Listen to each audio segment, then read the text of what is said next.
Chapter 1. Return from the Chamber. Harry POV.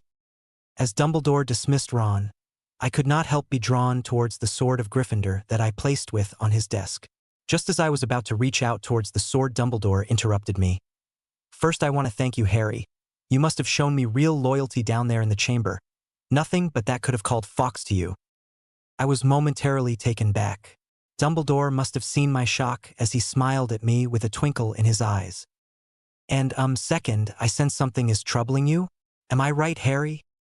I twitched a bit, then took a deep breath before saying, It's just, you see, sir, I could not help but notice certain things, certain similarities between Tom Riddle and me.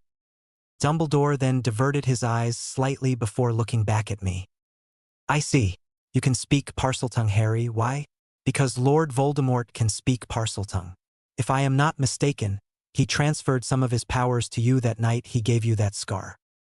I was shocked for a moment before I stuttered out the next few words. Transferred powers to me? Dumbledore looked away again before taking a seat in his chair. I could not help but notice the sad tone when he stated, Not intentionally, yes. I then turned around to him and locked eyes on the Sorting Hat, and then it occurred to me. So the Sorting Hat was right? I should be in Slytherin. Dumbledore then slowly nodded. It is true, Harry. You possess many of the qualities that Lord Voldemort prided himself on: determination, resourcefulness, and if I may say, a certain disregard for the rules. I paled slightly at the revelation, but before I could voice my panicked thoughts out loud, Dumbledore asked me a question. Why then did the Sorting Hat place you in Gryffindor then? I then thought back to my first year when I begged the Sorting Hat to not be placed in Slytherin. Because I asked it to? Dumbledore then snapped up immediately with a smile on his face. Exactly, Harry. Exactly. Which makes you different from Voldemort. It is not our abilities that show who we really are. It is our choices. Please remember this, Harry, should you ever doubt yourself. I let out a sigh of relief and smiled at the thought. It made perfect sense when Dumbledore put it like that. Harry, if you want further proof, you may look at your sword. My mind then drew a blank. I have a sword? Dumbledore then chuckled a bit as he raised the sword I stabbed the basilisk with and handed it towards me. This is mine. Yes, Harry. Take a closer look at your sword. Be careful, though. I picked up the hand from Dumbledore's hands and tilted the sword slightly. I felt weirdly happier and more powerful when I touched the sword. I also felt at peace and calmed down significantly. Then I noticed across the flat end of the blade, carved into the shining blade, was Godric Gryffindor. Godric Gryffindor, wait. Then how can this be mine? I was still in disbelief when Dumbledore responded to my question. Usually, the sword is rumored to appear to those in a moment of need before it returns to where it is kept. However, it can only appear to someone who clearly shares the ideals and human traits desired by Godric Gryffindor himself. So if you were anything less than the true embodiment of a Gryffindor, the sword would not appear for you. I nodded, but was still confused and asked Dumbledore. Surely I cannot be the only one that this appeared to. How is this sword distinctively mine? Dumbledore then chuckled again. I was getting to that, Harry. I blushed a bit from embarrassment from interrupting the headmaster. I am sure, Harry, that you may feel some sort of connection to this sword? My eyes then widened. Yes, sir. I feel strangely at peace and more confident, even now holding the sword. Dumbledore's eyes twinkled at this. Yes, Harry, unlike before when I have called the sword to me, the sword disappeared straight after my need for it was completed. However, looking at the magical aura around it and you, it seems to have bonded to you, claiming you as its owner. After that explanation by the headmaster about some of my worries about Tom Riddle and the sword, followed shortly by the interruption of Lucius Malfoy, I managed to free Dobby from his psychotic and sadistic master. I was inspecting the sword whilst on my way back to the Gryffindor common room when I turned a corner and suddenly slammed into someone.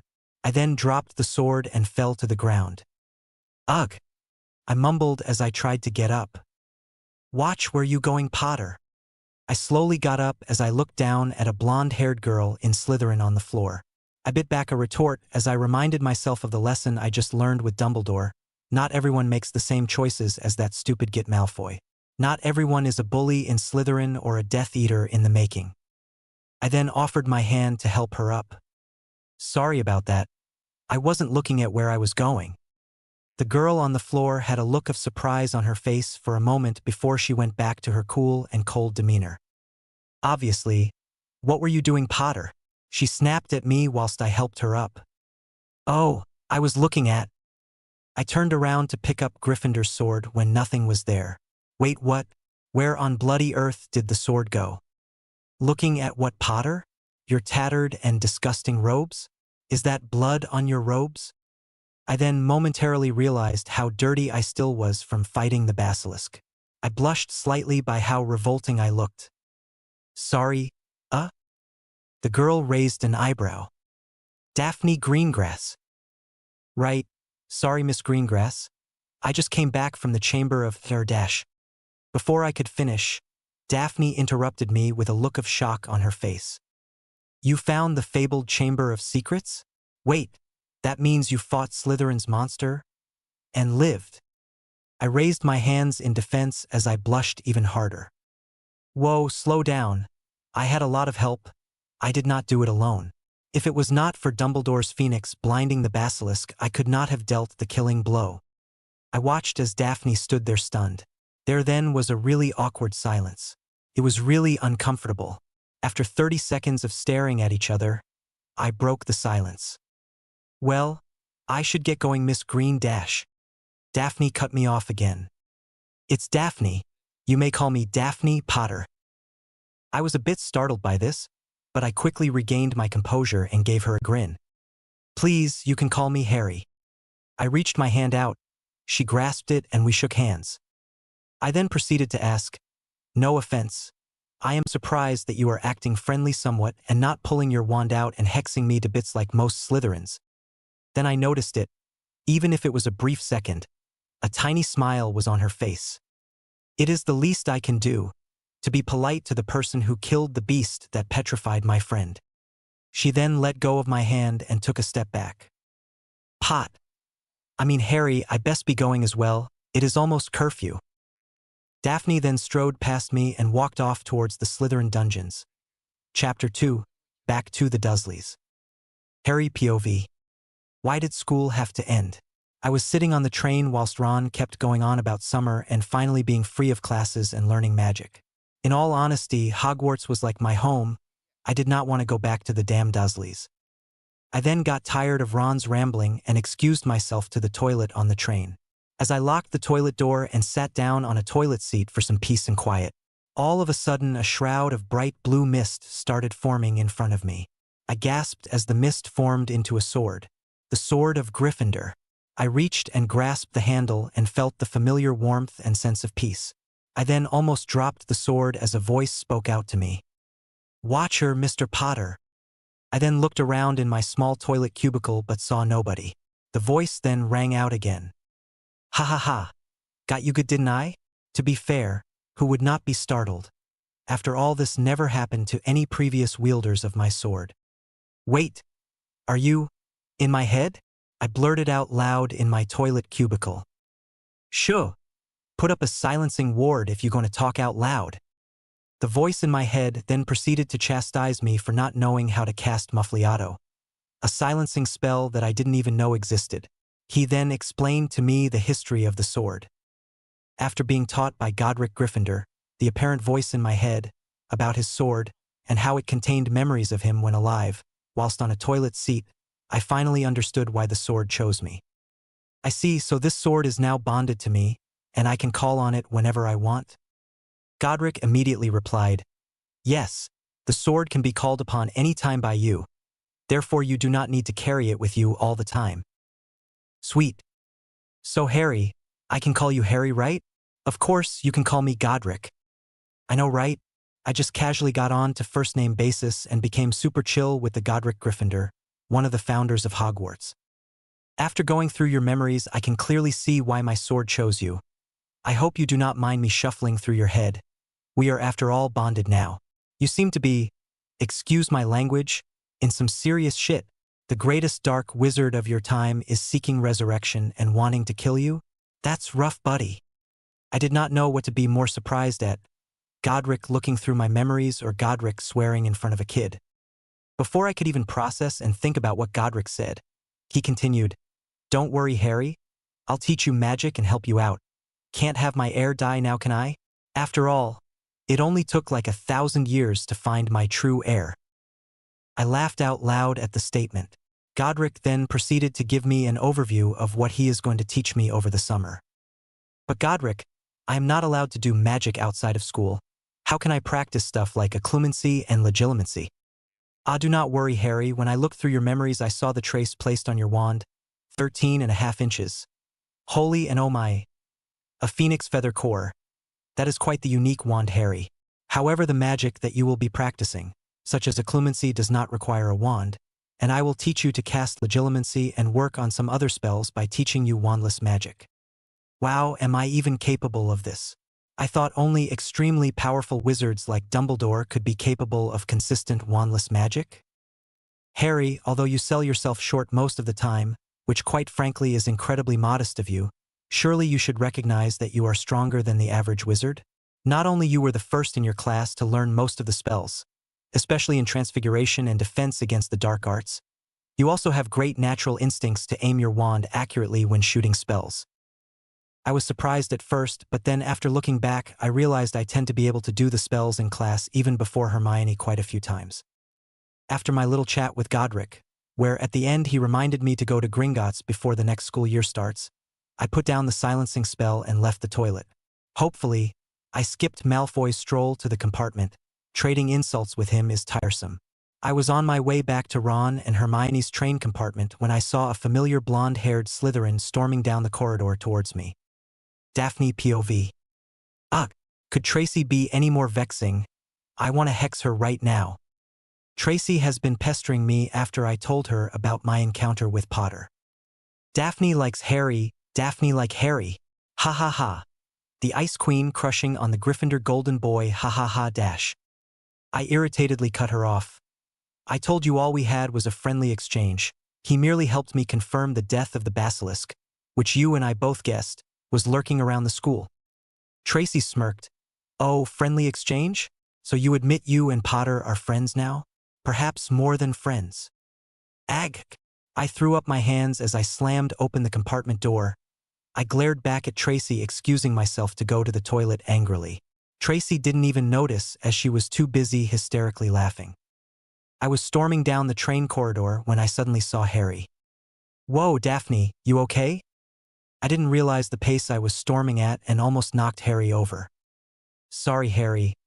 Tracy was just getting on my nerves. I wish she stayed petrified."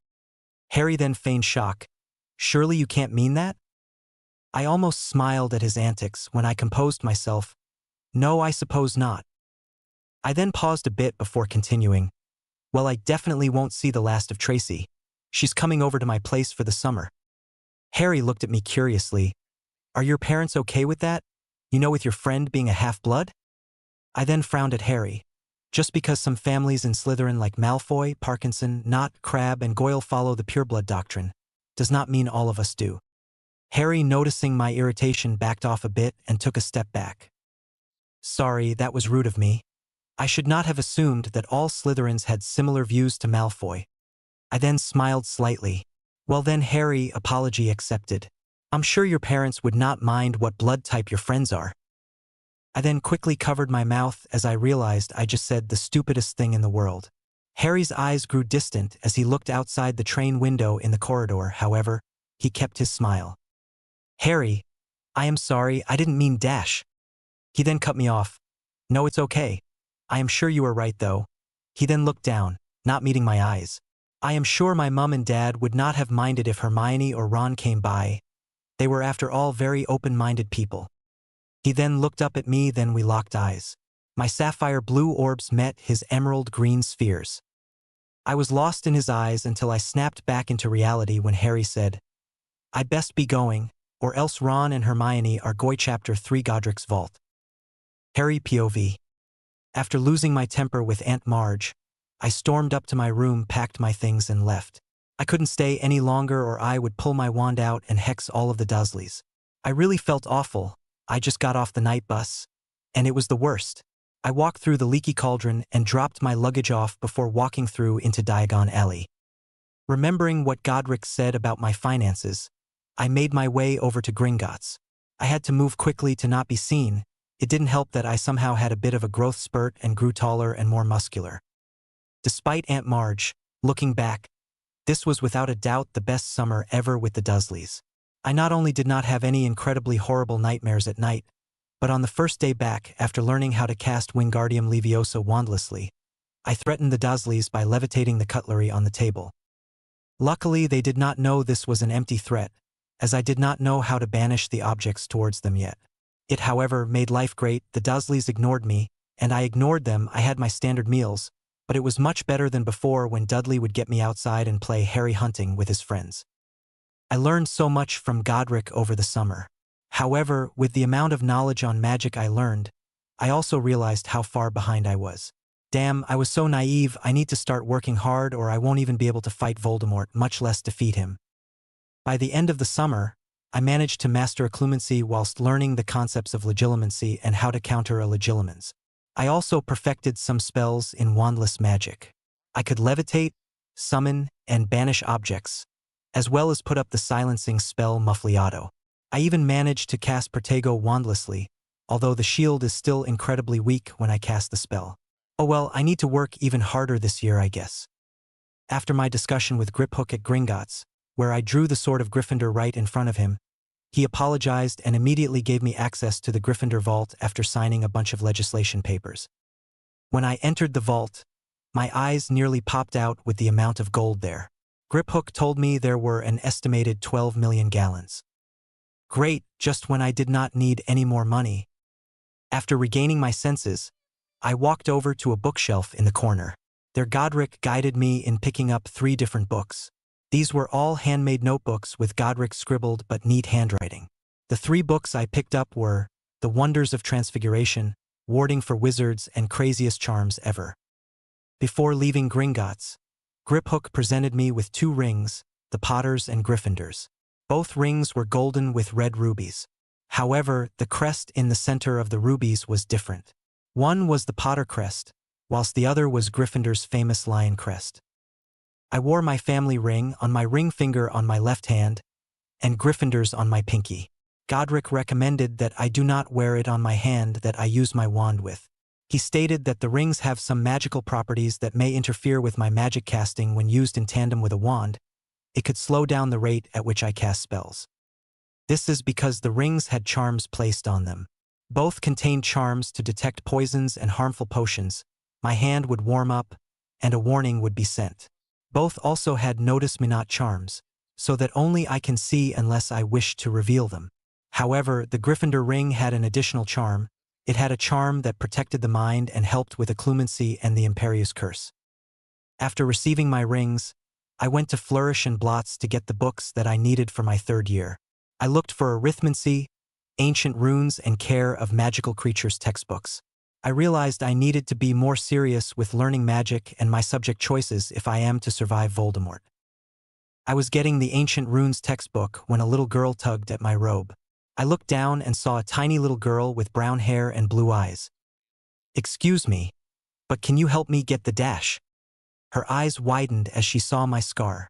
On reflex, I immediately wandlessly casted Muffliato right before the little girl exploded. "Oh, my gods, you're Harry Potter."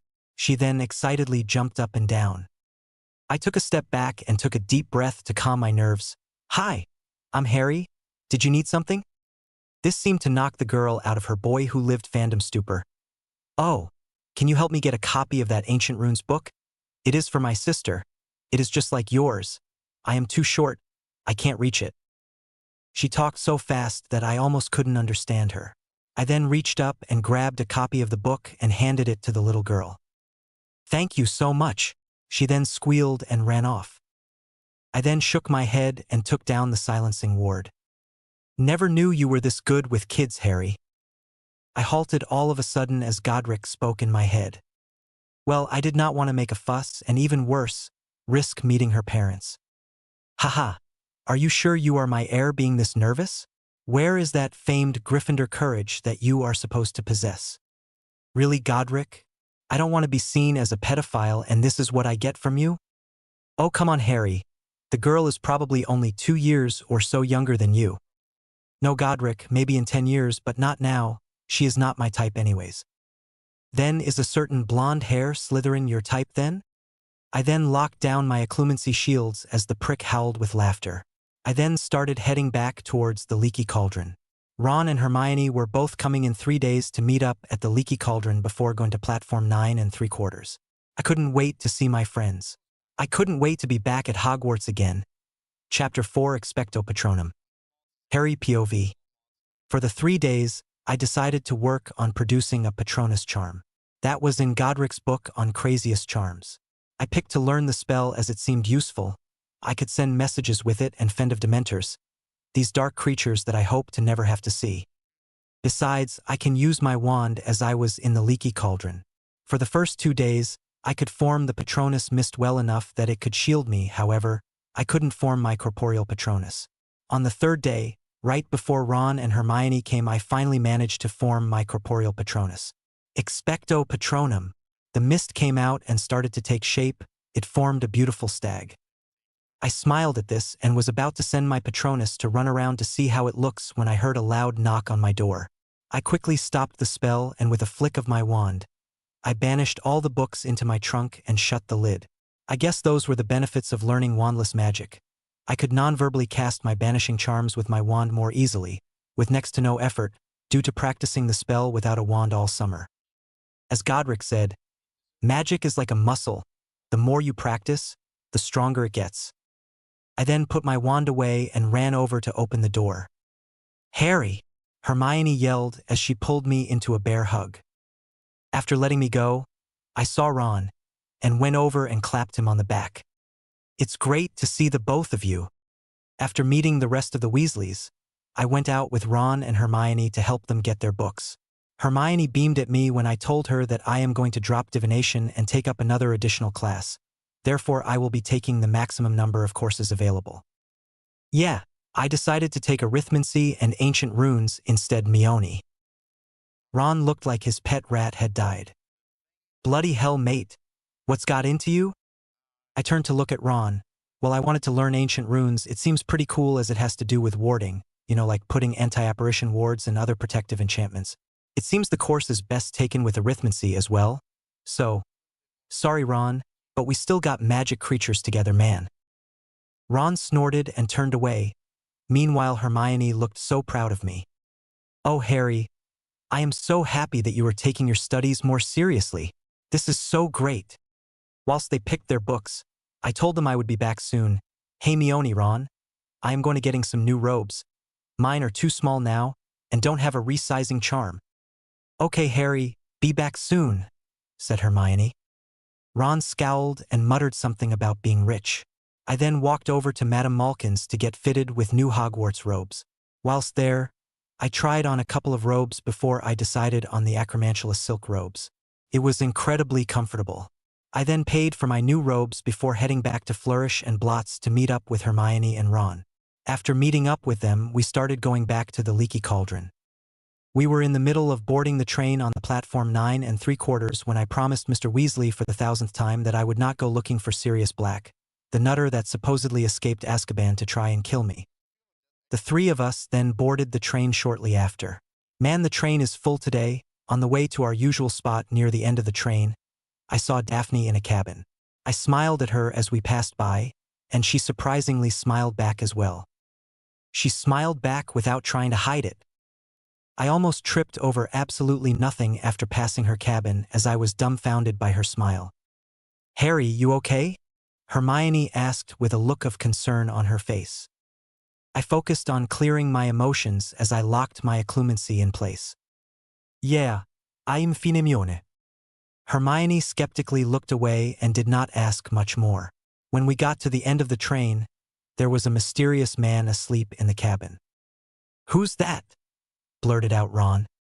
Professor R.J. Lupin, replied Hermione shortly after. How does she know everything? I smiled at Ron's statement. He obviously did not see the words on the professor's trunk above. "It says on his trunk," replied Hermione again, just as quick as before. I then turned around after closing the compartment door. "Do you think he will wake? I got something to tell you guys." I waved my hand as I placed the Muffliato spell on the compartment. I then started explaining to both Hermione and Ron what I have been up to. I have not told them yet about Godric and the sword staying with me after the chamber. I was in the middle of explaining when the train all of a sudden lurched to a stop. Ron looked out the window. He then shook with fear as the lights went out and the window started freezing. Ron managed to squeak out, "There is something out there." His and Hermione's breath then became visible as the temperature dropped.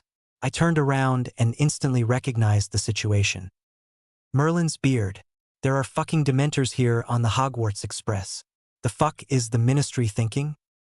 All of a sudden a scream pierced the express. "Ron, Hermione, stay here. Lock the door. Under no circumstances you are to leave here. Understand?" Hermione tried to protest, but I cut her off with a glare.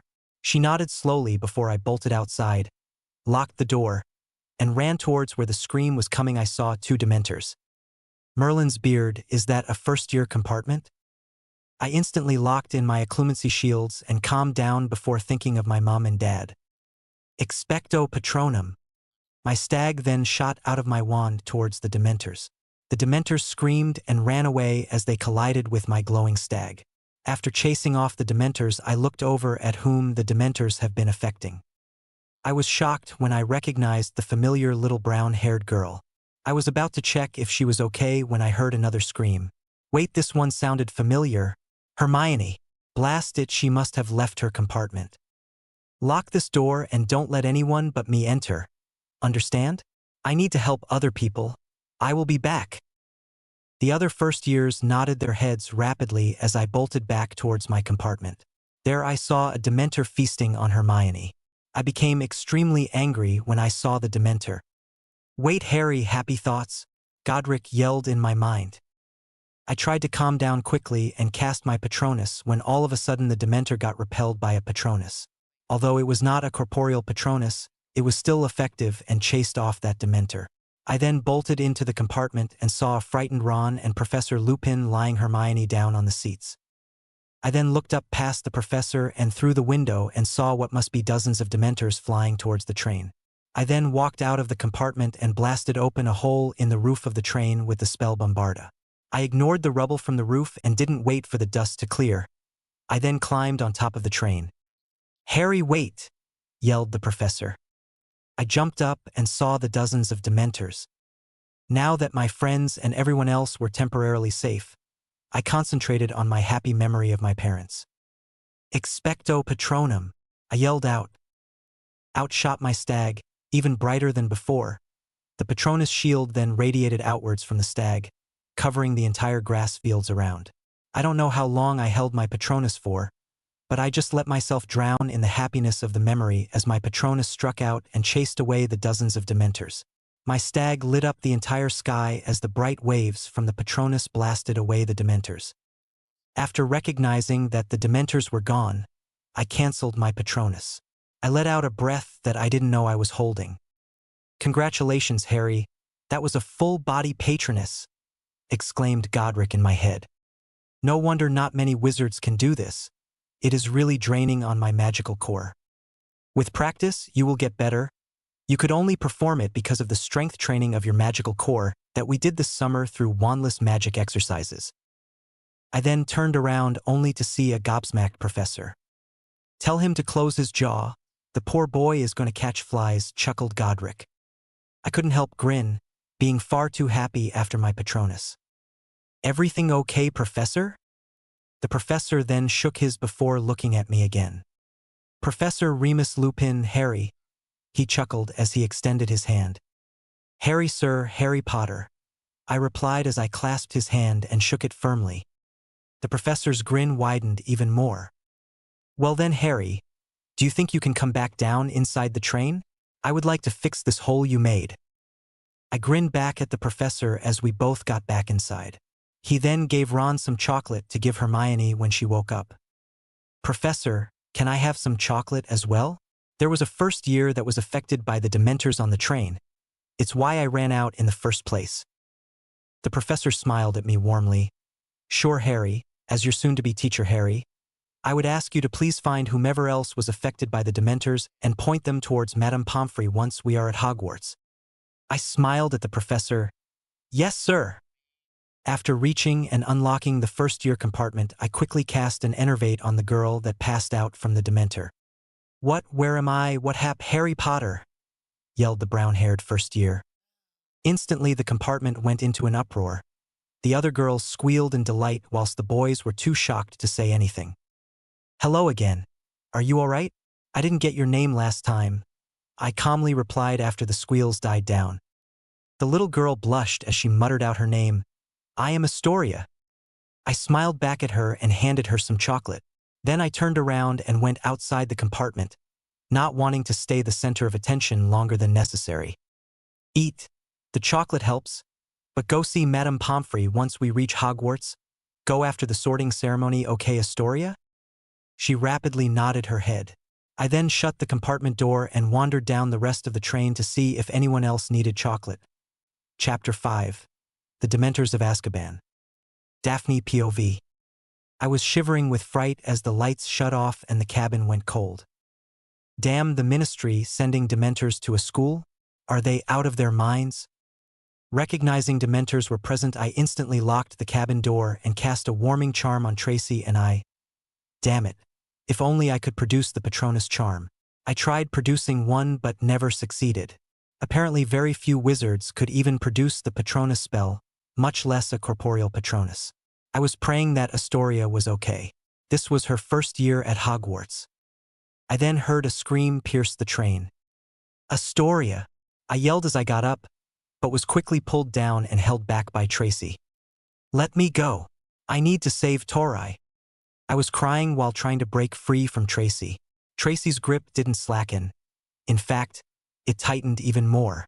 Tracy let loose some tears as she held me down. All of a sudden, there was a bright light in the corridor as the screaming stopped. I looked through the fogged glass window and saw a bright silvery glow from a compartment far down the hallway. Patronus. Tori is saved. I didn't dare hope and continued to pray for her safety. Tracy relaxed as I stopped struggling. Suddenly another scream pierced the train. However, this time it wasn't Tori's. This was Granger's. If Granger is being affected, then is Harry? No. All of a sudden Granger's screams stopped. Oh God, what if Granger's soul got feasted? What if it is feasting on Harry now? I felt even worse with the presence of the Dementors lingering over. I then looked out and saw dozens and dozens of Dementors fly towards the train. I glanced at Tracy and saw her terrified and crying in despair as they flew towards us.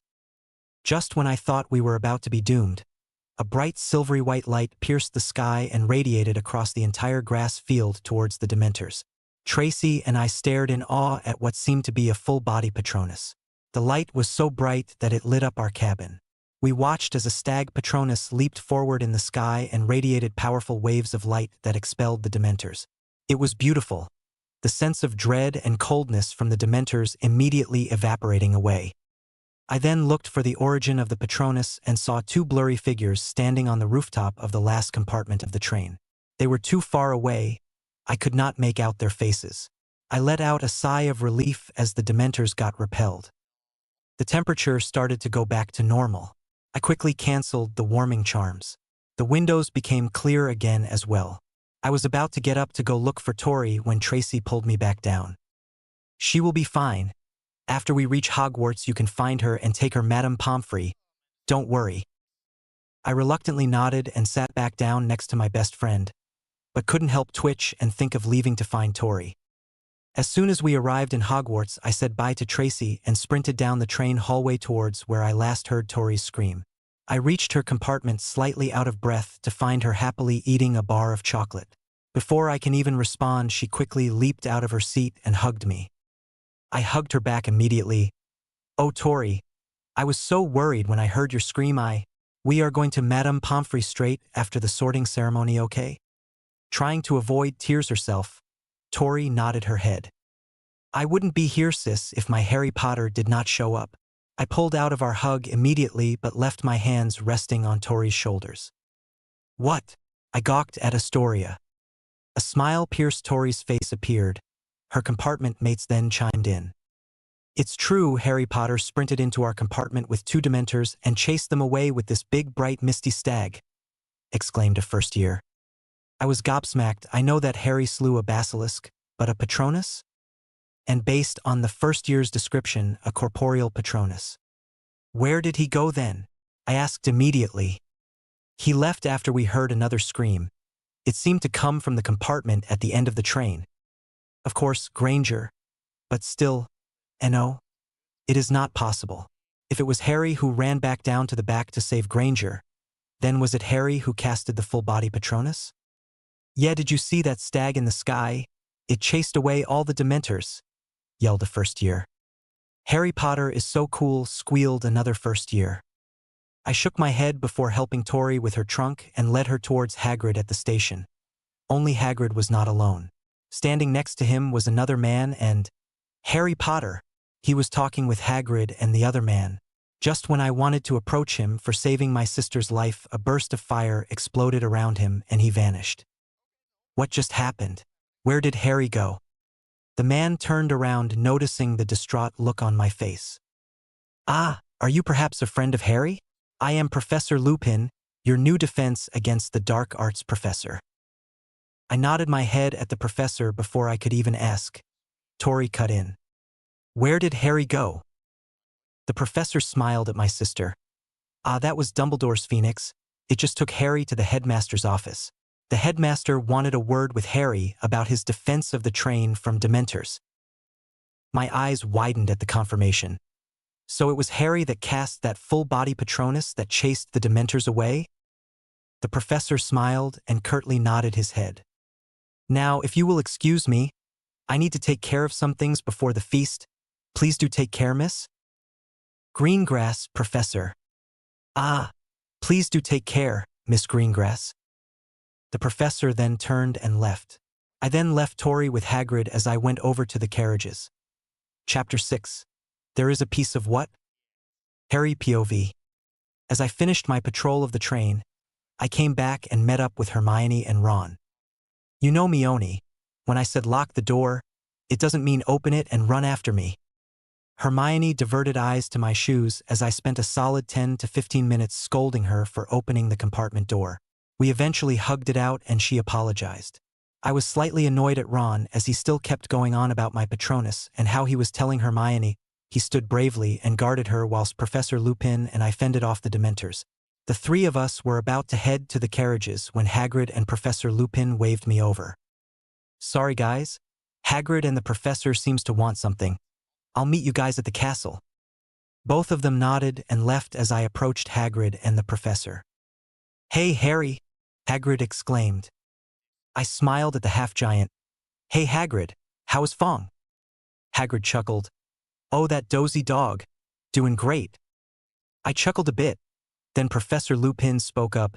Harry, the headmaster would like to speak with you. I nodded my head. Okay, I will be on my dash. Then a flash of fire appeared as something latched onto my arm. In the split second the fire burst forward. Another burst of fire occurred again. All of a sudden I was standing in the headmaster's office. I turned to see what latched onto my arm and was surprised when I saw Fox. Hey there buddy, long time no see. I then petted Fox as she happily trilled. I then looked up at Dumbledore who sat there with a smile on his face. However, I noticed a stiffness and a sense of no room for lies or half-truths from the man. I sighed as I began from the very beginning about Godric, learning wandless magic, to casting the full-body Patronus. After I finished explaining, ask the headmaster to come to your mind plane. He is a legilimens, he will manage. I can talk to him that way. I have something important to discuss with him and you, Harry. Sir. Dumbledore's eyes twinkled. Yes, Harry. Could you enter my mind and meet me on my mind plane? A certain founder of Hogwarts would like to speak with you. Dumbledore's eyes must have become stars as they were twinkling like mad. If you insist, Harry, however, I might caution you, even in my capable hands, I may accidentally view something in your memories by accident.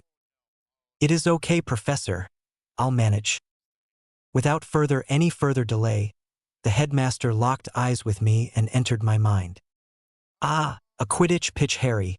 A most interesting mindscape, said Dumbledore as he stood on the pitch in my mind plane. Indeed, it is Dumbledore. Dumbledore turned around with a surprise as he came face to face with Godric and me. It was the first time I met Godric as well. He wore surprisingly Gryffindor Quidditch robes. He was tall, around 6'3" and muscular. He had messy red hair and a gruff red beard. I chuckled at seeing Dumbledore's grandfatherly eyebrows rising so high they almost went off his face. After a brief change of words, I will be quite blunt, Dumbledore, as I am sure you have a feast to attend to soon. Dumbledore and I chuckled at this. Of course, you are sure, Godric, you made the welcoming feast tradition along with the other founders. Then Godric's face became dead serious. Dumbledore, are you aware that Harry here is one of Voldemort's Horcruxes? If I thought Dumbledore's eyebrows couldn't go higher, I was wrong. I have been through Harry's mind this summer, although he does not know it. I have locked away that part of Voldemort and suppressed him for now. It is the reason you no longer have incredibly horrible nightmares, Harry. It was my turn for my eyebrows to threaten coming off my face. I am one of Voldemort's Horcruxes? The reason I am even bringing this up at all is that I believe that I may have found a way to remove this piece of Voldemort's soul from Harry without killing him. Dumbledore immediately snapped out of his guilt-looking trance. However, it may be risky and I cannot absolutely guarantee that Harry would live, and Harry would be in a lot of pain during the process. What I propose is to use basilisk venom and dip 2 or 3 drops on Harry's scar. Basilisk venom? But when I got bitten back then, it didn't work. I will then temporarily take control and channel Harry's magic to protect his mind and body for as long as I can whilst I toss the piece of Voldemort's soul to the forefront of Harry's mind. Once the venom does its work, we will need Fawkes to administer the Phoenix Tears straight away. The reason this didn't work when Harry got bit in the chamber was because the point of contact to his body was nowhere near the soul fragment's location.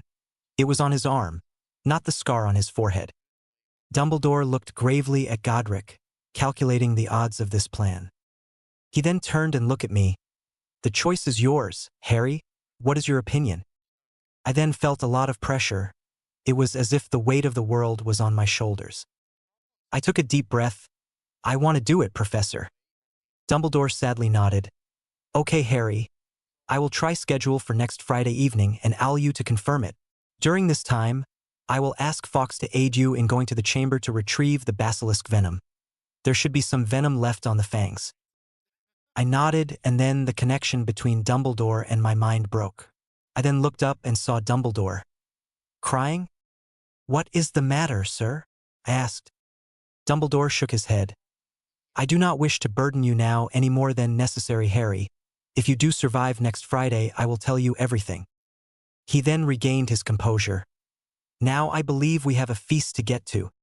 I walked into the hall somewhat oblivious to all the whispering and muttering. Yeah, might have been slightly busy thinking about how a part of the man who murdered my parents' soul is in my head. I sat down at the end of the Gryffindor table next to Ron without saying a word. I could barely hear Hermione calling me as I was lost in my thoughts.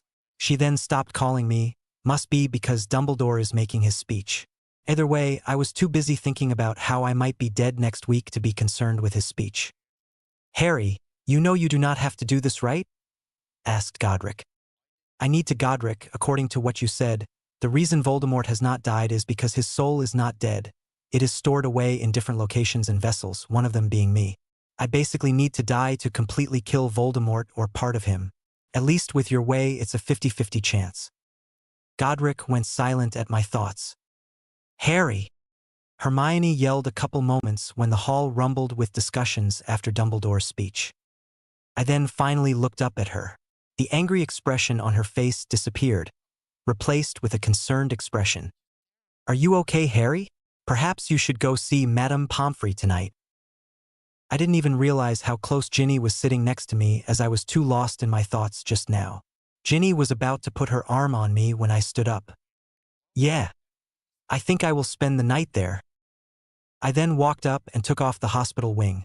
completely ignoring the looks of concern from Hermione, Ron, and Ginny. Chapter 7 Encounter in the Hospital Wing. Daphne POV. I was surprised as I saw Harry enter the hospital wing with an absolute dead look in his eyes. He looked absolutely miserable. However, once he saw me sitting next to Tori on her bed, his eyes regained some liveliness. I would not have recognized that look if I had not done it so many times. He tried to hide it, but there was an almost unnoticeable small smile as he looked at me.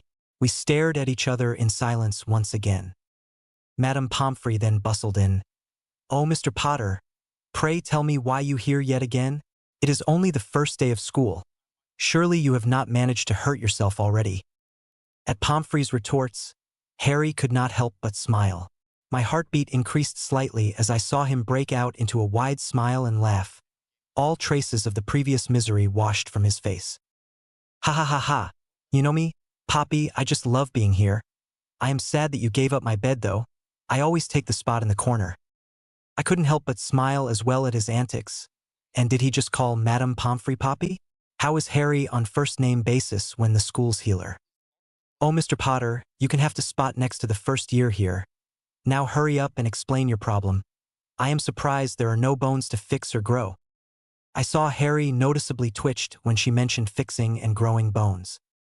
Must be nasty. Skill Grow is the worst tasting potion ever.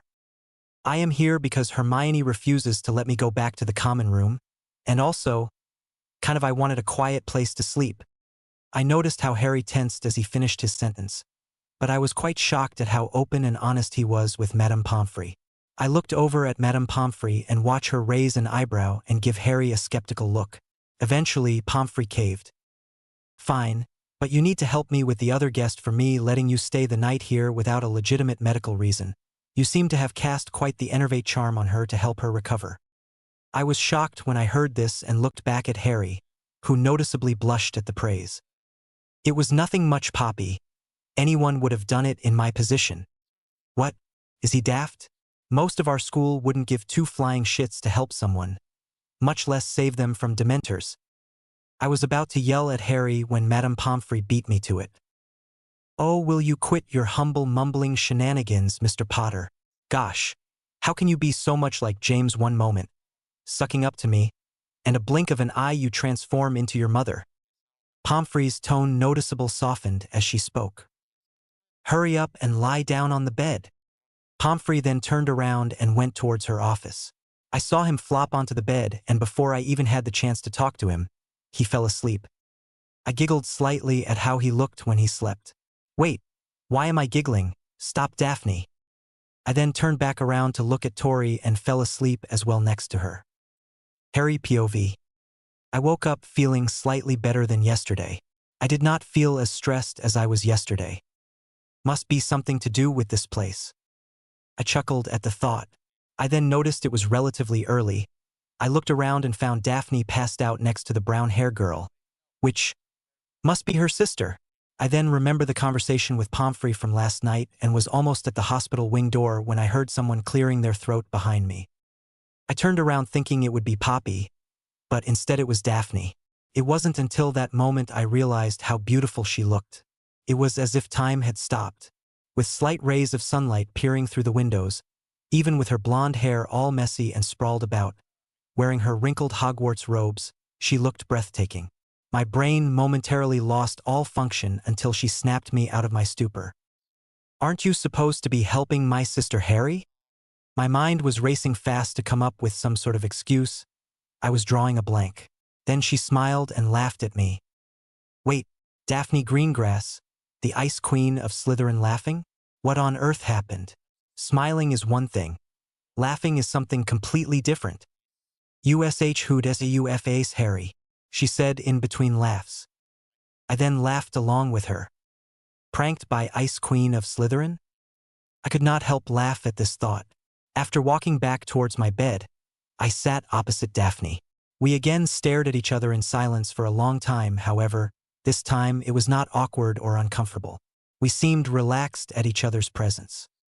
After a while, she broke the comfortable silence first. "Well, I guess I should be thanking you for saving Tori's life." "Don't worry about it. It is what anyone in position would have done. I wanted to take back words the second I said them because Daphne's smile soon became a scowl as she walked over to my bed and sat next to me before punching the crap out of me. Don't. Smack. Ever smack. Let. Smack me. Smack. Here smack. That. Smack. Again. I almost considered falling back into bed. I am pretty sure I am going to need Poppy to heal this. Harry, you are not anyone else, somebody else in your position, even with the knowledge of casting a Patronus, would not have done what you did. Most people would have ran away or have been incapable of even thinking of a happy memory in the presence of a Dementor. I blushed slightly at her comments. I then turned around to reply but was tackled by a brown-haired human missile. Oof! The air got knocked out of my lungs. The brown hair missile, which was Daphne's sister, had a vice grip on me. He is mine. I saw him first. I have first dibs. I looked around through the mess of her brown hair and saw Daphne scowl slightly at her comment. I then tried to struggle out of her sister's grip but could not. Hey Godric, help. Godric chuckled in my head. You're on your own, Harry, although I would love to be in your position. Fuck, that is not helpful. Then I was saved by Poppy. Well, she has done a lot of that over the last couple of years. Oh, would you please spare Mr. Potter, Miss Greengrass? I have tried way too hard over Mr. Potter's time at Hogwarts to keep him from dying. I cannot have you squeeze the life out of him now. Tori then reluctantly let go of me and got up. Poppy guided her back to her bed. I then looked back at Daphne and saw that she had averted her eyes. Hey, Daphne, what classes you taking this year? She then looked up at me and quietly said, aside from standard transfiguration, dad, charms, herbology, history of magic and potions, I chose arithmancy, ancient runes, and creatures. Hey, aren't these all my classes as well? Really? I am doing those exact classes as well. I noticed instantly her previous slightly sour demeanor change as she beamed at me. I then looked over behind Daphne and saw a fuming Tori, chugging down the potions given by Poppy. Well, then Daphne. Daphne followed my gaze and giggled slightly. Okay, there is something wrong with me today. I saw the supposed Ice Queen laugh and then giggle. What in the name of Morgana is going on? I will see you in class. I then turned away and escaped to breakfast before being tackled by the brown hair missile again. On my way to the Great Hall, I couldn't help but smile. Chapter 8, Botched Bathroom. Daphne POV. That blasted little devil. I looked at Tori and saw her smirking at me. I gave her a hard glare. Well, if you're okay now, I will be leaving. I turned on my heel straight away and marched out of the hospital wing. Stepping outside the hospital wing, I took a deep breath to calm down. Despite Tori's antics, I was quite happy. Although I loathed Tori to some extent for being incredibly insufferable just now, I was glad that Harry treated my sister kindly and with patience. He certainly did not act like how Malfoy said when he ranted about Potter in the Slytherin common room. In fact, the more I talk with Harry, the more I realize what everyone says about him is completely and utterly not true. He was kind, and certainly was not egotistical. I then walked towards the Slytherin common room. There was still some time before breakfast. I'll meet up with Tracy first. The second I got back, I got bombarded with questions from Tracy. What? Potter was in the hospital wing with you. Did you guys share a bed? Did you guys do it? My face became as red as a tomato. Get your mind out of damn gutter, Tracy. I then took my wand out and tried to hex Tracy. Okay, Daph, stop hexing me. I smirked as Tracy surrendered. After that, we sat down on my bed and shut the curtains. Okay then, but in all serious, Daph, you have been looking at Potter all funny towards the end of last year. And what was that smile you shared with him on the train? You never smile at boys. I fell silent at what Tracy said. Did I fancy Potter? How would it even work? Not only is he in Gryffindor and I am in Slytherin, but he is also the esteemed Gryffindor golden boy. If I did, date him, my entire house will crucify me. Tracy then cut me out of my thoughts as she placed a hand on my shoulder. Look, Daph, do you like Potter? And not that like, you know what I mean. I didn't respond. I sat there staring at my bedsheets, contemplating on what to say. If I were you, Daff, I wouldn't care about what other people think. Besides, shouldn't your happiness be your first priority? I looked up and stared at Tracy for a long time. I then broke into a tiny smile. Thanks, Tracy. Tracy then smirked at me. There was a hint of a mischievous glint in her eyes. Oh, what did you do, Daphne? Well, now that we confirmed you like Potter, I suggest you better go find him and drag him into a good old broom cupboard and snogdash. I grabbed the nearest thing I could, which was my pillow, and chucked it straight at Tracy. Tracy howled with laughter. After I managed to stop Tracy teasing me, we came up with some ideas. This year we could go to Hogsmeade, and since Harry told me in the hospital wing this morning, I found out that I am taking the exact same subjects as Harry. I will most likely be in most, if not all, his classes. I will have chances to get to know him better. Harry POV. I was struggling in class, no, not from learning the content. I surprisingly learned spells and mastered them at a faster rate compared to before. This is probably because I have worked on channeling my magic and strengthened my magical core, making it more stable and consistent. Hermione looked at me suspiciously as I effortlessly mastered the spells in class before her. I rolled my eyes at this. I did tell her about Godric. Why is she taking the piss now as well? Not like it matters. I might not be here much longer anyway. I glanced at Professor Flitwick as he was teaching the others the summoning spell. Accio. My thoughts were all over the place. Some were on the rumors of me being the next Merlin. Yeah, right. Nutters, the bunch of them. My other thoughts were on the Dementors that attacked the train, my potential 50-50 death this Friday, an escaped Azkaban nutter, Sirius Black, trying to murder me, and strangely Daphne. I kept a stoic and bored expression on the outside with my occlumency, but inside I couldn't even distinguish what was left or right. This was too much to handle in the first week of school. I was trying hard to make sense of all these events and my emotions when class ended. Flitwick dismissed us and I left the Charms classroom. When I stepped outside the classroom, I saw Daphne and, I think, Tracy Davis waiting near the end of the corridor. I made eye contact with her blue sapphire eyes and was about to walk over when Ron and Hermione caught up to me. Harry, Hermione called out. I abruptly turned around to meet the two of them. Yes, guys? I'm sorry, but I need to be getting to next class dash. Harry, you and I have arithmancy next. And how did you master the summoning spell so quickly? I could barely get the feather to twitch. I looked back and forth between Hermione and then Ron. Ron rolled his eyes. He's got a power boost from Gryffindor himself, Hermione. Lay off, would you? Ron then muttered. If I had Gryffindor himself backing me, I'd sweep classes easily as well. I resisted the urge to show my frown at Ron's comments. I then calmly explained to Hermione how I casted the Accio spell. Although Hermione appeared a bit disgruntled at first that I had one-upped in learning magic, she quickly started to consume my words as I taught her, and she returned back to normal. After explaining to her, Hermione and I said farewell to Ron as he headed to divination. I turned back around to find the pair of blue sapphire eyes at the end of the corridor, but they were gone. It was Friday. Today I might just die. Fan-fucking-tastic. I didn't get any more chances to talk to Daphne. Not like I had any chances at all to talk to her since the hospital wing.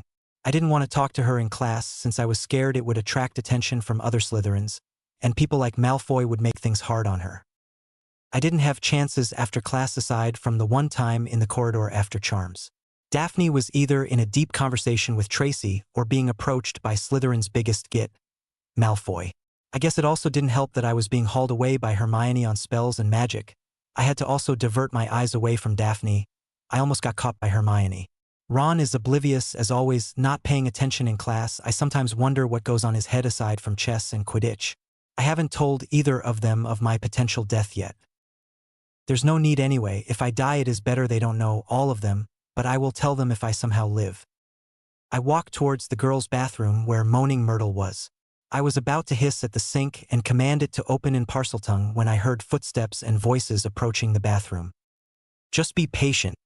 It isn't like he is trying to ignore you. The footsteps and voices became louder. They were going to come in. Damn it, they were going to see me in a girl's bathroom. Why didn't I bring my dad's old cloak? I then stopped dead in my tracks when I heard my name. It's annoying though, especially when Granger and Weasley keep hauling Harry away. I barely have any chances to talk to him at all, and they are blocking me every time. That annoying ferret is also always on my heel as well, UJH. As she finished talking, the bathroom door slammed open and I came face to face with Daphne and Tracy. Expressions of shock and bewilderment were present on both girls' faces. Man, I am in trouble. Chapter 9, Chamber and Secrets. Daphne POV. UJH, who does the ferret think he is? Sticking his nose around in my business. I was livid. Every chance to talk to Harry had been blocked. Never mind me trying to go to Hogsmeade with him. I couldn't even get to know him, much less talk. I was frustrated. We were heading towards the abandoned girls' bathroom where nobody ever goes to as Tracy sensed my incoming explosion. Just be patient. It isn't like he is trying to ignore you, exclaimed Tracy. We were approaching the bathroom quickly now. It's annoying though, especially when Granger and Weasley keep hauling Harry away. I barely have any chances to talk to him at all, and they are blocking me every time. That annoying ferret is also always on my heel as well, UJH. I slammed open the bathroom door only to find something completely unexpected. Harry Potter in a girl's bathroom? I have been trying to talk to him all week, and he shows up now? Wait, why is he in the girl's bathroom? I was so confused that I barely listened to what Tracy yelled out. Harry quickly raised his hands up and hurriedly said, I can explain, I swear. I then snapped out of my daze and marched over to him. Why in Morgana's name are you in a girl's bathroom? Explain. Now, I yelled. Harry seemed to hesitate for a moment before nodding his head slowly. What I tell you guys must stay between us, okay? This is important, and I really don't want even more rumors to spread about me. I narrowed my eyes at him before Tracy and I both reluctantly nodded. Harry's stiffened shoulders then deflated. He sighed and pondered for a moment before pointing at the sink. This is the entrance to the Chamber of Secrets. What? This bloody sink is? Tracy started laughing before she cackled out with laughter. Yeah right, Potter, was that the best excuse you could come up with? Ha ha ha. Tracy continued to cackle as I watched Potter approach the sink.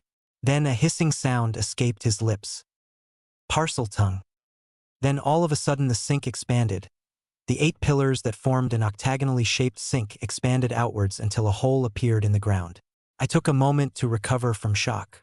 During this time Harry drew his wand. I was about to draw mine when he lit up his wand with a lumos and peered down the hole. I relaxed a bit as I looked over at Tracy. Her eyes were wide, and her jaw seems to have been dislocated as she stood there completely floored at the discovery of the entrance to the Chamber of Secrets. I looked at Harry, and I saw him about to jump down when I rushed forward and grabbed him. Are you an idiot? It's dangerous down there. He blushed slightly, then I realized why. My face was inches from his as I grabbed a fistful of his robes. I promptly let go, taking a few steps back looking slightly embarrassed. I was trying my best to not blush. It is okay. The basilisk is dead. Besides, I will be back soon. I shook my head fervently. No, Harry, I am not leaving you to go down there alone. Tracy can stay here and prevent anyone else from coming in the bathroom, but you will need an extra wand to watch your back down there. What if there is something else down there? I smiled inwardly at my quick and brilliant thinking.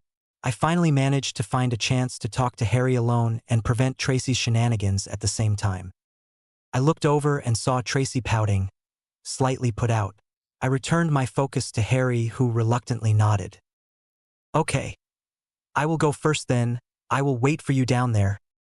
He then jumped down into the hole and disappeared. I stood at the edge of the gap and became really nervous all of a sudden. Maybe going to the chamber and to talk wasn't a good idea.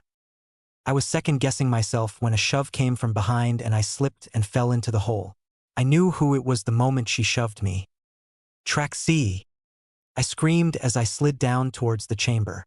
I heard distant laughing as I plummeted down towards the bottom. I landed with a crunch. I looked down and saw a bunch of fish bones. Disgusting, and I thought it would be something amazing down here. I looked up and saw Harry casting a couple of spells. They must be detection and monitoring spells. How can he perform them?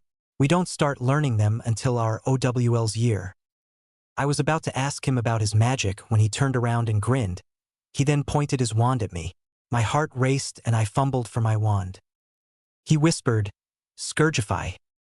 Instantly I felt cleaner and more refreshed. He then lowered his wand. I stood up slightly angry at him for not giving me any warning. "Give me some warning next time, Harry. I thought you were going to curse me." He looked taken aback from my comments, his grin instantly disappearing. "Sorry, Daphne. That was a bit thoughtless of me." I then walked over and reassuringly put a hand on his shoulder. "It's okay. I was just flustered and surprised." We then walked towards a circular door with snakes. While we walked, Harry explained why he was down here. He said that Dumbledore was doing an experiment and required basilisk venom. I tried to ease in the topic of Hogsmeade, but I never had the chance as I completely forgot about it after I saw what seemed to be basilisk hide. I gasped when we passed the shredded basilisk skin. This basilisk must be 60 feet or longer. Merlin's beard. Harry fought this last year. He then hissed again and the circular door opened. "Bloody hell!" I screamed. Inside the chamber, near what seems to be a statue of the head of Salazar Slytherin, was a giant dead basilisk. The skin hasn't rotten away, it seems. Harry and I walked towards it.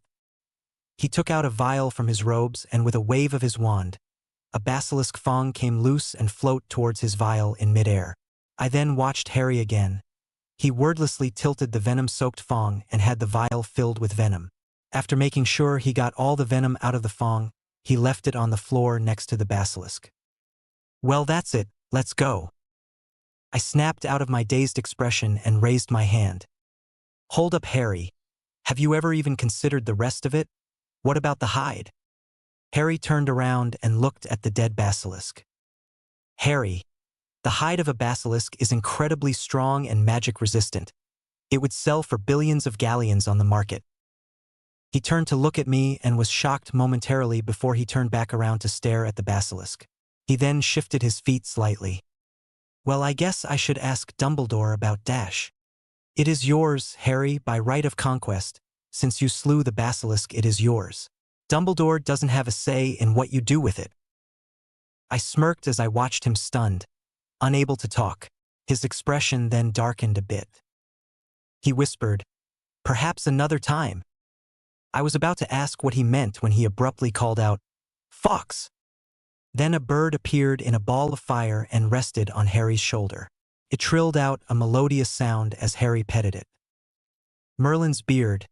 That is a phoenix. Fox, can you please take me and Daphne to the entrance first, then take me to Dumbledore?" The phoenix trilled again. Harry then grabbed my hand. I blushed slightly at the contact. His hand was so warm. Although, before he could notice we were composed in a ball of flame, all of a sudden we stood back in the abandoned girls' bathroom on the second floor. Harry POV. After arriving in the girls' bathroom, I turned to Daphne to thank her for telling me about the basilisk rites of conquest when I realized I was still holding her hand. I let go of her soft hand and took a few steps back. I held a breath in to try avoid the blush threatening to appear on my face. "Thanks for accompanying me down there, Daphne. I better get going to Dumbledore. She noticed my pause as well and looked at me with concern. "I'll see you around." Fox then burst another set of flames and I was no longer standing face to face with a certain beautiful blonde-haired Slytherin. Chapter 10 Death Comes for US All. Harry POV. When I opened my eyes, I was in the hospital wing? Why here of all places? "Ah, Harry, my boy. Glad you could be here."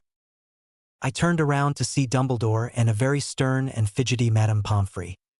"Great, just great, Poppy is going to kill me." After 30 minutes of arguing with Poppy, Dumbledore and I managed to convince her to go through with our decision. We needed Poppy to help administer the basilisk venom on my scar. Dumbledore would be casting constant healing spells to try quell the damage of the basilisk venom on my skin, whilst Godric will momentarily take control of my magic to help protect my mind and my forehead from the venom melting my face off. Basically, both Dumbledore and Godric will be protecting me during this potential death moment. I then went over and laid down on my signature hospital wing bed in the corner. I placed my Holly Phoenix feather wand on the table next to my bed. As soon as I got into a comfortable position, I felt ropes bind my body to the bed. I wanted to look at who did it, but couldn't as my head was stuck facing upwards. Oh, quit struggling, Mr. Potter, this is necessary. The pain from the venom, as you likely felt before, is quite excruciating. This will be necessary to prevent you from thrashing around, and makes the admission of Phoenix tears easier later as well. I would have nodded at her response, except I couldn't.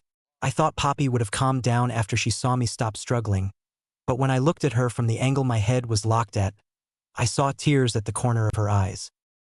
Of course, she is potentially going to have a hand in my 50-50 death. I was left speechless as I watched her walk away to prepare the basilisk venom. Dumbledore then walked over and looked at me.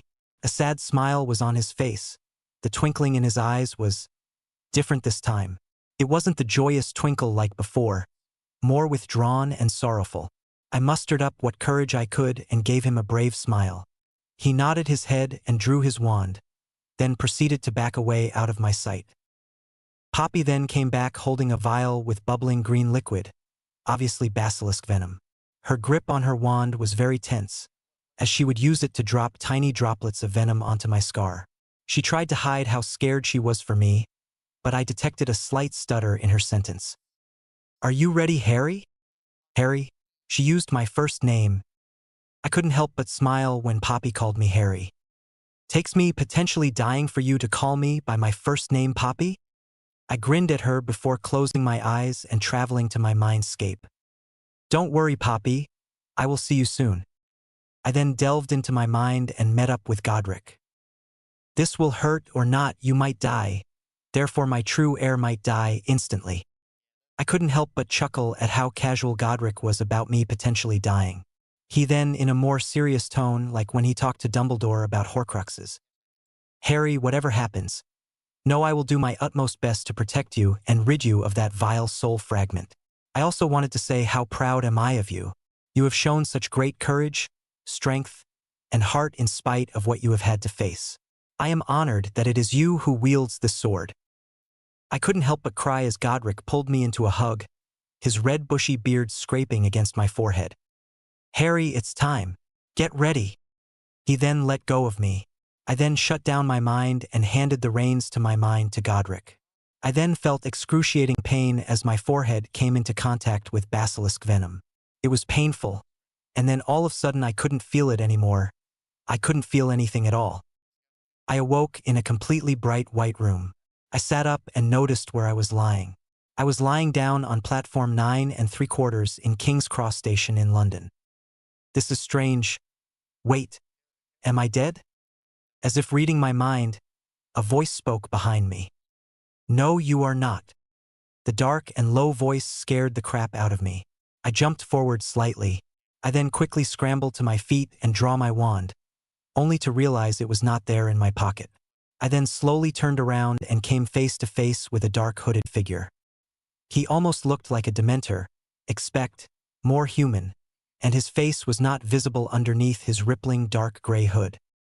I then looked down at the scythe in his hand. I almost puked at what I saw was embedded on his scythe.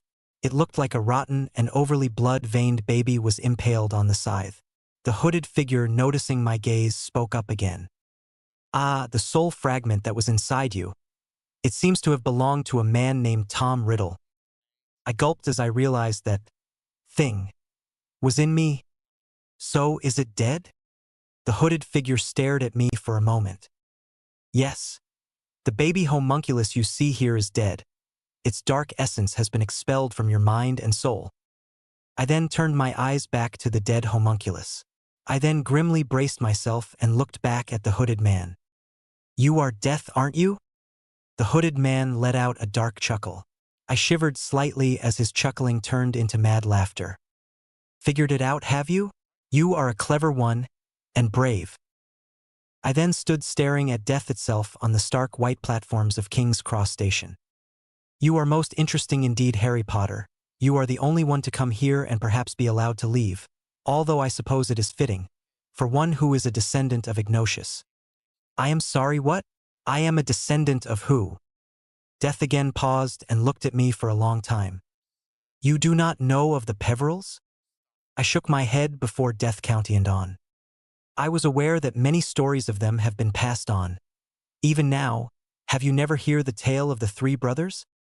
I shook my head again. For the next couple of moments, Death explained the tale of the three brothers to me and his deathly hallows. He then showed me images of what the hallows looked like with a wave of his hand. When I found out I possessed one, to say I was surprised was an understatement. My dad's invisibility cloak was the original cloak of invisibility made and given by Death himself. Indeed, Ignatius was always a very private man. He cared deeply for his family. Thus their safety and protection were his highest priority.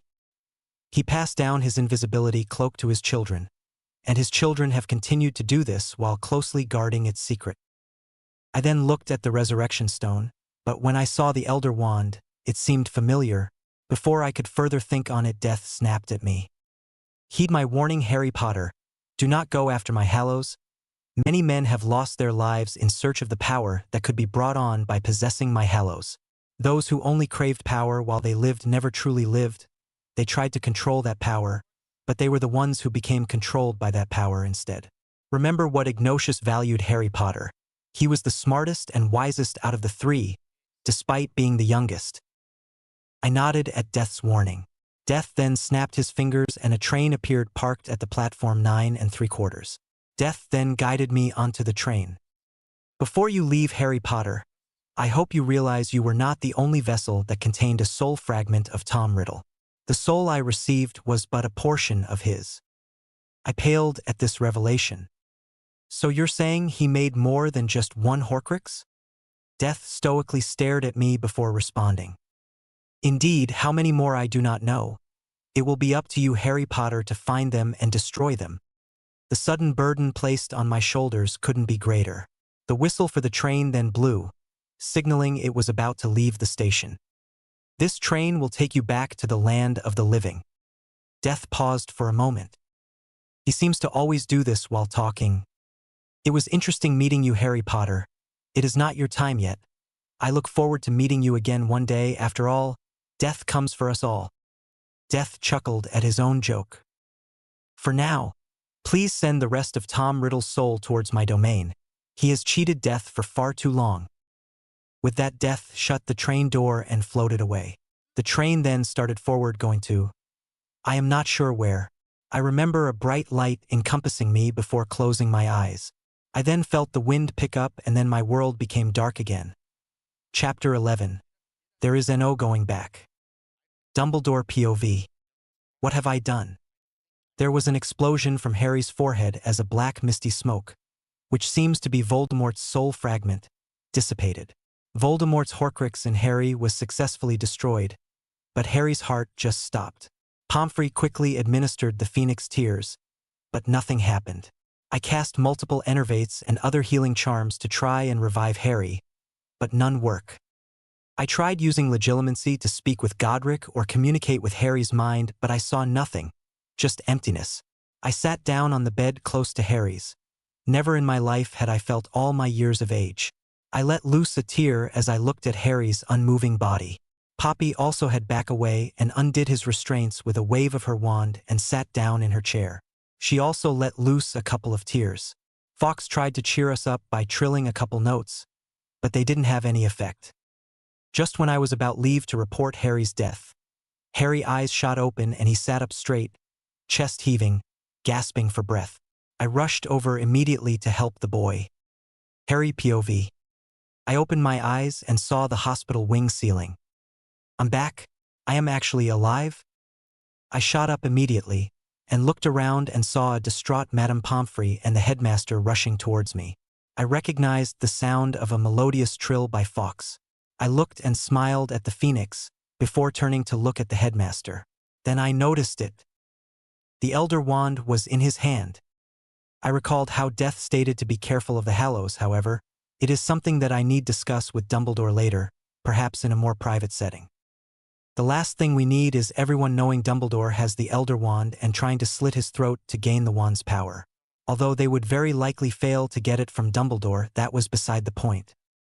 I then locked those thoughts away. It worked, sir. We did it. I was about to get out of bed and jump up in hooray when a firm hand yanked me back down onto the bed. I turned to see that it was Poppy who pulled me back down roughly. What in Morgana's name? I opened my mouth only to have Poppy shove a foul-tasting potion inside. Now, Mr. Potter, I know your father was quite the prankster, but you took things too far. Poppy yelled out the last part before forceful shoving another potion in my mouth. You are to stay here tonight for me to monitor, and will not leave until tomorrow morning. Yes. I rapidly nodded my head, not daring to anger the warden of the hospital wing any longer. I heard Dumbledore chuckle as Poppy finished feeding me the last of her potions and left to her study. I then looked at him. His eyes had regained that warm twinkle again. It's good to see you, sir, and Poppy as well. I then raised my hand and wandless cast a muffliato around Dumbledore and I. Dumbledore raised an eyebrow at this as I smirked. There is something I wish to discuss privately with you, sir, and seeing as I can't leave the hospital wing, I thought this was the best arrangement. Dumbledore nodded his head. So, would you like to tell me how you have the Elder Wand, sir? Dumbledore was shocked at how casually I asked this question. He was silent for a while. I couldn't help it but started laughing. Sorry, sir. It's just that your change in facial expression was hilarious. Ha ha ha. I then quickly calmed down and composed myself. It is okay, sir. This is why I casted Muffliato. Clearly you kept this a secret from everyone. You don't need to explain how you got it, sir. I just wish to caution you. People who have actively searched for the Hallows have died painful or horrendous deaths. I just did not wish that to happen to you, sir. Dumbledore returned back to his warm demeanor. Harry, forgive me. I thought you were about to attempt to challenge me for this wand. The way you casually dropped such a topic really caught me off guard. Will you please forgive an old man for his silly thoughts? We then got into a discussion afterwards on Horcruxes, and how Voldemort definitely made more than just one. I was surprised when the headmaster confirmed what I discussed with Death by bringing up the diary from last year. He stated it was definitely some form of soul magic, and would definitely fit the description of a Horcrux. Just before Dumbledore was about to leave, I then remembered something when we talked back then in his office after Godric confronted him in my mind about Horcruxes. Sir, that night when Godric told you about me being a Horcrux, you were going to tell me something, but you put it off. What were you going to tell me if I lived, sir? Dumbledore stopped dead cold in his tracks. Harry, it is best if I tell you another time. I also feel since your connection to Voldemort has officially been cut, it would be best if you yourself went to find out what I was going to tell you. I will have to schedule a time to leave school and take you to see it. I am afraid I cannot say much more before then. I was a little disheartened by the headmaster's comments. Did he not trust me? Before I could voice my thoughts further, Dumbledore quickly responded. It isn't that I do not trust you, Harry. I do not trust myself. I have been looking at this incorrectly the entire time. It would do you justice if you heard it from me.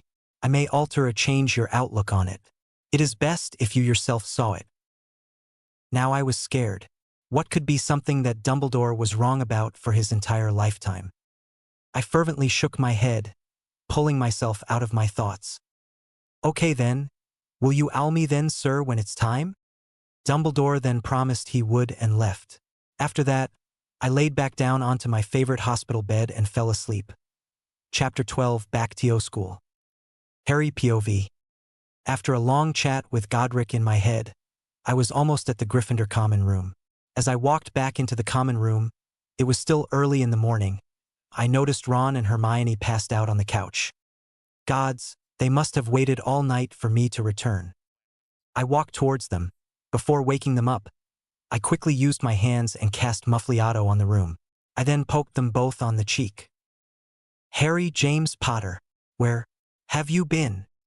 I laughed inwardly at how similar Hermione sounded to Molly Weasley when Ron first smuggled me from the Dursleys. Sorry, Hermione. I will explain everything now. I then gestured for both her and Ron to sit. Both of them were gobsmacked by what I told them.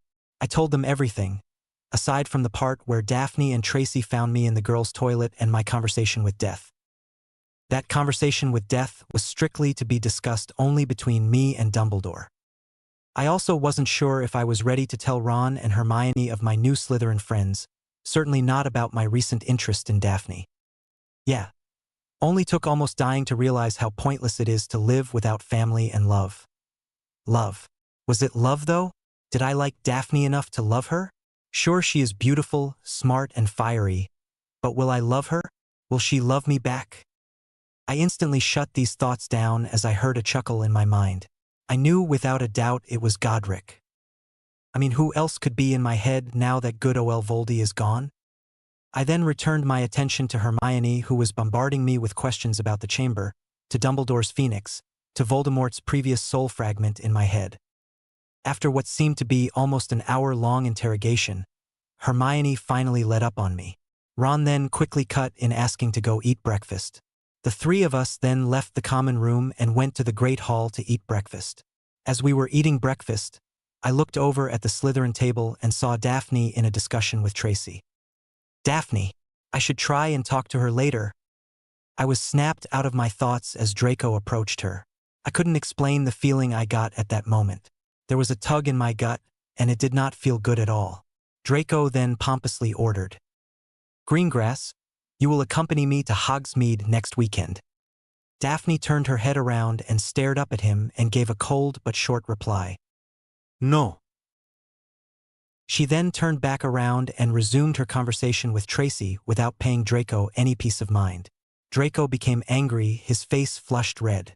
I held back my laughter because if I started, I wouldn't stop until the entire Great Hall was filled with my laughter. Draco then venomously responded, "Why not? I am a Malfoy, one of the future esteemed pure-blood members of Wizarding Society. Escorting me would do you good, Greengrass. We are both purebloods. Besides, it is only a matter of time before you are betrothed to me." The Great Hall then fell silent as Malfoy yelled at her. Before either of them could respond, Daphne rose up and punched Malfoy in the face. There was distant crack as Malfoy's nose broke and he fell onto the floor. Most of the Great Hall owed at the fact someone punched Malfoy. So what, Malfoy? Look at you, your grades aren't even half as impressive. You run around all day spouting about how great your father is, and how you are from such a prestigious line of purebloods. Betrothed to you? What a joke. Your attitude is pathetically appalling as well as is your brain. Now get out of my sight, or you will get something worse than a punch in the face. She then sat back down next to Tracy, not sparing Malfoy another glance. The hall erupted with cheers and jeers sent at Malfoy. Of course, this eruption of chaos was led by none other than the twins Fred and George. "Yeah, well done, Ice Queen."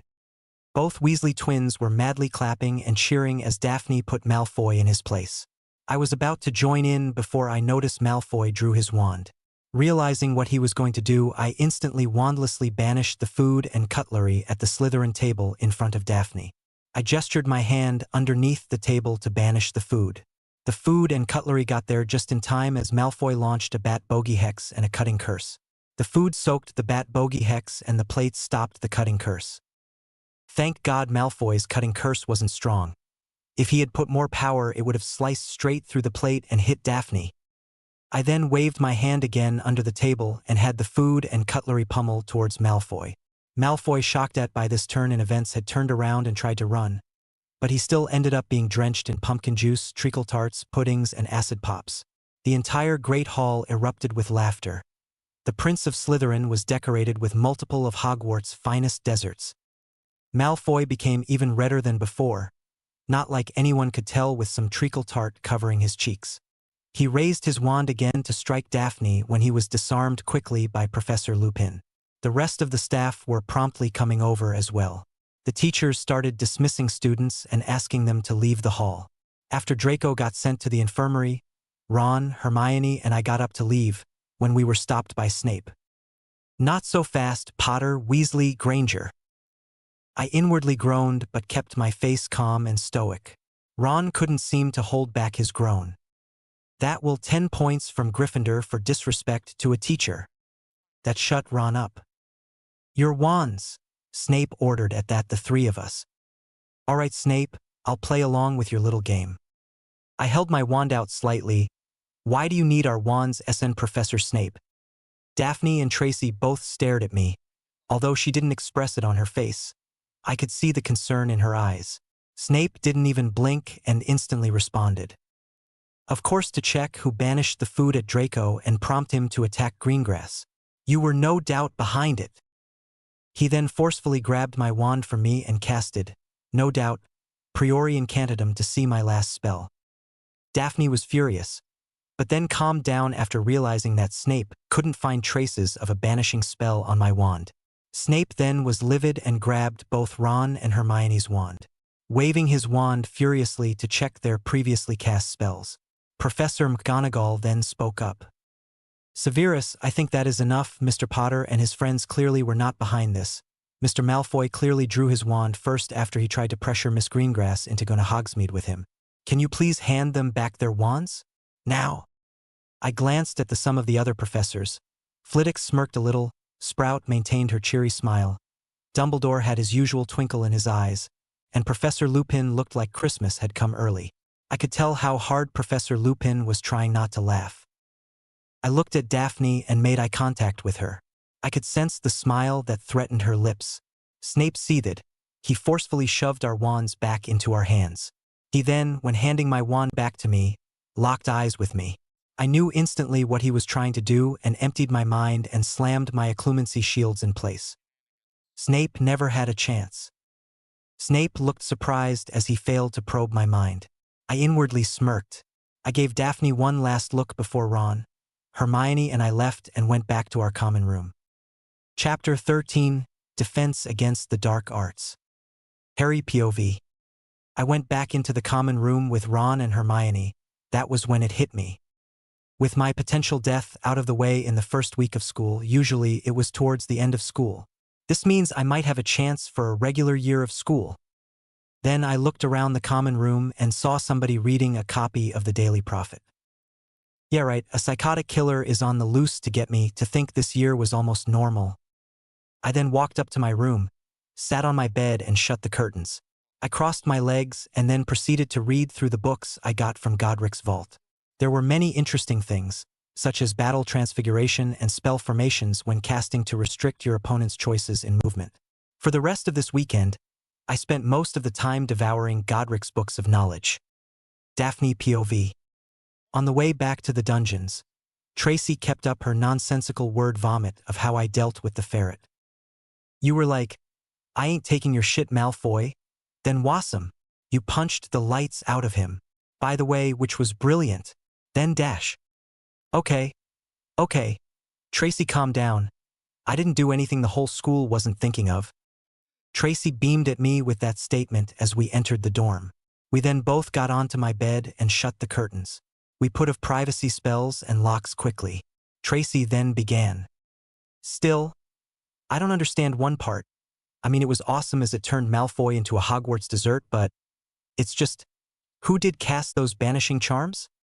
I also pondered at what Tracy said. Maybe one of the professors? Whoever was responsible did not draw their wand. Only professors would be capable of wandless magic.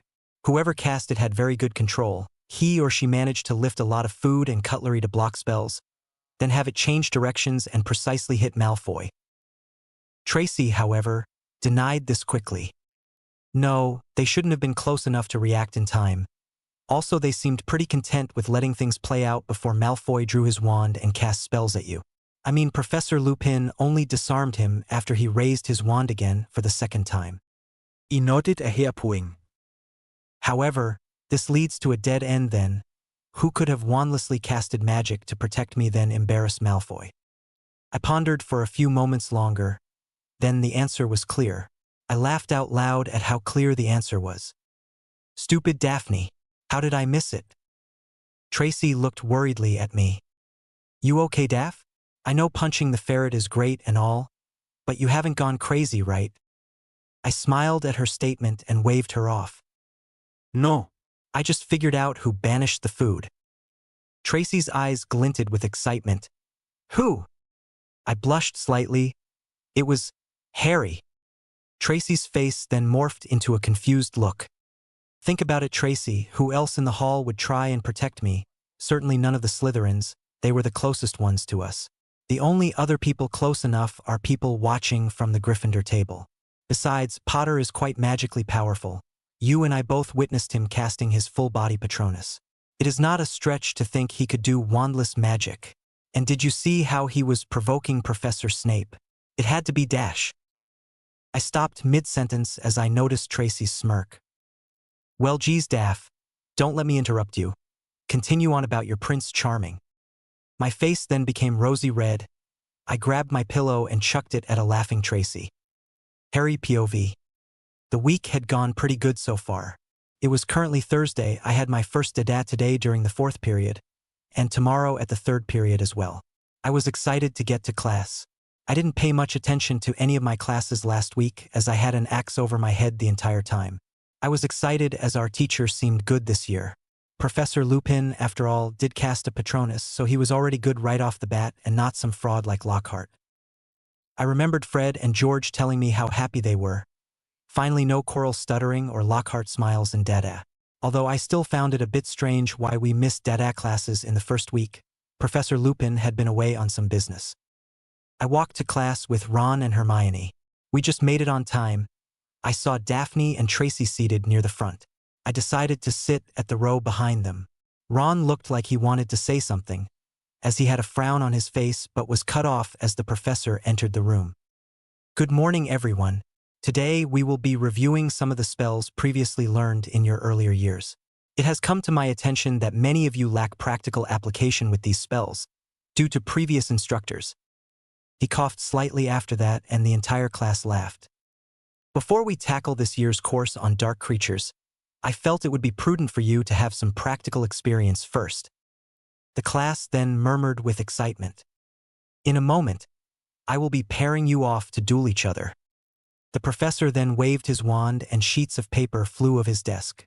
A sheet of paper then floated to each individual student's desk. In case you have forgotten, here is a list of spells and their incantations.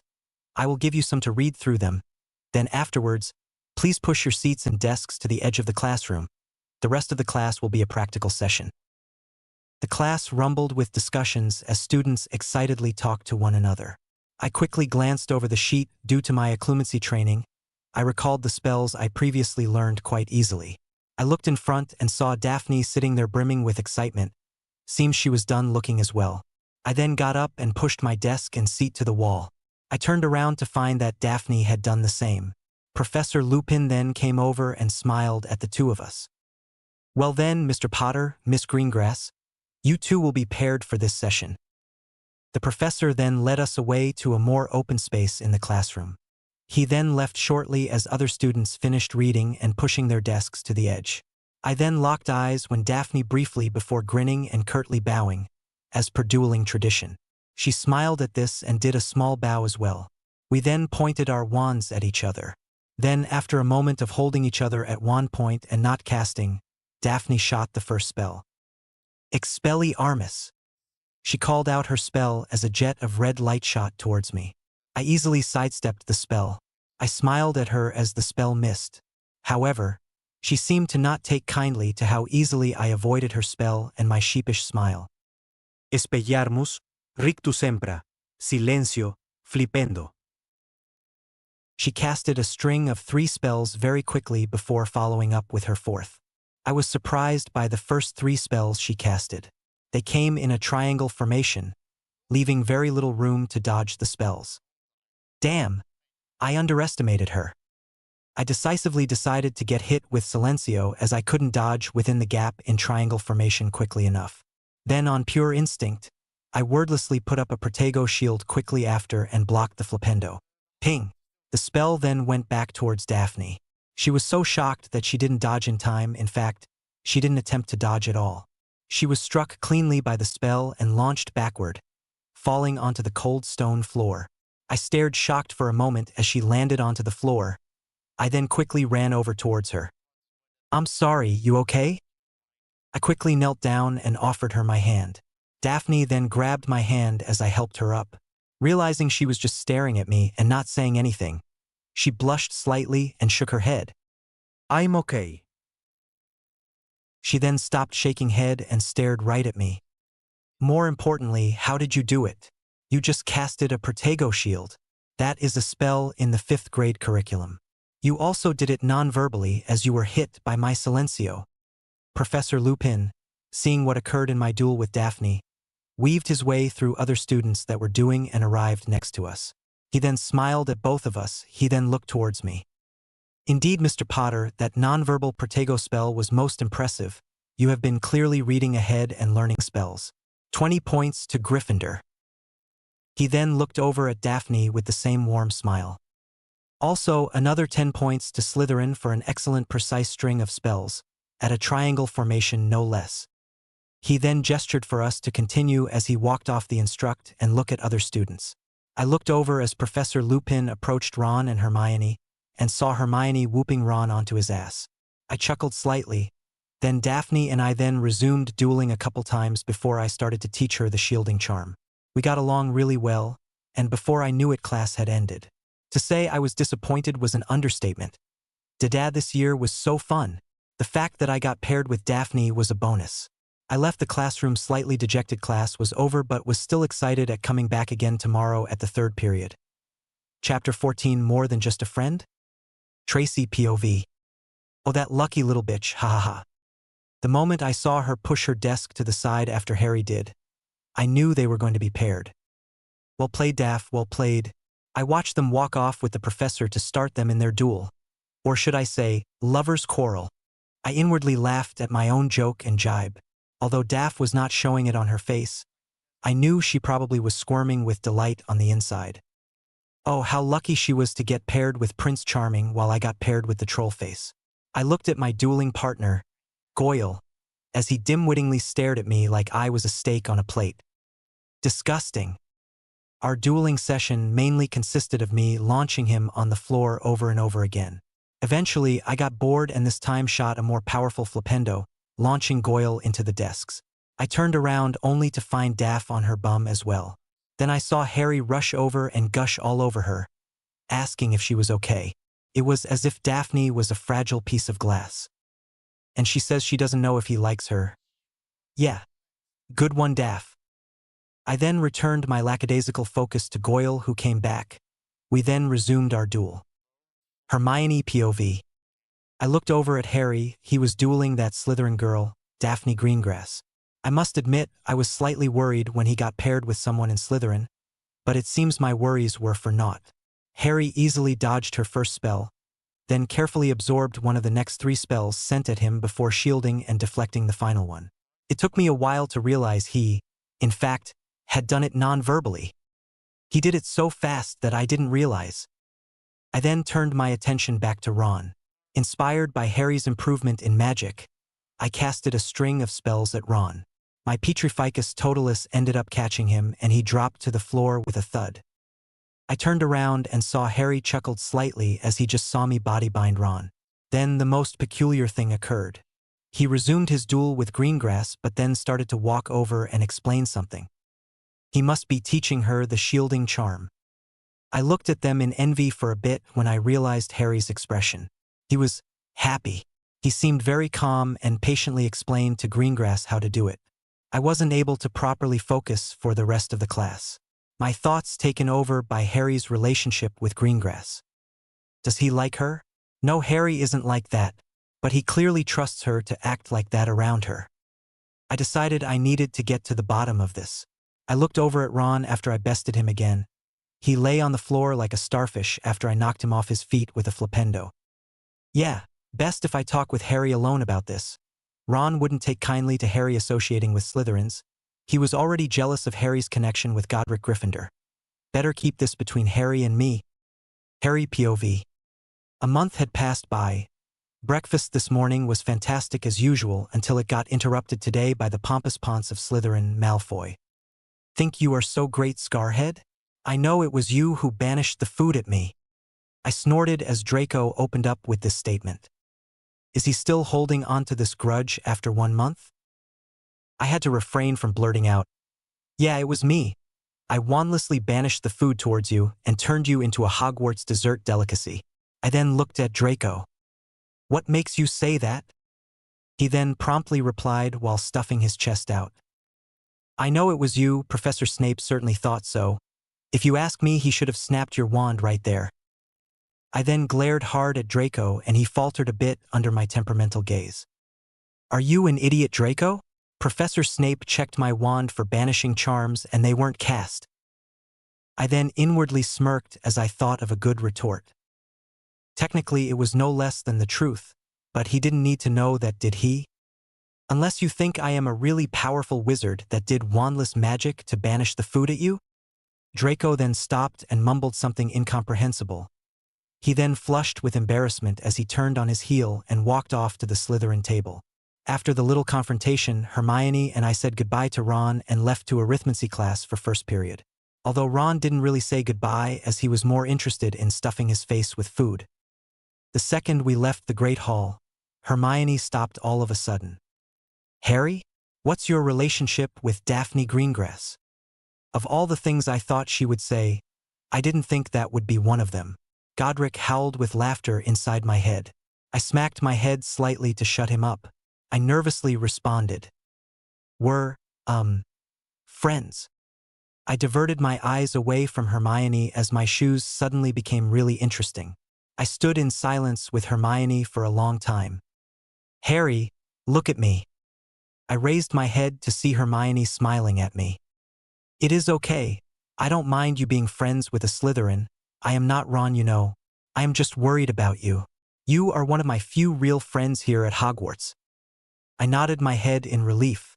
Hermione then sharply asked, do you trust her? I then, without hesitation, stated, yes, I do. Hermione then beamed at me. If you trust her, Harry, then I will trust your judgment. But you need to tell me how this all came about. Now. She then quickly added, I won't tell Ron if you don't want me to. I know how he can get. I detected a bit of a sad tone in her voice. As we walked to Professor Vector's classroom, I told her about how I met Daphne, how it was her sister that I saved on the train before coming back to save her, and revealed the part one hid from her about going into the chamber with Daphne. Hermione seemed cross at first that I kept that part from the chamber from her, but then relaxed as she understood my concerns. However, as our conversation continued, Hermione's smile just kept getting wider and wider. As we entered arithmancy class today, I saw Daphne sitting Tracy. There were 2 spare seats next to Daphne on her right. I immediately noticed Hermione not so subtly directing us towards them. I then wondered if it was a good idea to tell her. I then gave Daphne and Tracy a smile as I sat down next to her. Over the last month, we had gotten less nervous around each other and managed to hold relatively civil and playful conversations. She returned the gesture and smiled back as well. I heard a stifled laugh from the left of Daphne. This pulled Daphne's attention to stare at the person on her left. I looked over and saw Tracy Davis with a hand over her mouth. Did she find something funny? Huh? I was a bit confused. The class then started shortly after. Although Godric had already taught me some of the basics, I was still quite amazed at how similar the concepts of arithmancy was with Muggle mathematics as we delved deeper into the subject. A lot of the problem-solving in arithmancy was similar to algebra in maths. After becoming familiar with the laws of magic, Hermione and I breezed through the class as we both came from Muggle childhood backgrounds. It was basically formulating equations and canceling out variables, except under a different set of principles and rules, magical principles and rules. We were doing fractions today in class, how to cancel and simplify within equations. Hermione scoffed at how we were learning primary 3-level Muggle mathematics. Honestly, I was quite amused myself. I almost finished my question paper sheet today when I felt a nudge on my left shoulder. I looked over and saw Daphne with a slight scowl before it became a slightly nervous expression. Harry, could you help me please with this question?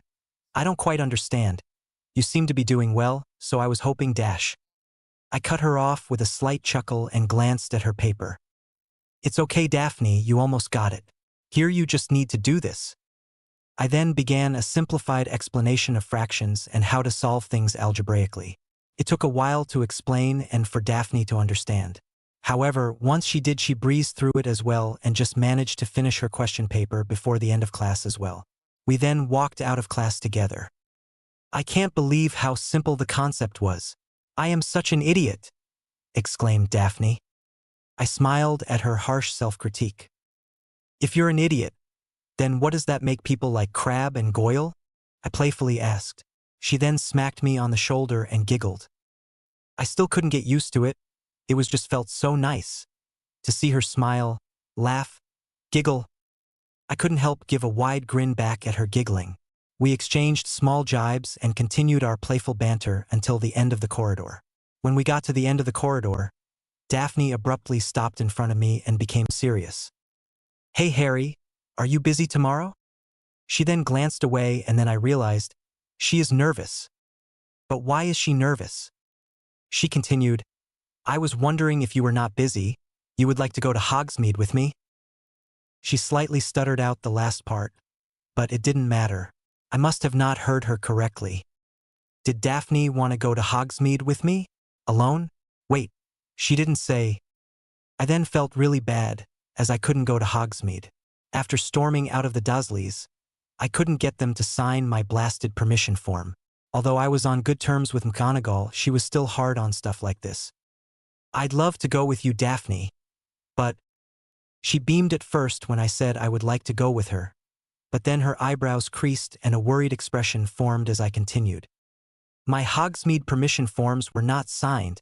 My guardians are a bit..." I didn't finish that phrase, however. After hearing me out slightly, Daphne dejectedly said, "It's okay, Harry, I understand." I could hear her disappointment. I then thought of an idea, although I will breaking the school rules. Once again. "Actually, I might be able to meet you at Hogsmeade, but I might have to take a different route." Daphne then went wide-eyed as she stared at me curiously. "If you leave an empty space on the carriage for me to Hogsmeade, I can tag along." Daphne seemed even more confused than before. "How? What? How can you come along?" Then something snapped within her. "You are going to use your invisibility cloak?" SHHHHH. I looked around the corridor. Thankfully, we were the only ones here as everyone else had stormed away from the arithmancy classroom. "Sorry, so the rumors are true?" whispered Daphne. "Yeah, I will try to sneak along. I can't take off my cloak until we get to somewhere secluded though." Daphne nodded at what I said. She then made a good suggestion. "Perhaps the path that leads to the Shrieking Shack? Nobody will be there. I can meet you there before we go together to explore Hogsmeade. Tracy can keep me company till then." "Wait, Tracy won't be staying with us?" Daphne reddened slightly at this. "She can. It's just..." I then also reddened once I realized what she was implying. Did she want to be alone? With me? Wait. Then does that make this a date? What in Morgana's name is going on? I then sputtered out, "Oh no, I don't mind going with just you. I mean, going with you is fantastic. It's just I didn't want Tracy to feel left out, you know? She is your friend after all." She then smiled at me, glanced around the corridor before leaning in and kissed me on my cheek. She then quietly whispered, "Okay, Harry. I will see you at Hogsmeade tomorrow then." I then watched her walk off to her next class whilst I forgot about my next class. I do not know how long I stood there frozen with a dumb smile on my face. Chapter 15. The Marauder's Map. Harry POV. I just said goodbye to Ron and Hermione as they were on their way to Hogsmeade. Unknown to them, I would be there too this time. I felt a bit bad not telling Hermione about it, but I was nearly certain she would chastise me about breaking the rules. Well, we will cross that bridge once we get there. "Harry, please tell me you have some better clothes than this." Godric cringed at my clothes. To be honest, I even cringed at my clothes. They were oversized and had holes in some places. "You are better off wearing you acromantula silked school robes, honestly." "Honestly, I can't agree with you more, Godric." Well, look at you. Growing up and becoming a ladies' man. Trying to grab more birds with your looks." I blushed a bit at his statement. "No, it's just..." "Honestly, Harry, I am just screwing around with you. Now open my book on the Transfiguration. There is a cool spell that would be beneficial for you date today." I blushed even harder at that statement. Date? Was this really a date? Daphne never used that word. Page 373. Damn it, Godric. I read the first sentence and became infuriated. "This teaches you how to transfigure clothes. Why didn't you tell me about this earlier? I just spent the last 30 minutes deciding which of my ragged clothes to wear." Godric chuckled. "Why, Harry? It was so much more entertaining watching you decide what to wear to impress Daphne. I am not trying to impress her. I just don't want to look miserable. Sure, Harry, sure. I quickly read through Godric's notes on how to transfigure clothes. I then remembered back some of the Muggle magazines that I read when at the Dursleys. I visualized the Muggle clothes and pointed my wand at my clothes. My oversized white long-sleeve shirt turned into a very warm-looking white cotton jumper. My long sweatpants became a nice set of navy blue jeans, and my thin cotton jacket became a thick hoodie with fur inside. I quickly put on the clothes and felt really warm. After a bit of resizing, the clothes perfectly fit. I then quickly followed Godric's instructions in his book and used my wand to put a set of runic markings on each clothing piece. This kept the transfiguration of my old rags permanent. I then took out my invisibility cloak and made my way down towards the carriages. There were only 5 more minutes before students were allowed to go to Hogsmeade. I quickly donned the cloak and waited for somebody to open the Gryffindor common room door. Once somebody came in or left, I'd sneak out. Daphne POV. I was waiting by the carriages along with Tracy. I couldn't help but look around to try find Harry, despite him being invisible. Tracy snickered as she saw me look around slightly. I should have realized how problematic it was that Harry was invisible. I should have told him to give me a nudge or something to indicate he was here. Filch was about to call us up for the next carriage now, and I had no idea if he really was here. Relax, Daph. Even if he doesn't get on our carriage, he will get to Hogsmeade and meet us there. You know, breaking the rules is kind of his specialty, right? The last couple of years are plenty proof of it. I couldn't tell if Tracy was joking or not, but I reluctantly agreed and got on the carriage with her as Filch barked our names. As we entered the carriage, I was a bit surprised when I saw Granger, Weasley, and his sister, and Longbottom. I immediately locked in my Ice Queen mask. The 6 of us then sat in silence as we headed to Hogsmeade. Although I wasn't showing it on my face, inwardly I couldn't help but become slightly nervous. Being in the presence of Harry's friends was a bit daunting. I noticed that Granger kept giving me knowing looks, but she remained silent. Surprisingly, it was Longbottom that spoke up first. "Hello, I am Neville Longbottom." His voice was equally as shaky as the hand he offered. Tracy seemed to have taken pity on the lack of self-confidence that the boy has. She was about to shake his hand when Weasley tugged his hand away. "Neville, don't go associating with snakes." This struck a nerve in me. Apparently, I wasn't the only one. This annoyed Tracy more than me. "You're not his mother, Weasley. Besides, he was just being polite and greeting us like a proper gentleman. Too bad the same can't be said for you." Weasley immediately became red in the face and shut his mouth. I didn't react or say anything. My face still remained calm and stoic. Tracy then held her hand out. "Tracy Davis, this is my friend Daphne Greengrass." Neville then nervously reached his hand back out again and shook Tracy's hand. After that, the awkward silence resumed. Once we got off Tracy, and I immediately took a different route to the rest of the Gryffindors and started heading towards the Shrieking Shack path. Harry POV. I was sprinting down the steps after someone finally opened the damn door. Damn, I was going to barely make it. I ran through the clock tower courtyard and saw Daphne looking around for me. I started to pick up the pace when a person suddenly grabbed me. Wait, what? No. 2 people are grabbing me? I looked and saw I was still under my invisibility cloak. How? I then quickly looked to my left and right and frowned. I hissed, "Hey guys, let me go. Come on, Fred and George, don't do this." Clever one, Harry dash. But not clever enough dash. Besides dash. We've got a better idea. I then desperately said, "Guys, come on. I'm trying to get to Hogsmeade."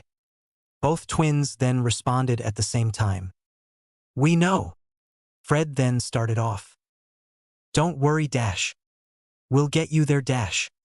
We will show you a quicker way as well, Dash. If you pipe down."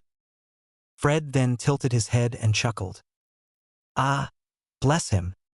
I was becoming desperate now. I might not be able to meet Daphne at Hogsmeade at this rate. I didn't have an axe, or should I say Horcrux, hanging over my head anymore. I'm not linked with Voldy. I just wanted to try for some happiness in my life for once, and I got blocked. Again. Let me. Come on, guys, don't. I was struggling in their arms. Then dragged me inside to an abandoned stairwell.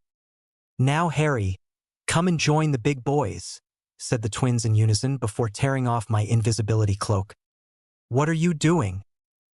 I wanted to shout even more before George cut me off with "Shh." Fred then handed me a parchment of some sorts. "This has got to me some joke? What's this rubbish?" Both twins chuckled slightly before Fred started off. "Hee. What's this rubbish?" he says. "That there is the secret to our success. It is a wrench giving it to you, believe me. But we have decided that your needs are greater than ours." I looked at both twins, now utterly confused. Fred merely smiled and told George to do something with the parchment. "George, if you will do the honors." George then took his wand out and waved it at the parchment. "I solemnly swear that I am up to no good." Then the parchment opened up and ink started to materialize out of the parchment. I then saw words starting to form and read what was on the parchment. "Messrs. Mooney, Wormtail, Padfoot and Prongs are proud to present the Marauder's Map." Still confused, I looked at the twins again. George then spoke up with a giddy smile. "We owe them so much." I then looked back at the parchment again and opened it, and something like a Muggle architecture floor plan of Hogwarts appeared. I then saw some labels floating about, but one caught my eye. "Hang on. This is Hogwarts. Is that... No, is that really Fred then interrupted me first. "Dumbledore in his study pacing he does that a lot." The twins once again going back and forth. I was utterly shocked. This map was amazing.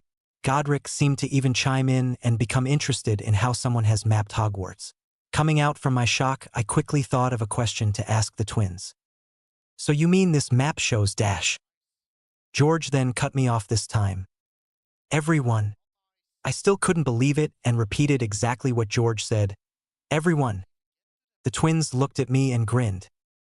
"Everyone where they are what they're doing every minute of every day."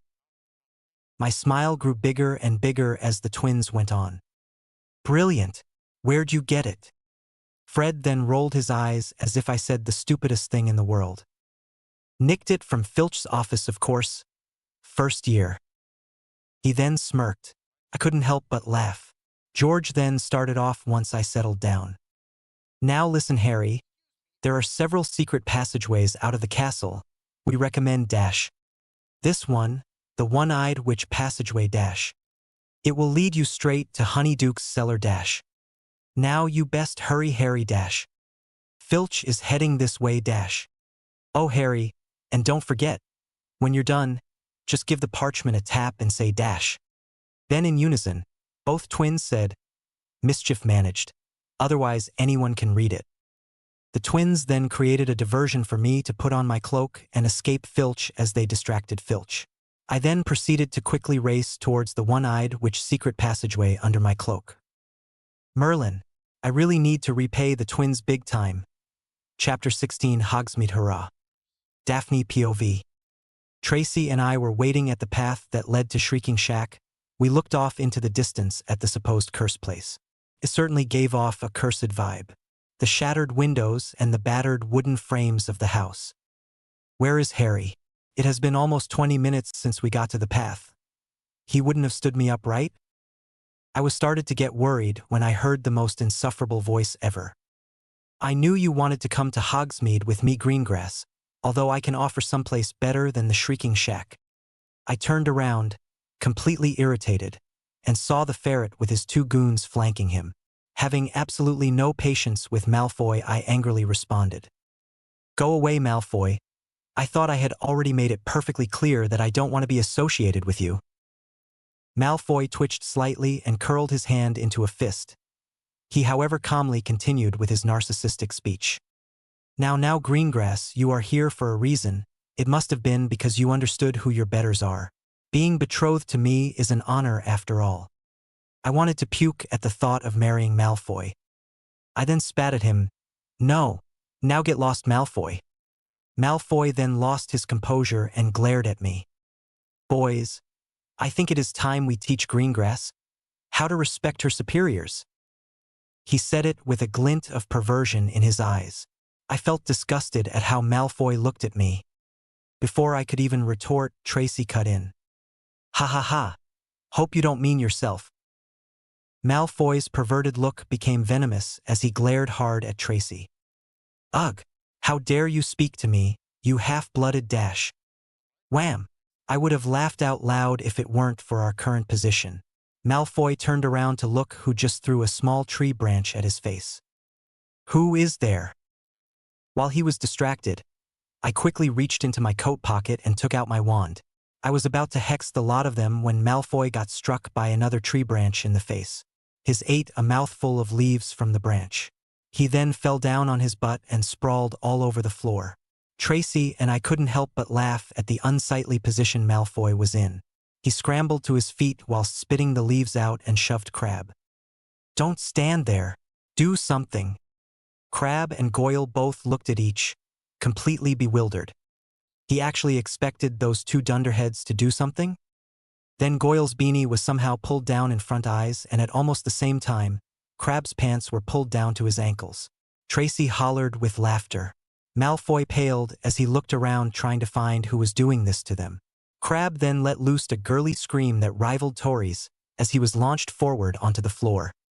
While Malfoy was staring shocked at what was happening to Crabbe, Goyle's scarf started yanking him around in circles.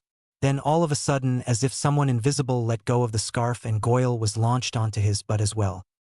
Someone invisible? Harry. It must be him. However, it seemed like Harry wasn't done. Malfoy's legs then got yanked up as he fell onto his back. While he lied down on his back, Harry held his legs and started pulling him along the path towards the Shrieking Shack. Malfoy was wriggling like a worm trying to get loose from the seemingly invisible force pulling him towards the cursed place. Tracy then collapsed with laughter and I couldn't help let loose and join in as well. Malfoy's feet then slackened and hit the ground with a thud after Harry pulled him about 10 meters or so away from where Tracy and I were standing. As soon as he was free, the ferret scrambled to his feet and started sprinting away. Crabbe was standing up, almost having put his pants on when Malfoy shoved him to the ground again. Get out of the way. Malfoy then continued running off with Crabbe and Goyle closely on his ferret tail. Tracy was still crying with laughter when I felt a gentle tap on my shoulder. I didn't even need to turn around before he revealed himself. Harry! Then out of nowhere, Harry popped out cackling with unrestrained laughter. Tracy with tears in her eyes managed to get out. Oh, ha ha ha. Tichat was absolutely brilliant. Oh my, ha ha ha, Harry. The three of us then laughed for a good while. Tracy then headed for Honeydukes. She was going to get some goodies before heading back to Hogwarts early. Harry and I then watched her go as we wandered around the outskirts of Hogsmeade. It was best if nobody saw us together yet anyway. I can't imagine Weasley's reaction if he saw me with Harry. Felt wrong though, sneaking around like this, but I guess I need to settle with this for now. After Tracy left, Harry and I broke into a comfortable conversation about school, although at times he did seem nervous. Heck, even I was nervous. He did seem a lot more comfortable around me. I was glad that he was getting more comfortable around me and trusting me. I subconsciously, without even thinking, latched onto his arm and snuggled my head in his chest as we kept walking and talking. Harry POV. I don't know why it felt so perfect, it just did. When Tracy left us and I was talking with Daphne, I felt that although she seemed nervous at first, so was I, she started to relax and smile. I don't know when or why she latched onto my arm and buried her head into my chest, but it felt perfect. Her blonde locks resting under my chin, the warmth from out-body contact with her clutching my arm. It all seemed too perfect to be real. Why did I feel this way? Do I like Daphne? Scratch that, I do. But is Daphne doing this because she likes me? I was then pulled out of the moment when I heard a loud dog barking from behind me. I turned around with Daphne still latched onto my arm and saw a big black dog barking. The second I turned, the dog started running away. Strange. Why did the dog run? Then the temperature dropped all of a sudden. I know it's cold in Scotland, but it is only the second week of October, a month and a half since school started. No, this is... I looked up to the sky and that murky feeling in my gut tugged at me. The sky started to get dark as it became cloudy. The wind picked up, the trees around us rustling as the leaves fell to the floor and started to decay. I then pulled out my wand instantly and Daphne did the same. All of a sudden, a Dementor dove at us from behind the trees. I quickly pushed Daphne out of the way as the Dementor narrowly missed her. I then pointed my wand out towards the Dementor that passed and conjured out my Patronus.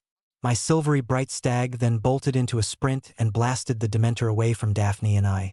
I looked up and saw another 2 Dementors lingering above us. They then dived down, but not towards me. Daphne! I quickly withdrew my Patronus back, having my stag charge towards Daphne. Daphne screamed as the Dementors approached her. Just before the Dementors could begin feasting on her soul, my stag got there just in time. It repelled the 2 Dementors, making them scream in agony. The Dementors then hurriedly flew away. I then dissolved my Patronus and quickly rushed over to Daphne. She then pulled me into a hug as if her life depended on it. Harry, Then a chorus of screams sounded in the distance. I looked up and realized the sky was still dark. It was still cold. Blast it! I looked over at Hogsmeade Village and an infestation of Dementors swarming around it. I also saw 2 faint silvery white lights. That must be the patron uses from 2 professors who are on station there. They can't defend all the students. But can I do it? On the train, I did a full-body Patronus that severely drained my magical reserves. It also only repelled dozens of Dementors. There had to be at least 100. That was a giant swarm around the village center. No, I have to do it even if I become a squib. Dumbledore won't get news of this in time.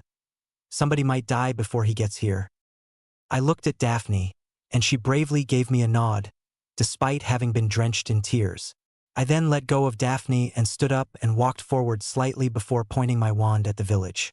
Then I cleared my mind and thought back to my happiest memory. I let the memory itself consume me. Expecto Patronum, I yelled out. The silver stag burst forward and lit up the sky. It then sprinted towards the village, radiating pure magical power as waves of bright silver light pulsed out from the stag. The Dementors started to disperse, but the Patronus was not big enough. Some areas were still not covered. Dementors were still around the edges of Hogsmeade. Then, amidst my thoughts of my happiest memories, while channeling the Patronus, I saw Daphne, her smile and laughter. The time we spent together in the hospital wing, our journey down to the chamber, the time I spent teaching her arithmancy, our time between classes in the last month, and our time at Hogsmeade. A tear then fell down my cheek as I smiled at the beautiful memories. With that, something clicked within me, and I was able to push my Patronus to the absolute pinnacle. A sudden burst of magic pulsed out of my wand and strengthened the full-body Patronus that I had conjured already. The light was blinding. My silver stag then screeched and danced around in the sky and let loose another wave of bright light. This light then pierced through the dark clouds formed by the Dementors in the sky. The bright rays swept across all of Hogsmeade and beyond its borders. It blasted all of the damned Dementors out of Hogsmeade. After the Dementors were gone, I then slowly dissolved my Patronus, the light slowly dying. I then lowered my wand and staggered instantly. I leaned down and clutched my knees and started gasping for air. However, I wasn't given a chance to recover as I was tackled to the ground by Daphne with a hug. We lay there on the grass, her clutching me tightly. For goodness knows how long. Chapter 17 Sirius Black. Sirius POV. I was flabbergasted when I saw the full-body Patronus. Blimey, Harry was a powerful wizard.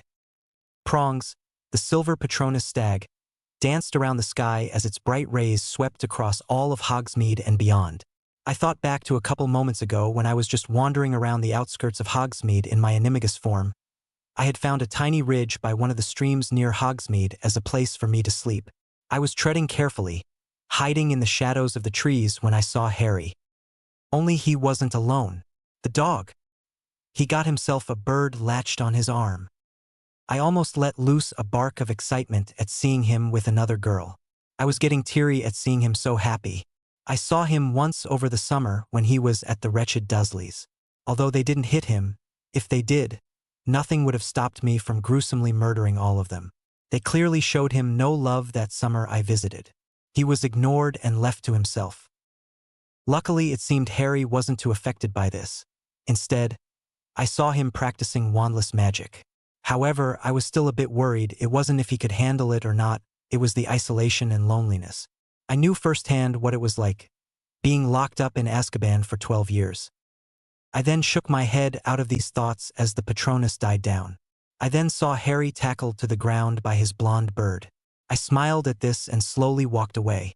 If Harry was happy, then there is no need for me to be in his life. It would drastically complicate things and might even tear his life apart. No. I am here to kill that treacherous rat and then I will leave Harry be. He is better off without me. Daphne POV. Daphne, I think we should get going, Harry whispered into my ear as we stayed on the grass together. I hugged him tightly and was unwilling to let him go. 5 more minutes.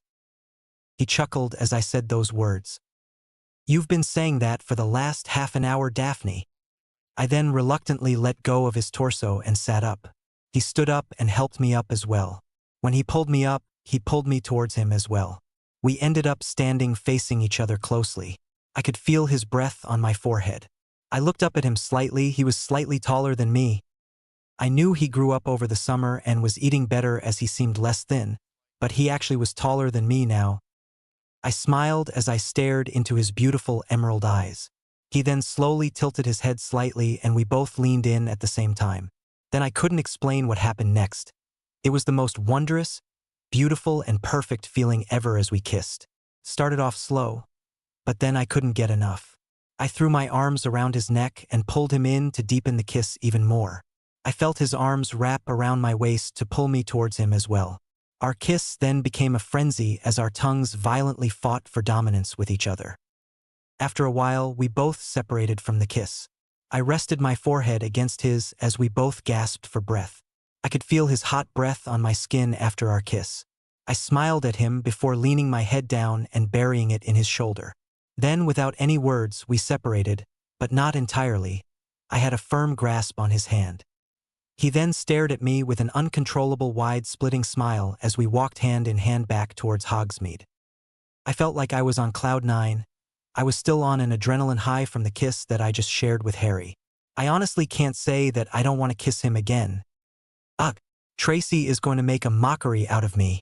Speaking of which, where is she? I hope she is okay. And left before the commotion with the Dementors. As we walked through the streets of Hogsmeade, I could see everyone tidying things up and setting things back in order. We then approached the 3 broomsticks and saw Madame Rosmerta alone tidying things up. Everyone must have ran away during the dilemma, and evidently not bothered coming back to help. The butterbeer bottles and fire whiskey jugs that were left cracked and spluttering on the floor, no doubt caused by people knocking them over during the chaos of the Dementors. Must have been really messy. Harry and I then walked over. He then, to my disappointment, let go of my hand and drew his wand out. I then walked off in the opposite direction of him and started helping Madame Rosmerta with parts of the 3 broomsticks. I then, whilst casting repair spells, saw some of the broken objects and mess cleaning themselves in front of me. I then turned and noticed that Harry had started chanting and waved his wand like he was Professor Flitwick conducting the frog choir. Slowly, the fire whiskey and butterbeer all across the tavern floor were cleaned up.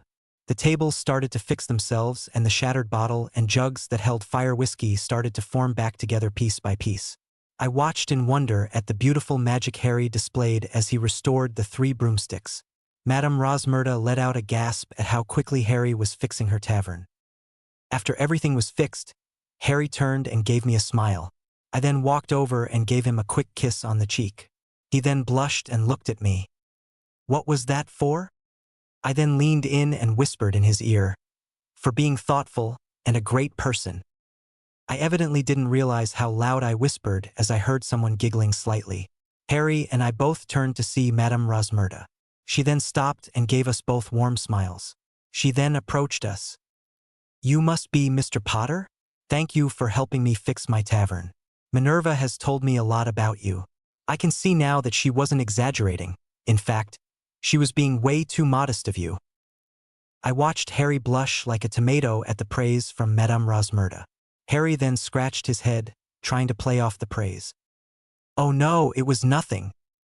Madame Rosmerta then waved him off. I don't see anyone else coming here and helping me, much less return this place to its exact complete perfection. You and your girlfriend are the only ones who came here after that shitstorm with the Dementors. This, in turn, made Harry even redder. I giggled slightly as it seemed like there was steam coming out of his ears. I couldn't tell if it was from the additional praise or the comment about me being his girlfriend. Mr. Potter's girlfriend. Snap out of it, Daphne. I then reached over and grabbed his hand, relishing its warmth, but also squeezing it slightly to try to calm him down a bit. Madame Rosmerta then smirked at us. Harry, after calming down, sheepishly started to talk to Madame Rosmerta. Well, we should really get going. You see, Madame Rosmerta, I wasn't actually supposed to be at Hogsmeade today. My permission form wasn't signed. Don't worry, Harry. I won't rat you out for coming. In fact, you can have free butterbeers if you ever come to the Three Broomsticks, Harry. She then smiled at me before looking back at Harry. Of course, as long as you bring your +1. I then brightened up at Madame Rosmerta's offer. Something was still bothering me, though. Madame Rosmerta? Daphne Greengrass. I'm Harry's. I took a deep breath. Girlfriend. Felt oddly nice to say that. Madame Rosmerta perked up and looked at me with a smirk on her face. Yes, Miss Greengrass? Why were there Dementors present in Hogsmeade, especially during a Hogsmeade weekend? If I remember correctly from Dumbledore's speech, I thought they were meant to be stationed outside the borders of Hogwarts and away from Hogsmeade. How were they allowed so close? Madame Rosmerta then scowled. That was because of the idiotic Minister of Magic. After Sirius Black escaped from Azkaban, he didn't want to appear weak, so he wanted to be seen as doing something. So he then dumped the lot of Dementors around Hogwarts and Hogsmeade to show the Ministry's so-called strength. I knew Fudge was an idiot based on what my dad said after some meetings at the Wisengamot, but I didn't know he was this much of a dunderhead. However, the main reason is because Sirius Black was sighted in Dufftown yesterday. It is not far from here. Suspecting that he was on his way to Hogwarts, the Dementors patrolled Hogsmeade closely to watch out for Black.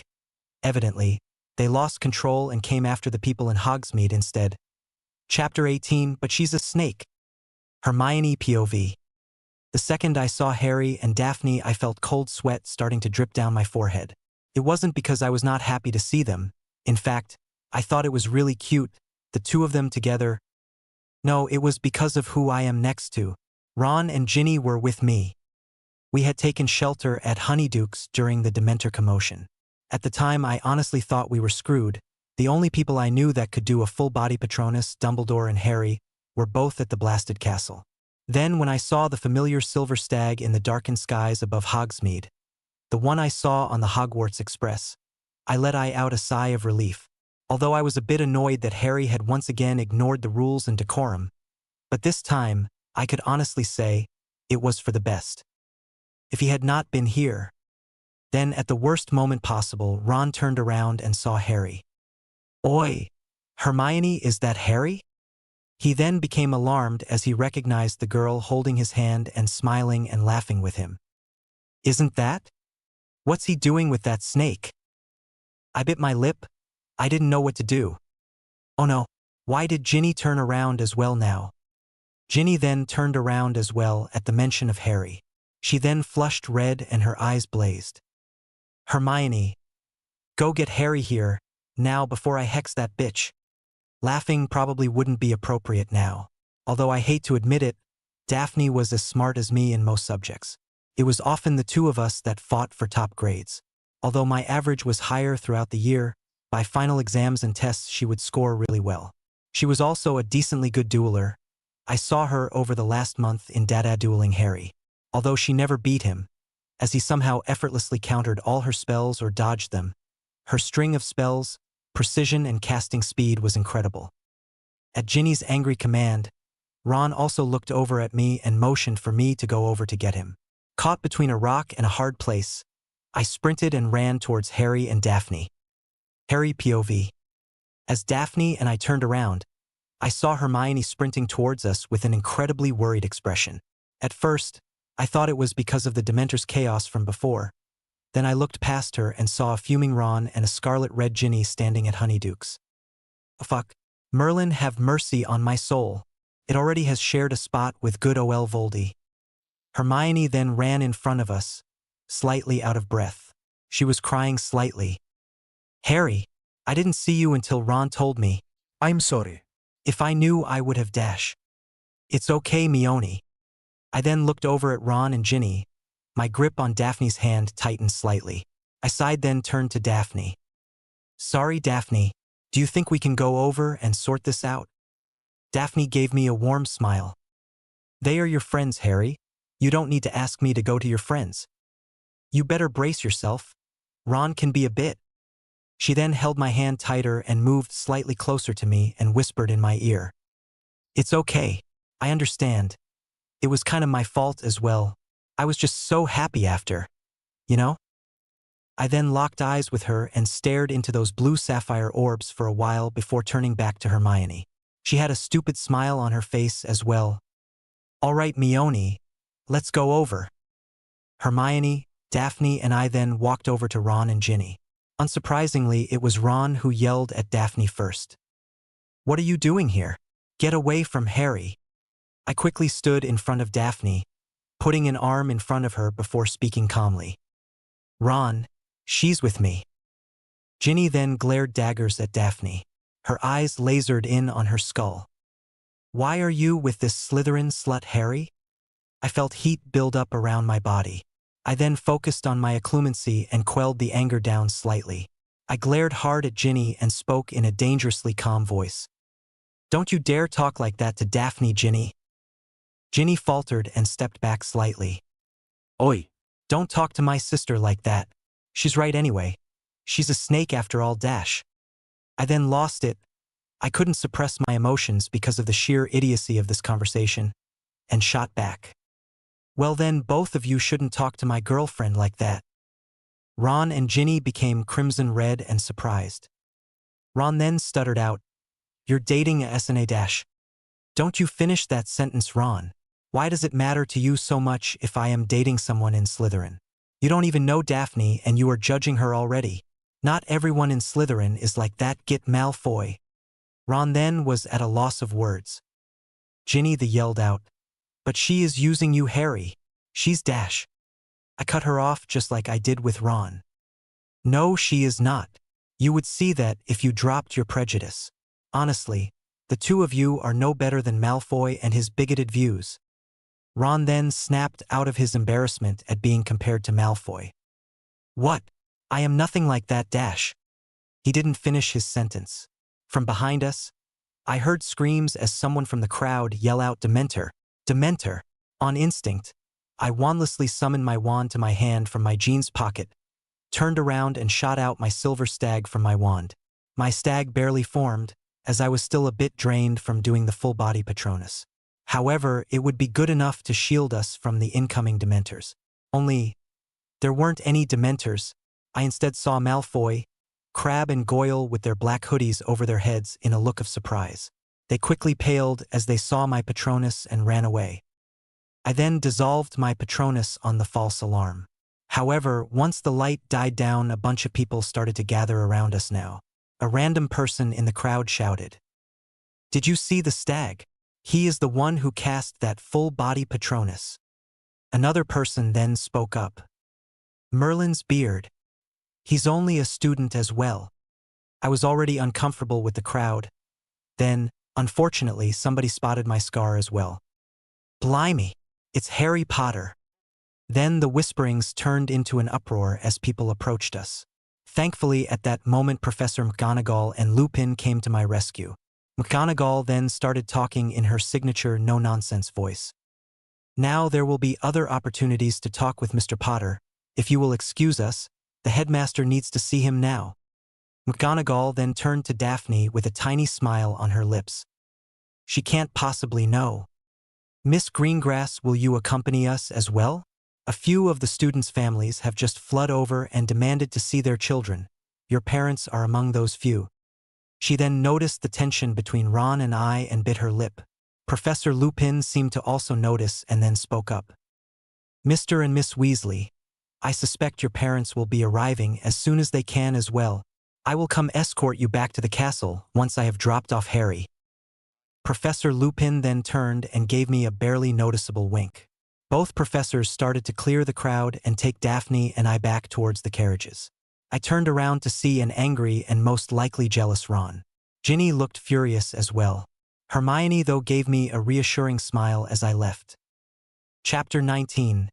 The Parents. Harry POV.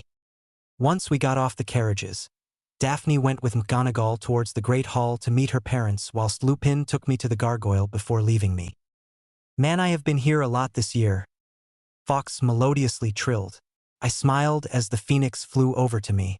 I raised my arm for her to perch on it, and I gently petted her. Dumbledore then chuckled. Careful, Harry. You are spoiling her too much. She may expect you to come here regularly.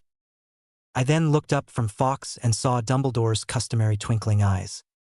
Harry, first, I would like to thank you for your, once again, brilliant full-body Patronus. If you had not cast it when you did, some people within Hogsmeade may have indeed lost their souls permanently and died today before I would have arrived. I nervously nodded at Dumbledore's praise again of my Patronus. His eyes then dangerously twinkled as a smile formed on his face. And second, should I know why you were at Hogsmeade today, without your permission form signed? Pang. Dumbledore had caught me. I didn't know what I was more nervous about now. Telling him about what he most likely alluding to, Daphne, or about admitting to breaking the rules once again. Dumbledore then chuckled at my silence. It is okay, Harry, although it had been quite some time ago. I was once in your position. I bent the rules slightly for a person I once loved. Wait, what? Love? I mean, I really like Daphne and think she is wonderful. But is this love? How am I supposed to know? However, although I understand why you snuck out to see Miss Greengrass. Crap, he knows. Is he reading my mind? I know he is a legilimens. But I can't feel any probing, not even passive legilimency. How in the name of Merlin? And in the process of sneaking out saved everyone in Hogsmeade from a very cruel fate. You still have to be careful, Harry. Sirius Black is on the loose. You sneaking outside without any teachers and only Miss Greengrass and your friends knowing is very dangerous. I wanted to object, but Dumbledore continued on. I know of your quite amazing improvement in magic. I have not forgotten that a certain founder of Hogwarts resides in your head, and Professor Lupin has been telling me of your amazing dueling prowess in defense against the dark arts. In spite of that, I will still caution you, Harry, as going to Hogsmeade without barely anyone knowing is dangerous when there is threat looming over the area. I then nodded at Dumbledore. I understood where he was coming from. I turned around to leave, but then Dumbledore chimed in one more comment. Oh, before you leave, Harry, I have scheduled for us to go see what I was talking to you about last time. We will be going together during the Christmas break, if that is okay with you. Sure, sir. How long will it take? Dumbledore then leaned back in his chair and pondered for a moment. It depends on your interpretation of what you will be shown. I'm afraid I can't say for certain how long we will take. I then bid Dumbledore farewell before leaving his office. I still had some time before curfew.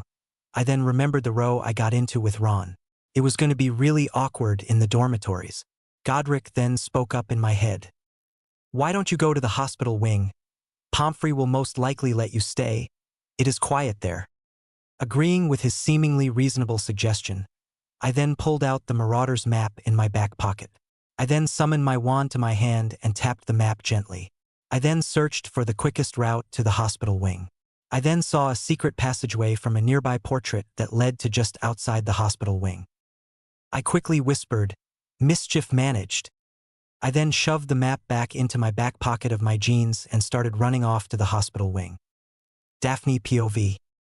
When I walked into the Great Hall with McGonagall, I saw a giant crowd of parents with their children. The minister is not going to hear the last of this. McGonagall then left me to wonder the crowd alone. I finally caught sight of my mum and dad. He had the exact same blonde hair like me, whilst my mom was like Tori and had brown hair. Mom, Dad, I yelled out as I ran towards them. They then looked towards me and also started to rush towards me. I was tackled with a fierce hug by my mother first. Oh, Daphne dear, We came as soon as we could. Once we heard there was a swarm of Dementors of Hogsmeade, we thought you might have. It was already a close call at the start of the year, when your sister was very briefly feasted on by a Dementor, that idiotic, corrupted, dunderhead minister.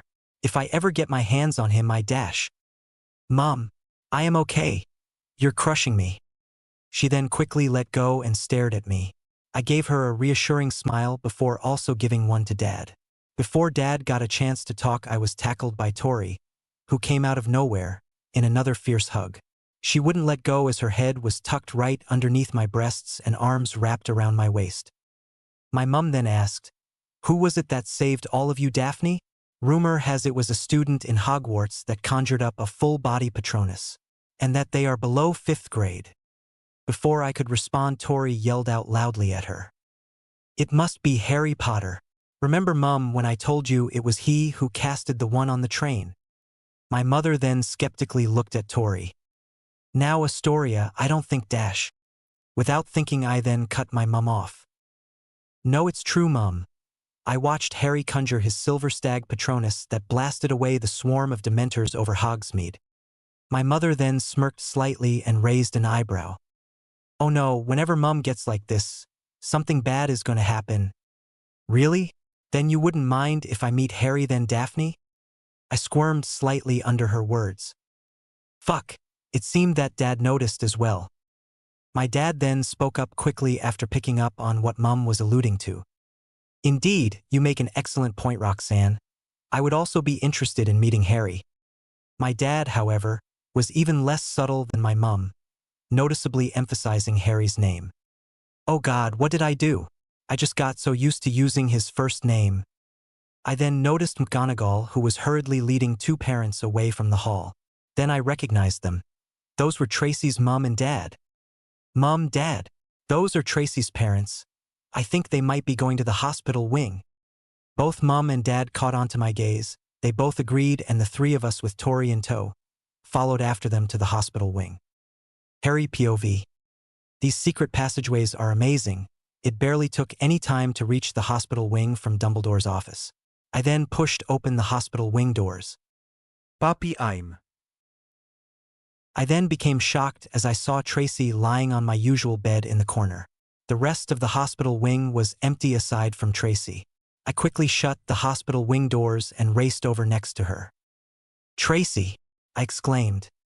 I then conjured a chair and sat next to her at her bedside. Poppy must have noticed the commotion as she barged in. "Mr. Potter, not you as well. Miss Davis has just been through a rather traumatic experience. She was exposed to a Dementor for an incredibly long duration. In fact, any longer, and the Dementor may have successfully administered the kiss. If you are going to be making a fuss, leave." I lowered my head, a little ashamed of myself, but I was also deathly pale. The Dementor's kiss? Merlin's fucking beard. Tracy almost had her soul ripped from her. Poppy then noticed my concern. "She will be fine, Mr. Potter. Miss Davis's soul is still intact, however. She will need to stay here and be monitored. She will need a lot of rest." I looked up at Poppy and smiled at her, thankful for the reassurance. She then left and returned to her office. Tracy then groggled out, "Is she gone? I don't want any more potions." I laughed slightly. "Oh, Tracy, you have no idea. Don't worry. I completely understand what you mean." Tracy then weakly turned her head over to look at me. She looked absolutely miserable. "Thanks, Harry. I was already at the outskirts of Hogsmeade getting ready to board a carriage back when the Dementors attacked. If you didn't cast that powerful Patronus that covered all of Hogsmeade and slightly beyond, I might not be here right now." I silently nodded slowly before Tracy continued on. "I could feel it, the warmth and the happiness when your Patronus swept over me and blasted the Dementor that was feasting on me away. I was so glad when I saw the silver stag dancing in the sky. It was as if my prayers were answered." I still stared at her in silence when an idea clicked in my head. Although I was very exhausted still after the full-body Patronus, I still offered her to see my Patronus and experience that warmth again. "Would you like to see my Patronus? I'm not trying to flaunt it or anything. I just, thought you would feel better in its presence." I stuttered out the last part of my sentence. Knowing Tracy's very hyperactive attitude, I was expecting some retort or joke, but instead, she warmly smiled and whispered out so quietly that I almost missed it. Please. I then stood up and vanished the chair I sat in and walked to the edge of her bed. I pulled out my trusty Holly Phoenix feather wand and cast the Patronus charm. Out came my silver stag as it stood next to Tracy, its bright light illuminating the slightly dull hospital wing. Tracy noticeably relaxed as the stag stood next to her. The hospital wing then opened and in came Professor McGonagall along with 2 other people, both of them coming to an abrupt stop once they noticed my stag standing behind me. However, quickly after, another 4 people came sprawling into the hospital wing. Among them was Tori and Daphne. Wait, are those her parents behind her? Shit. Fuck, what am I going to say? I lost concentration as these thoughts went through my head and my Patronus dissolved.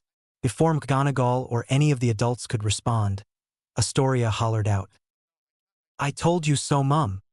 The older women next to Astoria, who seemed to be the spitting image of her, quickly told Astoria to shush. McGonagall and the 2 people snapped out of their daze as well and quickly walked over to Tracy. I stood aside to give them space. Tracy then was hugged by these 2 people, who were now obviously her parents. I then looked over at Daphne, who was at first beaming at me, then her facial expression became concerned. She then used her eyes and pointed at her parents, who were slowly inching closer towards me. I felt a bit of cold sweat down my back. 100 Dementors or meeting your new girlfriend's parents. Easy. I'd take 100 Dementors any day. I took a deep breath and used occlumency to calm down my nerves. Her father then approached me first. Why did it have to be the father first? Cyrus Greengrass of the most ancient and noble house of Greengrass. This is my lovely wife Roxanne Greengrass. He then extended his hand. I shook it firmly. Then his wife, Daphne's mother, raised her hand. I was about to shake it when Godric yelled at me in my mind quickly. Gently take the hand and kiss it on the knuckle. Don't shake it. Don't shake. I paused for a moment to have a mental battle within my mind before bowing slightly to take Daphne's mother's hand and kissed it on the knuckle before letting go and standing back straight. They then both smiled at me, and I saw a flash of recognition within their eyes. It seemed like they both wanted to say something, but were cut off when the human missile Astoria tackled me onto a spare bed next to Tracy in a vicious hug. Harry, I told my parents it was you who did the full-body Patronus, but they didn't believe me. Can you do it again? Can you get out your silvery stag? I chuckled slightly at Astoria's enthusiastic remark. Only if Tracy wants me to right now. I had my Patronus out to comfort her just now. She's still recovering from her encounter with the Dementors. So unless she says so, sorry Astoria. She then let go of me and sat up on the bed and started to pout. She stared at me with her wide glimmering eyes. I was about to give in when Daphne came to my rescue. Cut it out, Tori. Conjuring out a Patronus is tiring and requires a happy memory. Guilt-tripping Harry like that with your pouting face won't bring out his Patronus. Tori then cut back at her sister. Harry? You talk like as if he is yours. Her eyes then widened, shock and realization hitting her at the same time. No. No way. Are you dating Harry Potter? How do I not know? When did this happen? Daphne tried to hide it but miserably failed. Before anyone else spoke, Poppy came back and telling us to get out. We were making too much noise. Everyone but Tracy's parents got locked out of the hospital wing. The second we got outside, I immediately got interrogated by Daphne's parents. Now, Harry, be honest with me, are you dating Daphne? Said Daphne's dad. I took a quick glance at Daphne and saw that she was nervous. I then mustered what courage I had and looked directly at him and confidently responded. I am Lord Greengrass. Godric chimed in at the last moment and told me to use his title. I then held his gaze for a long time without blinking. He then broke into a grin. Please, it is Cyrus, Harry. Very well.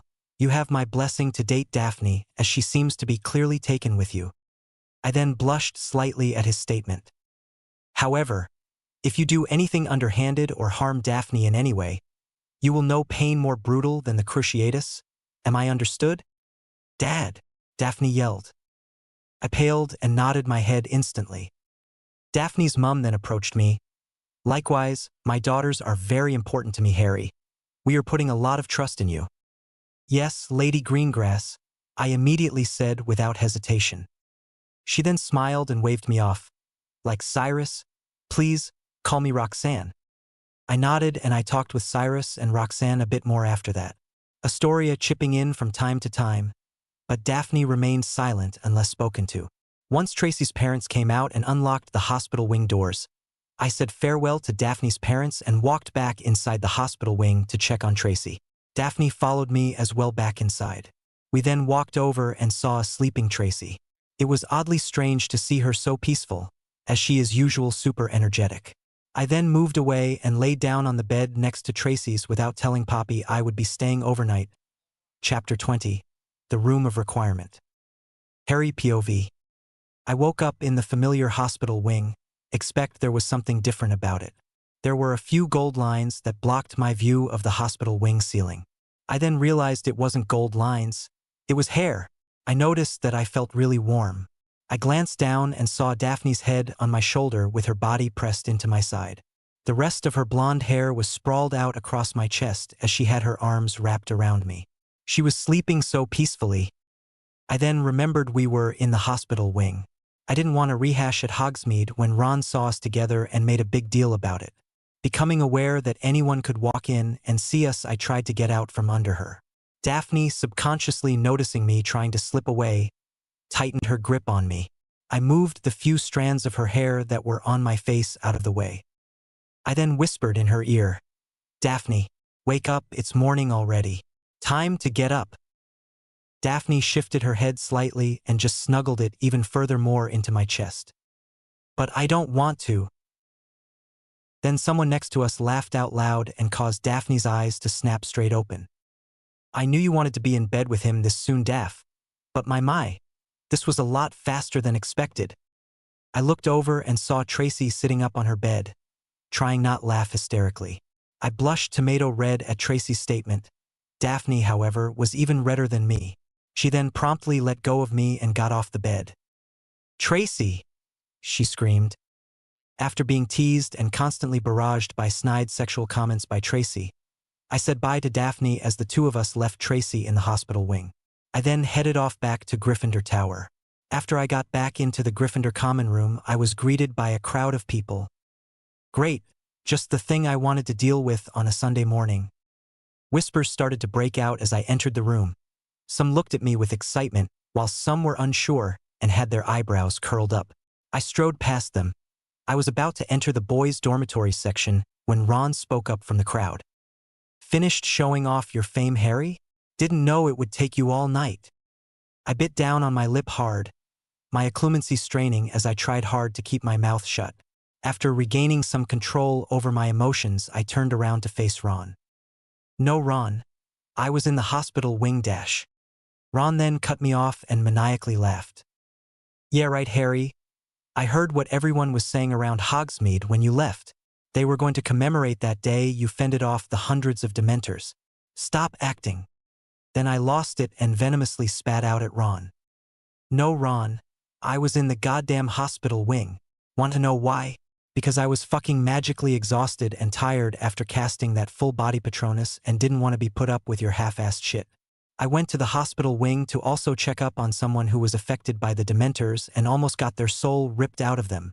Not everyone was hiding at Honeyduke's, stuffing their face with candy during the attack." Ron paled and stumbled backwards. Some people giggled at what I said, whilst others remained deathly quiet.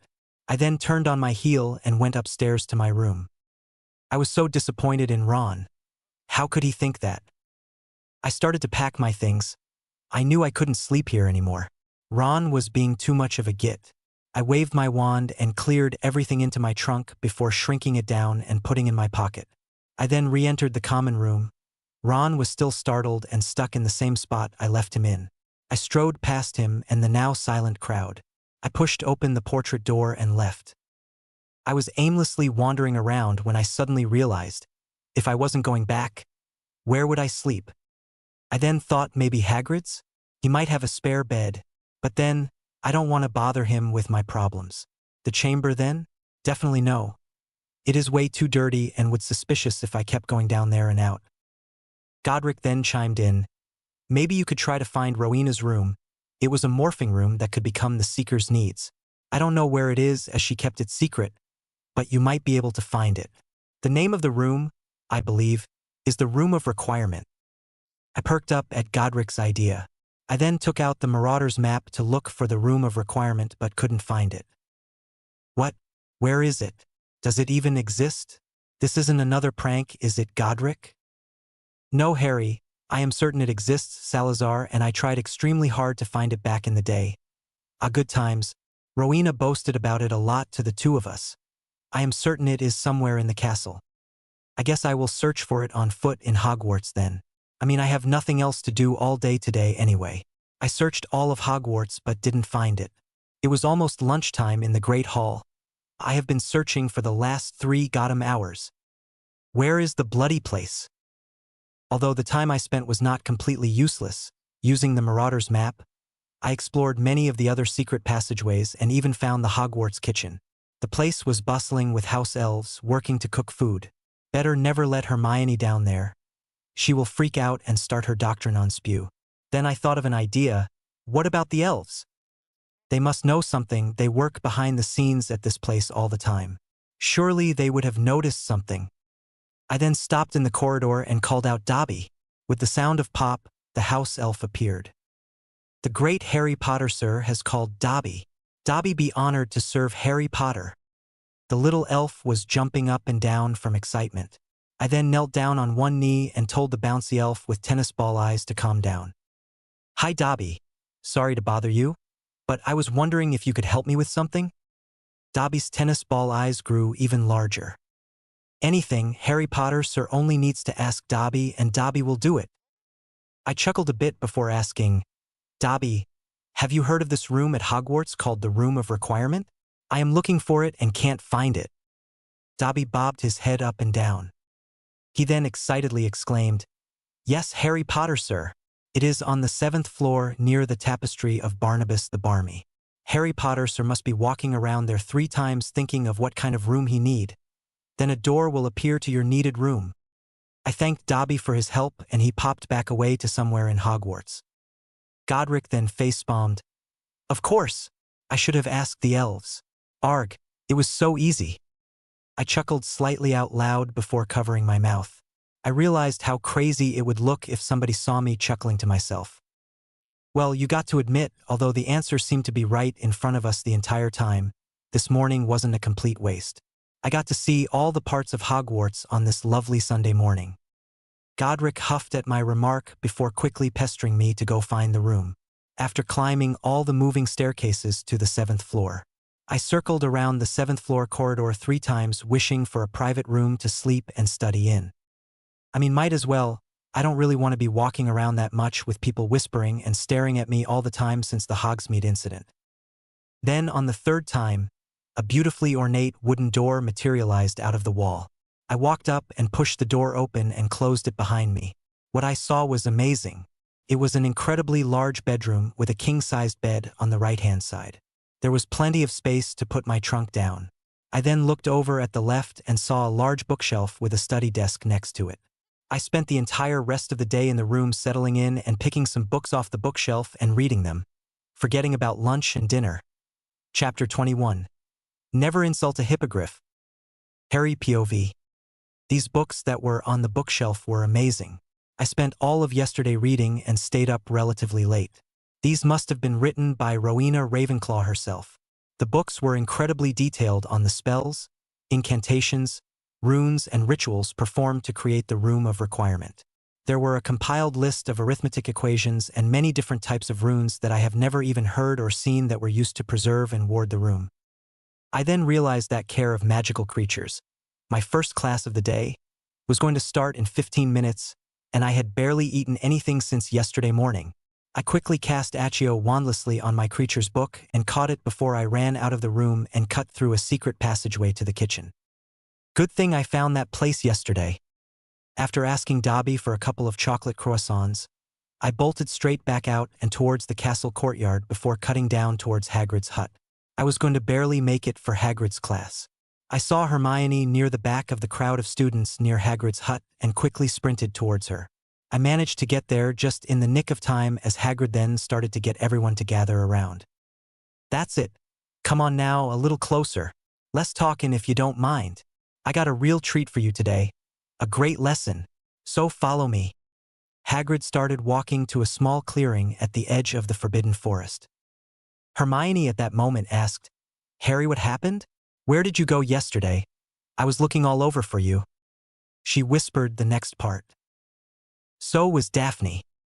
I then slumped my shoulders slightly and felt guilty. I completely forgot about her after my row with Ron again, and just went on my quest to find a place to sleep. I was about to explain when Tracy and Daphne came over next to us. Daphne hissed, "Harry, where were you? I heard about you and Weasley's argument, and was trying to find you." On the way to wherever Hagrid was taking us, started to explain to the three of them what happened and where I went. Hermione then spoke up once I mentioned the room. "How do you always find all the secret rooms in Hogwarts, Harry? First, it was the room with the Philosopher's Stone, then the Chamber of Secrets, and now this room of requirement." The four of us then got into a discussion about the room and what I was doing inside. Daphne and Hermione instantly perked up when I mentioned the ancient runes in Rowena Ravenclaw's handwritten books. All three of them had smacked me at the same time for that horrible pun. They, however, were still incredibly fascinated, and both Hermione and Daphne couldn't wait to read the book. We approached a clearing in the forest where Hagrid told us to stop. "Right, you lot, less chattering, and form a group over there, and open your books to page 49. Malfoy then retorted at Hagrid rudely. "And how exactly do we do that?" Hagrid turned around and rolled his eyes at Malfoy's remark. "Well, just stroke the spine, of course." "Goodness me." "Ha ha ha, no Hagrid, just no. I highly doubt stroking the spine and opening the book wouldn't cause it to not bite my head off. But I would like to see Malfoy open it." I then saw Neville about to undo his strap that held his book locked together after stroking the spine. I quickly reached over to stop him from opening it. "Neville, you don't want to open it now. Trust me. And besides, Hagrid will teach you what you need to learn. No need to risk getting your head bit off." I thought I had overstepped my boundaries when Neville gratefully gave me a smile and stammered out at me. "Thanks, Harry." "Any time, Neville." Malfoy then chose this moment to make his irritating presence known. "Hanging out with squibs, half-bloods, and mudbloods now Greengrass? Gosh, and I thought you could go no lower." Daphne turned around to glare at him, but before she could say anything, Tracy pulled her away back towards me and Neville, and we left them behind. Malfoy didn't get another chance to say something as Hagrid coughed loudly before telling us to gather around. He whistled, and then a creature emerged from the shadow within the trees from the morning daylight. It was late October now in Scotland, so these will be the few mornings left with morning sunlight. "Isn't he beautiful? Say hello everyone to Buckbeak," exclaimed Hagrid. Buckbeak then roared and flapped his wings slightly. "Hagrid, exactly what is that?" said Ron shakily. I turned to find Ron's face drained of color as he worriedly asked the professor. "That, Ron, is a hippogriff. The first thing you want to know about a hippogriff is that they're very proud creatures. Very easily offended. You do not want to insult a hippogriff. It just may be the last thing you ever do." Hagrid then clapped his hands. "Now who would like to come say hello?" He turned around to feed Buckbeak some food. When Hagrid turned back, he turned around and looked directly at me for some reason. "Well done, Harry, well done." I shook my head and turned around to see everyone, including Daphne, Hermione, and Tracy, take 5 steps back away from where they previously were. "Thanks for the warning, guys. This must be payback for getting them worried." I mentally facepalmed. I looked at Daphne and saw a smirk on her face. I then turned to both Hermione and Tracy, who had the same silly smirk. I reluctantly slowly walked forward towards Hagrid and Buckbeak. Hagrid spoke up as I approached Buckbeak. "You have to let him make the first move, it's only polite. So, step up, give him a nice bow, then you wait and see if he bows back, and if he does, you can go touch him. If not, well, we will get to that later." "Thanks, Hagrid. That was really reassuring." Hagrid then whispered to me as I got relatively close to Buckbeak. "Make your bow nice and low." I mustered what courage I could to not shakily bow. I bowed low and held it there. Buckbeak turned to look at me and screeched and flapped his wings. Hagrid then hurriedly whispered at me, "Back off, Harry, back off." I then took a couple of steps back until my foot snapped a twig. I became as still as a rock. Buckbeak, however, had stopped flapping his wings and fell silent. He then shifted forward slightly before lowering his head and bowing as well. "Oh, well done, Harry, well done." Hagrid turned and threw some more food at Buckbeak. "Ah, here you go, you big bird." I let out a sigh of relief and had a small smile on my lips before Hagrid turned to me and gestured for me to walk and touch him. "Well, you can go pat him now.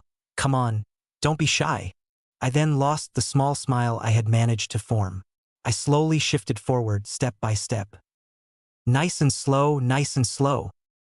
I reached out my hand and Buckbeak screeched slightly at me.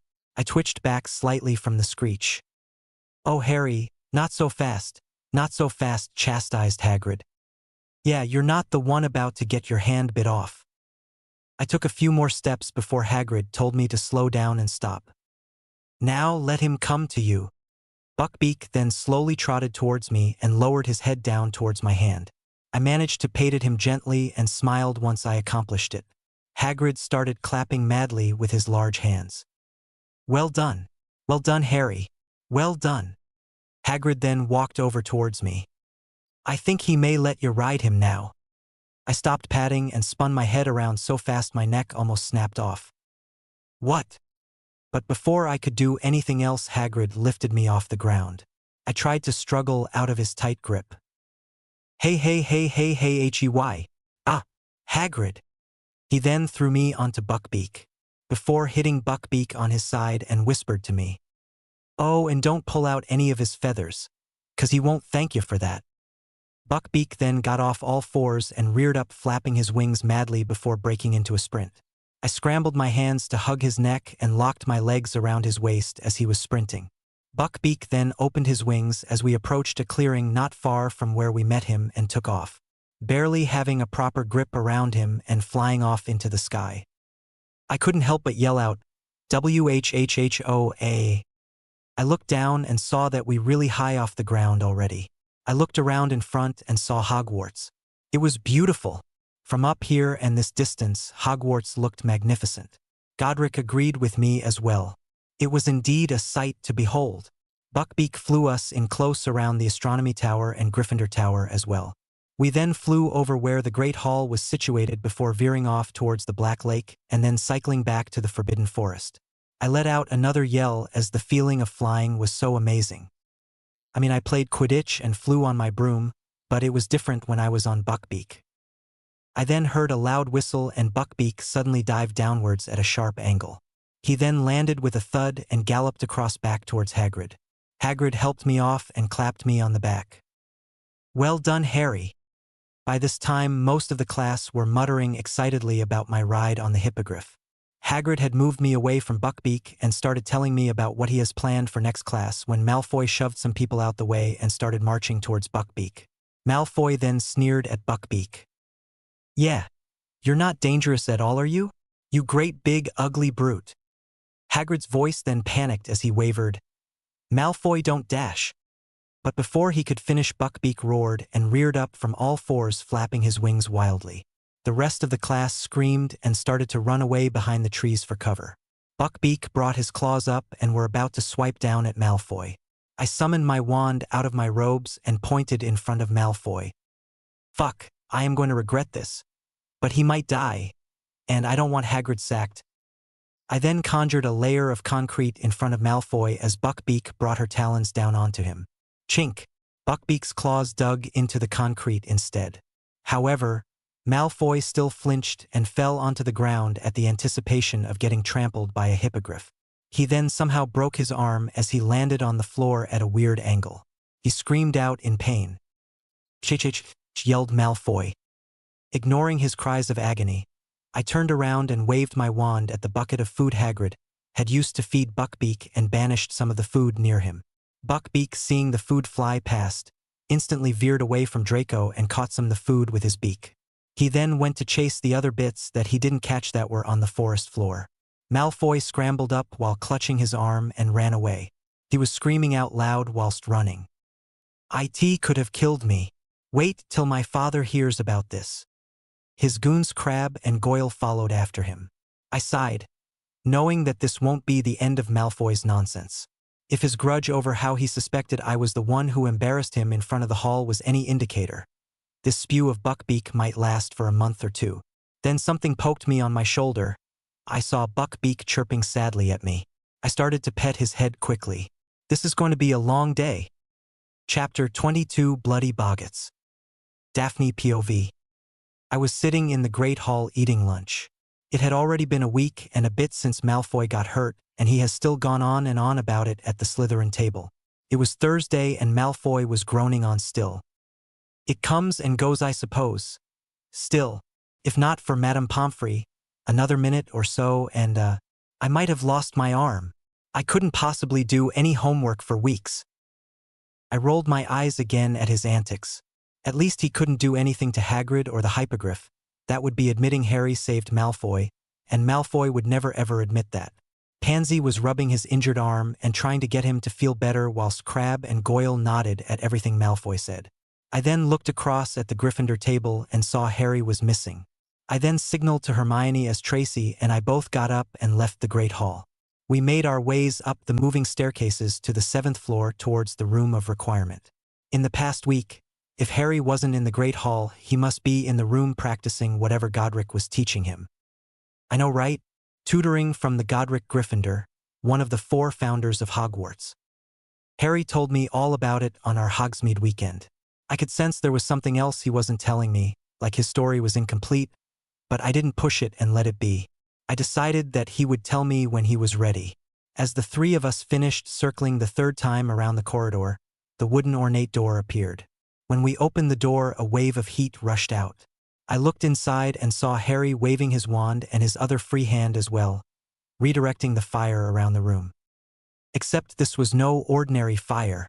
I saw a stag within the fire as it was running around according to Harry's wand movement. He was handling fiend fire. "Harry!" I yelled. Harry then made a large circular motion with a finesse at the end with his wand and the fire was cut out cleanly.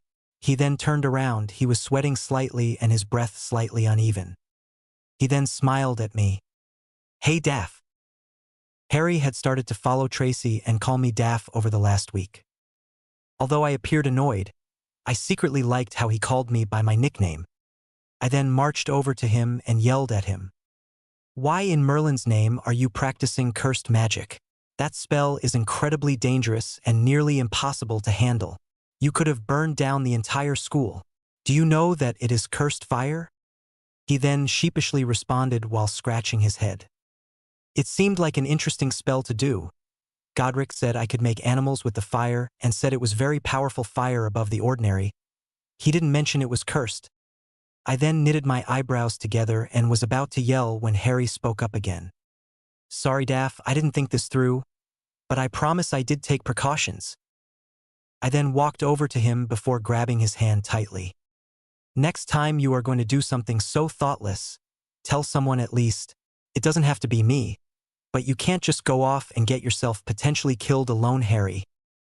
I then stared longingly into his eyes before letting go of his hand and turning on my heel. However, I only took a few steps before I turned around and shot a flipendo and knocked him onto his butt. He groaned as he made contact with the ground. "That is for being a dunderhead. Now let's get going to Dada." I then turned around and continued to walk. I heard a chuckle from Harry behind me as he scrambled onto his feet. The 4 of us then went towards the Dada classroom. When the 4 of us entered the classroom, it started a bunch of murmuring and whispering. "Yeah, thank Weasley." Over the last week, Weasley basically shouted out that Harry and I were dating and that he was a traitor to Gryffindor. The irony was that Harry was Gryffindor's heir as he possessed his sword, but Harry didn't even need to take out the sword to show people or say a single word to anyone at all. To put it simply, nobody believed Ron, at least about the traitor part. Unfortunately, the entire goddamn school now believes and knows about our relationship now. Oh, a Slytherin dating a Gryffindor. Sigh. I also was not surprised when my potion grades dropped a bit. Snape. However, Weasley's spill on my relationship with Harry also gave Tori, the little devil, free rein to gossip about my relationship with Harry now that it was known in the school. Every time I saw Tori, she would pester me about my boyfriend. Professor Lupin then entered the classroom and cleared his throat. The whole class then went quiet as he waved his wand and pulled the shaking closet at the back of the classroom to the center. Intriguing, isn't it? Would anyone like to venture a guess as to what is inside? Exclaimed the professor as he strolled towards the closet. Then a boy in Gryffindor talked out loud. That's a boggart, that is. Very good, Mr. Thomas. The closet then shook even more violently than before. And can anyone tell me what a boggart looks like? Hermione then raised her hand immediately. Yes, Miss Granger. No one knows. Boggarts are shapeshifters. They take the shape of whatever a particular person fears the most. That's what makes them so terrifying. Yes, yes. Then a louder rumble than before occurred from the closet as the closet veered forward slightly. The professor then continued on like nothing was happening. Luckily, a very simple charm exists to repel a boggart. Let's practice it now, shall we? And without wands, please. He then cleared his throat. Repeat after me, ridiculous. The class then echoed after him. Ridiculous. He then spoke louder at the class. Ridiculous. The class once again repeated after him. Good. So much for the easy part. You see, the incantation is not enough. What really finishes a boggart is laughter. You need to force it to assume a shape you find truly amusing. Let me explain. Neville, will you join me, please? Come on now, don't be shy. Longbottom then reluctantly walked forward until he stood in front of the professor. Hello. So, Neville, what frightens you the most? Longbottom then stammered out, Professor Snape, sir. The class then laughed at this as Professor Lupin smirked slightly with a mischievous look in his eyes. Professor Snape, yes, he frightens all. I couldn't help laugh slightly at the sarcasm in his voice. Professor Lupin must have had some history with Snape. Maybe they were in the same year during their time at Hogwarts as students. And I believe you live with your grandmother, don't you, Neville? Why, yes. But I don't want that boggart to turn into her either. This had the class roaring in laughter, led by Malfoy and surprisingly Weasley as well. I couldn't hear what Professor Lupin said to Neville as the laughter was too loud. Neville then took out his wand as Professor Lupin motioned his own wand at the shaking closet. With a click, the closet unlocked and out came Professor Snape. The class then went quiet as Boggart Snape strode towards Neville. Professor Lupin then whispered to Neville. Think, Neville, think. Neville then yelled out, ridiculous. This time the class collapsed in hysteria. In front of them was Professor Snape dressed in an ancient-looking dress and hat, along with an ugly red handbag. I looked over at Harry and saw him on the floor sprawling with uncontrollable laughter. Professor Lupin somehow managed to yell over the crazed laughter. Wonderful, Neville, wonderful, incredible. Okay, to the back, Neville. Everyone form a line. Everyone then stopped laughing and quickly fought to try and get to the front of the line. I was quite close to the front, along with Tracy. Hermione was unfortunate and was stuck somewhere in the middle. Harry didn't even bother as he was still laughing on the floor at the image of Snape in an ancient women's dress and hat. He then managed to get up after Professor Lupin told him to get to the back of the line. However, from what I could tell, the professor seemed to regret telling Harry to stop laughing at the mental image of Snape in ancient women clothing. I then looked in front of me. It was Thomas, then one of the Patil twins, then Tracy, then me. Professor Lupin then started a stereo as music played in the background. Thomas then looked directly at the boggart and it started to transform. The boggart then turned into a werewolf. Thomas paled at the sight of the werewolf. The werewolf then bared its teeth and got ready to pounce. Thomas then yelled out, ridiculous. The werewolf all of a sudden wore a dress and an apron and held a fresh batch of chocolate chip cookies on a tray. Some of the class howled with laughter at the werewolf while others stayed silent and didn't get why it was so funny. Tracy leaned back and then told me it was a muggle thing. There was a funny children's tale about Little Red Riding Hood, and in the tale, The wolf dresses up as her grandma to deceive her. Wonderful. Next, called out Professor Lupin. I noticed that the professor seemed a little bit nervous when the werewolf came out. Then one of the Patil twins stepped up. The boggart then started to shapeshift and turned into a giant snake that was taller than the closet it came out of. Professor Lupin then chimed in. Wand at the ready. Wand at the ready. Right before the snake struck, she screamed out, "Ridiculous!" The snake then changed into a giant clown in a box.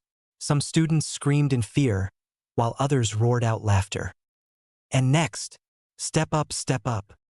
Tracy drew her wand, then walked forward as Patil went to the back of the line, the clown ticking back and forward. Once Tracy stared directly at it, it started to shapeshift and out came a Dementor. Tracy lost her grip on her wand as it fell to the floor. She stumbled back. I managed to catch her as she fell into my arms. The boggart Dementor dove towards us. I tried to get out of the way, but I couldn't with Tracy going limp in my arms. It was about to come into contact when a bright white light shielded us from the Dementor. I then recognized a familiar stag in front of me, radiating bright white light.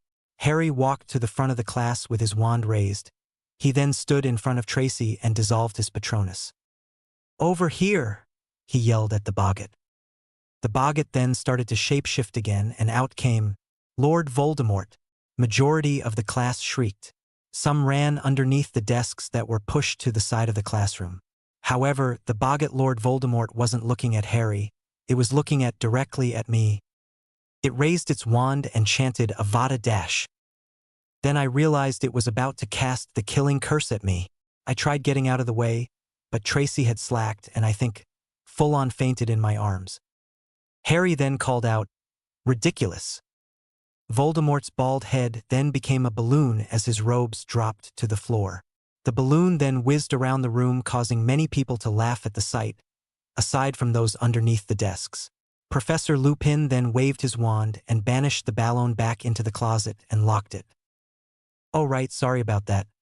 Now move your desks back into where it is regularly placed. Page 307.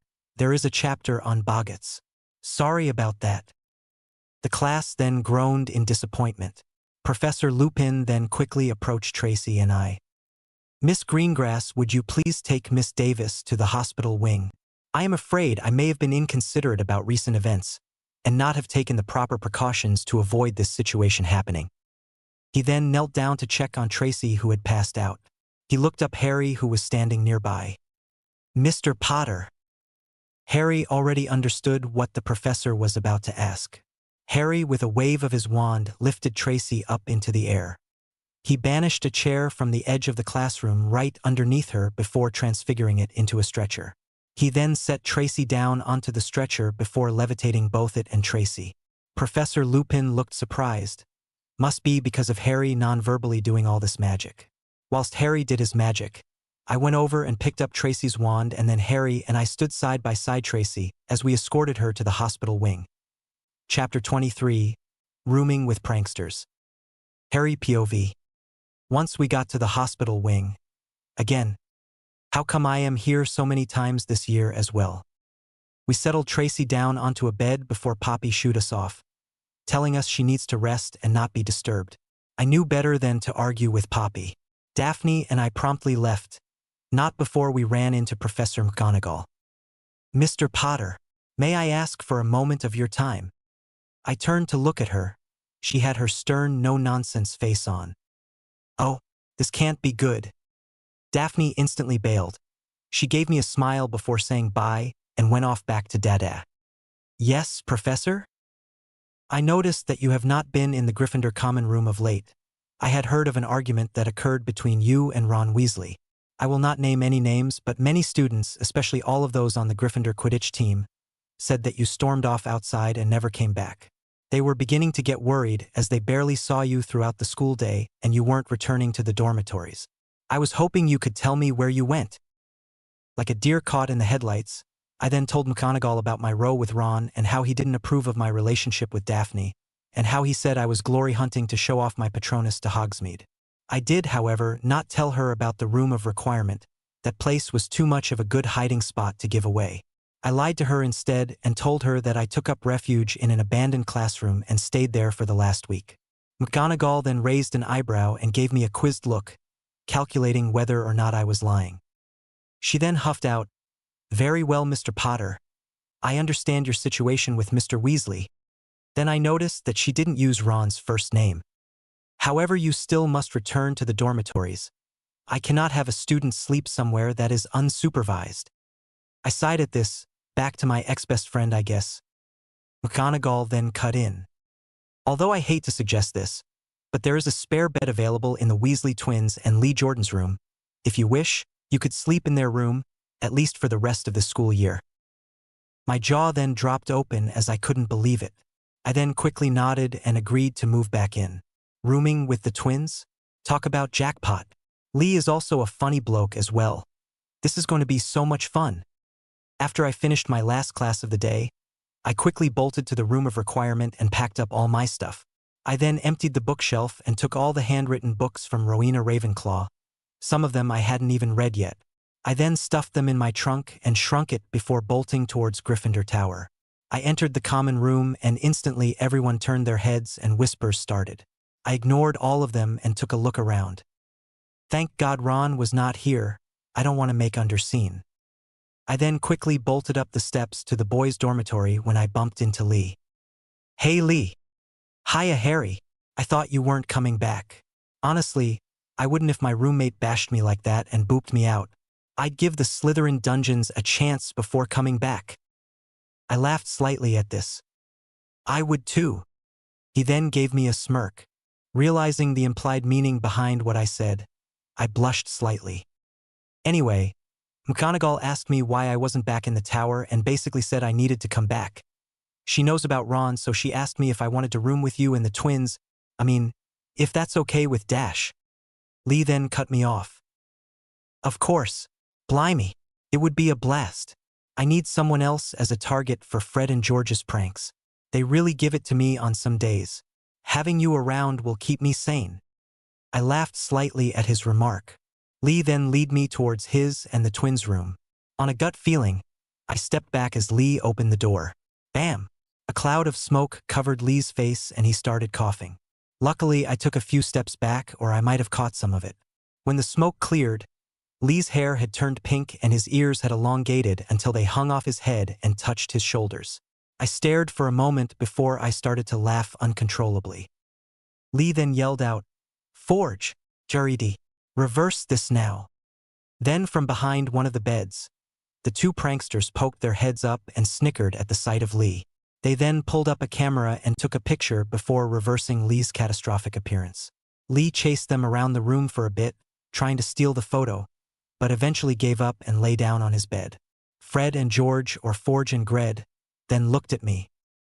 "Harry Dash, what might you Dash be doing here?" I then explained to them about McGonagall and rooming with them. They both glanced at each other before lowering the heads slightly. "Look Harry Dash. We are terribly sorry Dash.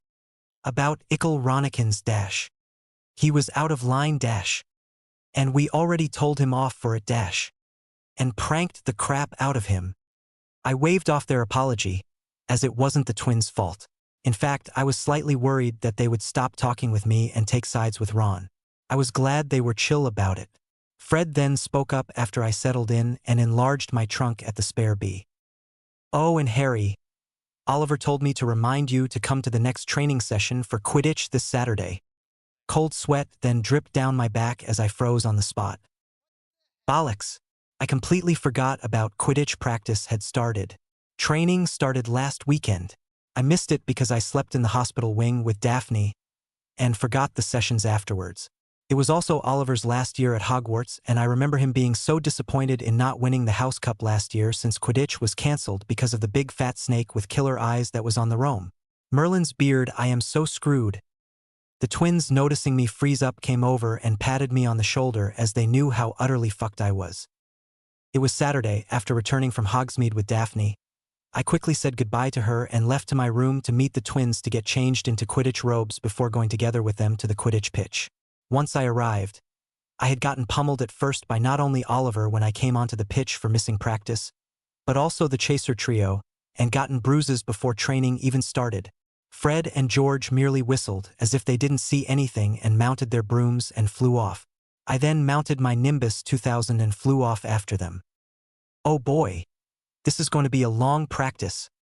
After 2 hours of practice, I was outright dead. Oliver had pushed the team hard today since I missed the 2 training sessions before and hadn't played any Quidditch since last year with that bloody bludger. I was on my last legs whilst the rest of the team pushed on. By some miracle, I somehow managed to fly on and kept up with the team. Once training came to a close, I landed down on the pitch and collapsed onto the grass, lying down like a starfish on the pitch. Katie snickered whilst Angelina and Alicia both laughed out openly at my tired state. Fred and George then walked past me whilst whistling, pretending to not notice how dead I was on the floor. Oliver then stood above me. "You actually kept up, Harry? Great. I managed to also get the pitch on Wednesday afternoons as well, so remember next Wednesday and Saturday, alright? See you then." After Oliver left, a more pleasant person came into view. Daphne then stood above me as I looked up at her. "Well, you look tired, ha ha ha. You up for a picnic by the lake? I don't really want to eat at the Great Hall. I had enough of Malfoy and his riff-raff about his arm." I then shot up immediately, forgetting the soreness of my body. I was about to lean and hug her when Daphne shoved me back. "Oh no you don't. You go shower and clean up first." I was about to retort when she took her wand out and pointed for me to go towards the changing room. I then walked off towards the changing rooms. The chaser trio then broke into a fit of laughs and giggles as they watched me walk away from Daphne. "Whipped!" yelled George. Chapter 24, Refining in the Flame Within. Daphne POV. "Here comes the aeroplane." Harry then fed me a spoonful of treacle tart. At first, it took a while for Harry to explain the Muggle saying he just said when feeding me. After a long explanation about Muggle airplanes and how the analogy works, I finally got it. I was pretty impressed and surprised that Muggles had found a way to fly without magic. I then shifted next to Harry and leaned in to rest on his shoulder. He then wrapped one arm around my waist as we sat together on the picnic cloth on the grass floor. We sat there together in silence and stared out at the glistening water in the black lake. I then spoke up after we sat together for a bit. "Harry, do you think you could, perhaps teach Tracy and I how to do a Patronus? I know that not all wizards can do this. Actually, you don't have to teach me, just Tracy 'cause she dash." He then gave me a playful nudge, interrupting me. Of course, I was going to suggest that I might teach Tracy and you as well how to do a Patronus. I knew the bad reaction Tracy was having. She got out of the hospital wing today and declined to go to Hogsmeade. Tracy would never resist going to Zonko's or Honeydukes at Hogsmeade. She clearly is still affected by the Dementors after that previous traumatic experience. I mean, I definitely would. I then leaned over and kissed him. The kiss then turned into a full-blown make-out sesh. After a while, we parted lips, each gasping for breath. "What was that for?" asked Harry. I then smiled before giving him another quick peck on the lips before pulling away. "For being such a great and caring boyfriend." We then packed up our picnic and started to walk back towards the castle. Some way along the way back, I latched onto his arm and pressed my body against his. Harry POV. I woke up early next morning. The twins and Lee were still asleep when I got dressed and headed for the empty Great Hall. Nobody woke up this early on Sundays. Once I got there, I quickly grabbed some before walking towards the room of requirement. After pacing around the hallway 3 times, I entered the large room with training dummies I envisioned when practicing Fiendfire. "Alright Harry, like last time, cast Aguamenti and practice redirecting and flowing the water around first, wandlessly of course. Then we will train with the Firestorm charm before we start using Fiendfire." I nodded at Godric's instructions and shot out a jet of water from my wand high into the air before putting my wand away.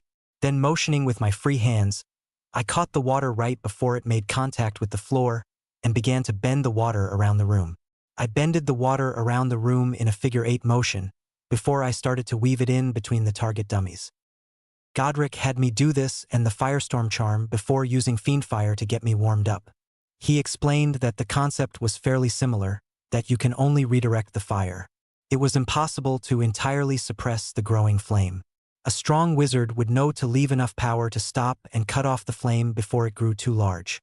However, although difficult to master, a wizard could delay this process by forming an animal of their choosing out of the flame and redirecting the fire to stop it growing so fast, thus keeping it under control for long periods of time.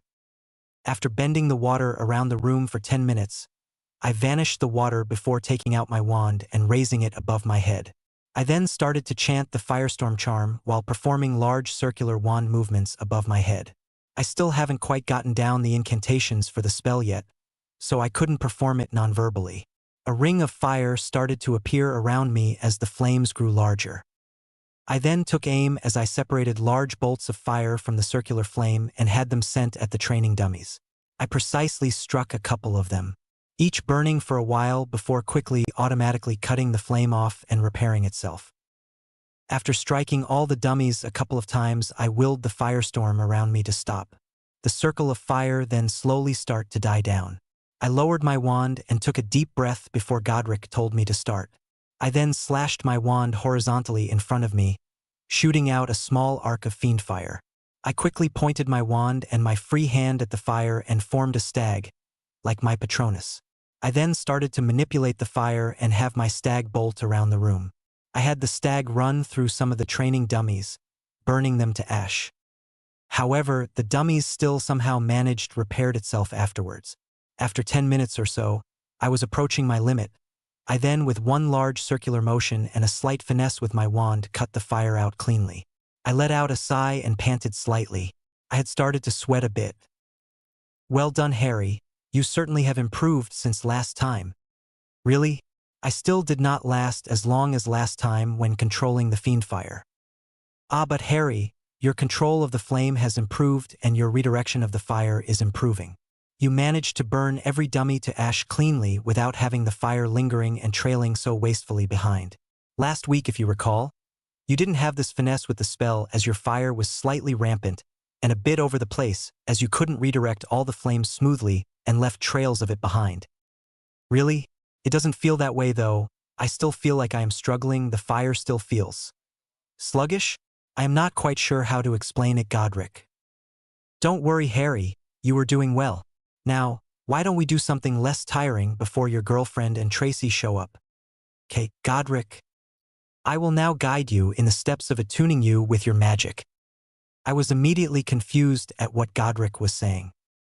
What do you mean attuning me with my magic? Harry, have you ever why Dumbledore has been able to see through your cloak of invisibility?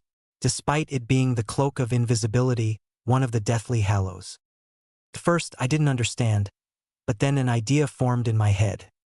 Yes, Harry, it is exactly what you are thinking. Dumbledore can't exactly see you, as your cloak is incredibly unique, but can roughly guess where you are due to the unique magical aura of the cloak.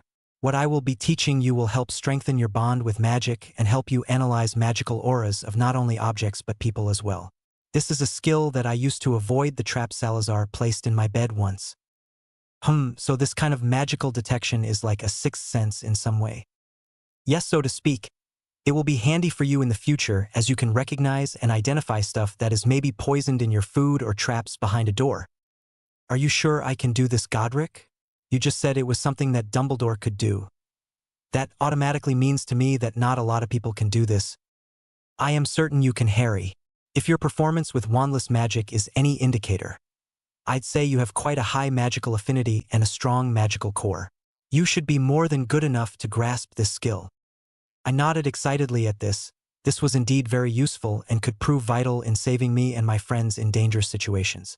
Although I had my rings, it was best if I didn't purely rely on them. Godric then told me to meditate first and try to feel the magic around me. Hogwarts, being one of the most magic-attuned places on Earth, felt like a sea of magic. It was like I was a sponge and soaking in the magic around me. I could feel the strong waves of magic that were being emitted by Hogwarts itself. Brilliant, Harry. Good. Usually, most people can barely detect slithers of magic around them.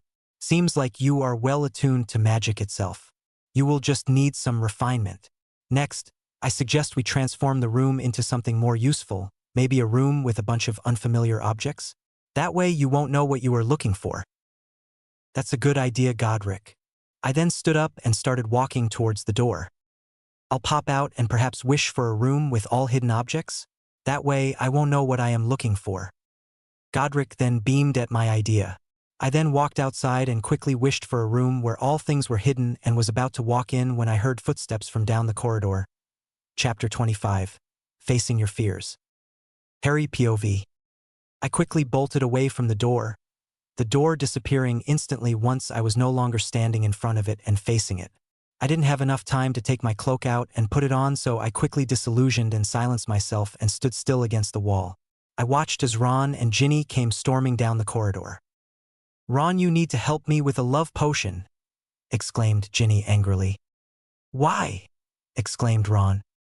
"Because Harry is supposed to be with me, and not that stupid snake.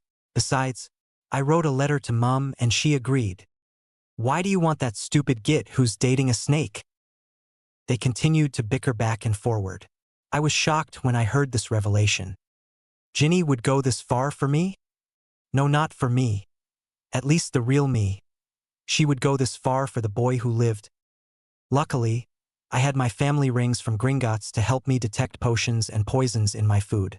I guess I need to eat and drink with my left hand. Well, Godric, I guess learning to attune with my magic will be even more important now, even if I have my family rings. Learning this magical attunement will let me identify the potion present as well, right? This is something which my ring couldn't do. Godric nodded at my question. I watched Ginny and Ron bicker a bit more before they left storming down the hallway. I then started to invisibly circle the corridor 3 times, wishing again for the room of all hidden things. The ornate wooden then once again appeared. I entered a room and saw hundreds of objects all piled up together. They were stacked in different mountains of objects. Good. Now Harry, like before, sit down and meditate. Try and feel out the objects in the room. I sat down and took a deep breath. Shortly after, I started to feel different sorts of magical waves from all areas around the room. Good, Harry, good. Now try. And only feel that large cabinet over there. I tried to zero in and feel the magical aura of the cabinet, but it was difficult because of the overlapping auras from other objects in the room. Concentrate, Harry. Try to feel out the magical currents and not force your way through. I listened to what Godric said and relaxed slightly and tried to flow along with the magical currents being emitted. It was difficult, as there was so much magical energy flowing around.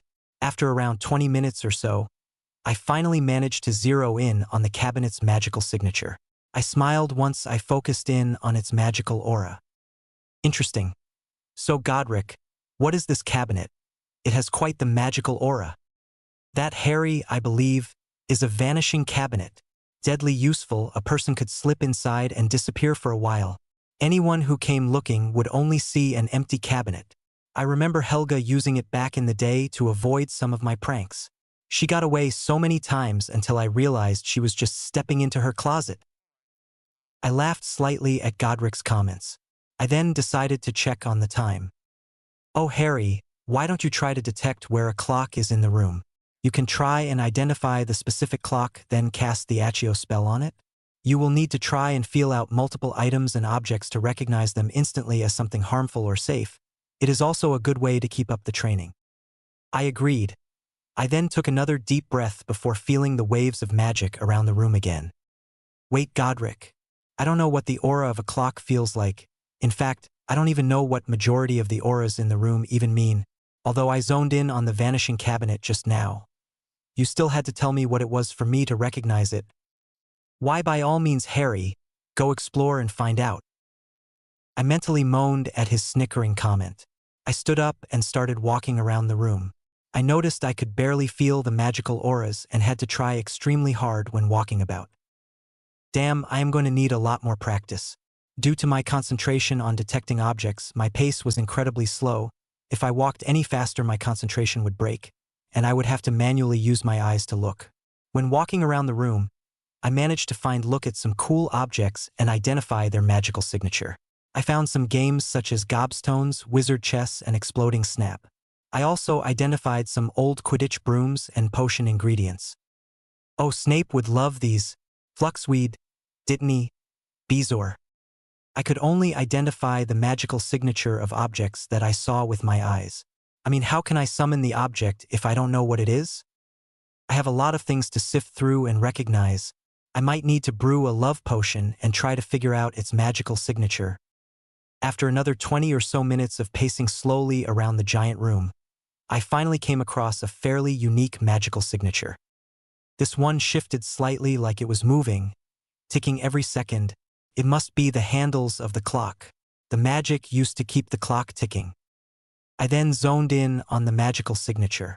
Once I was close by, I stopped and stood still. I said, "Accio clock."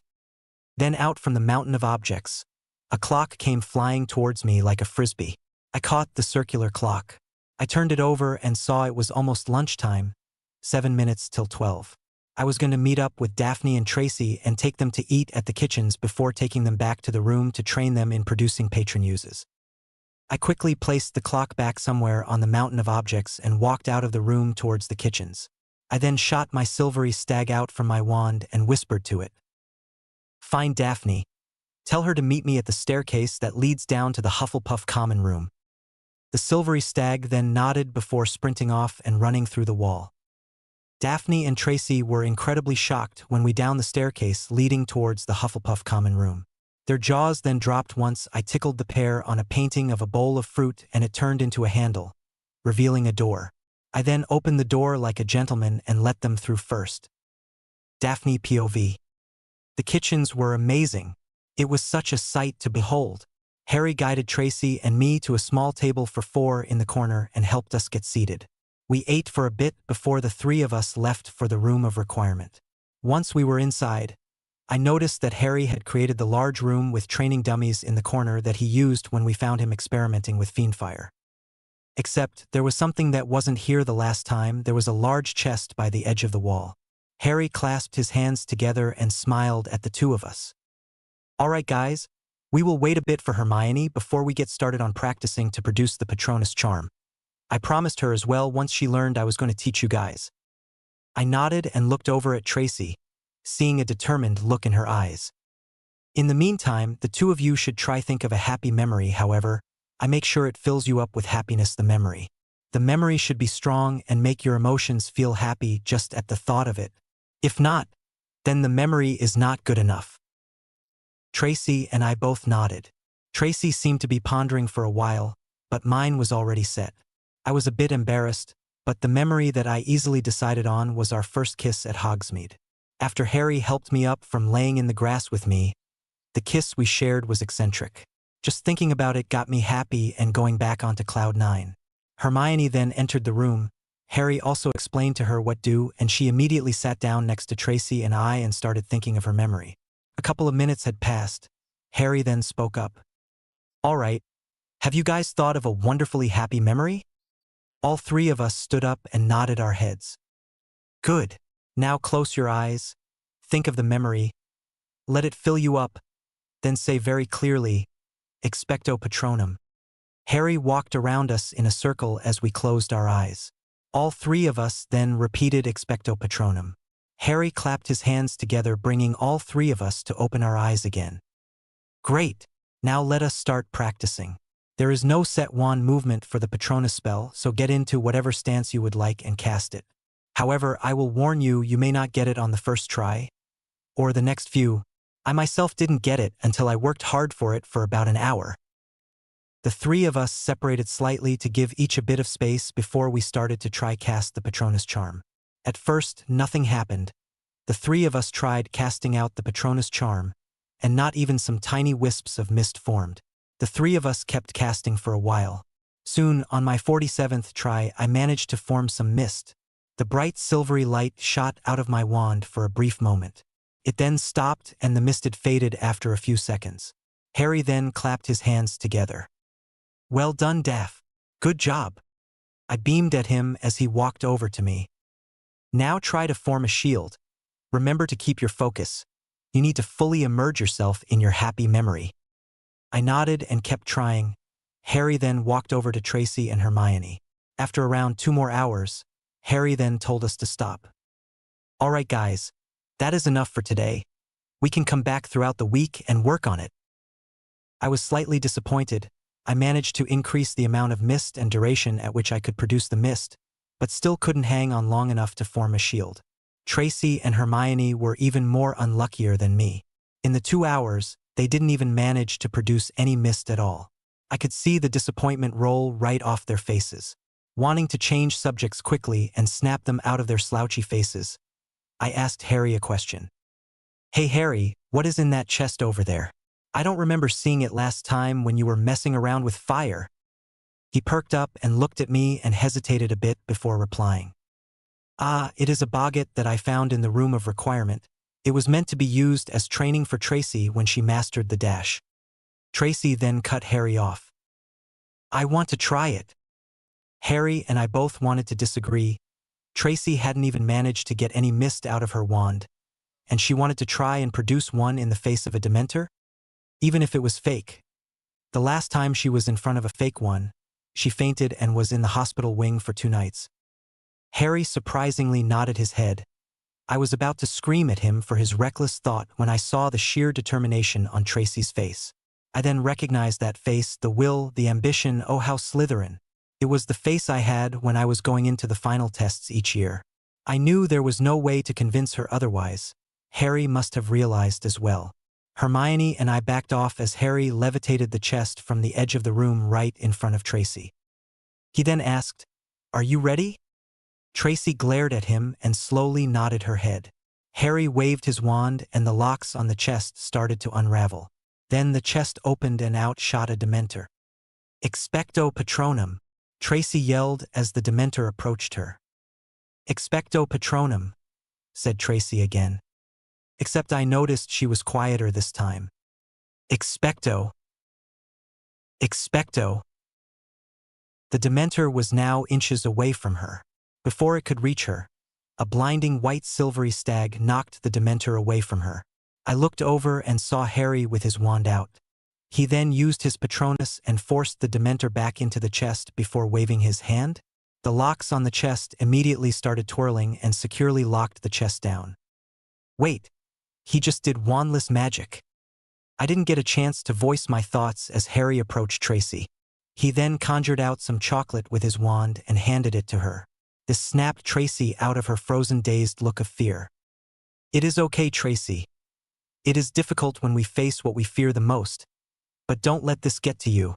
I promise you can eventually do a Patronus.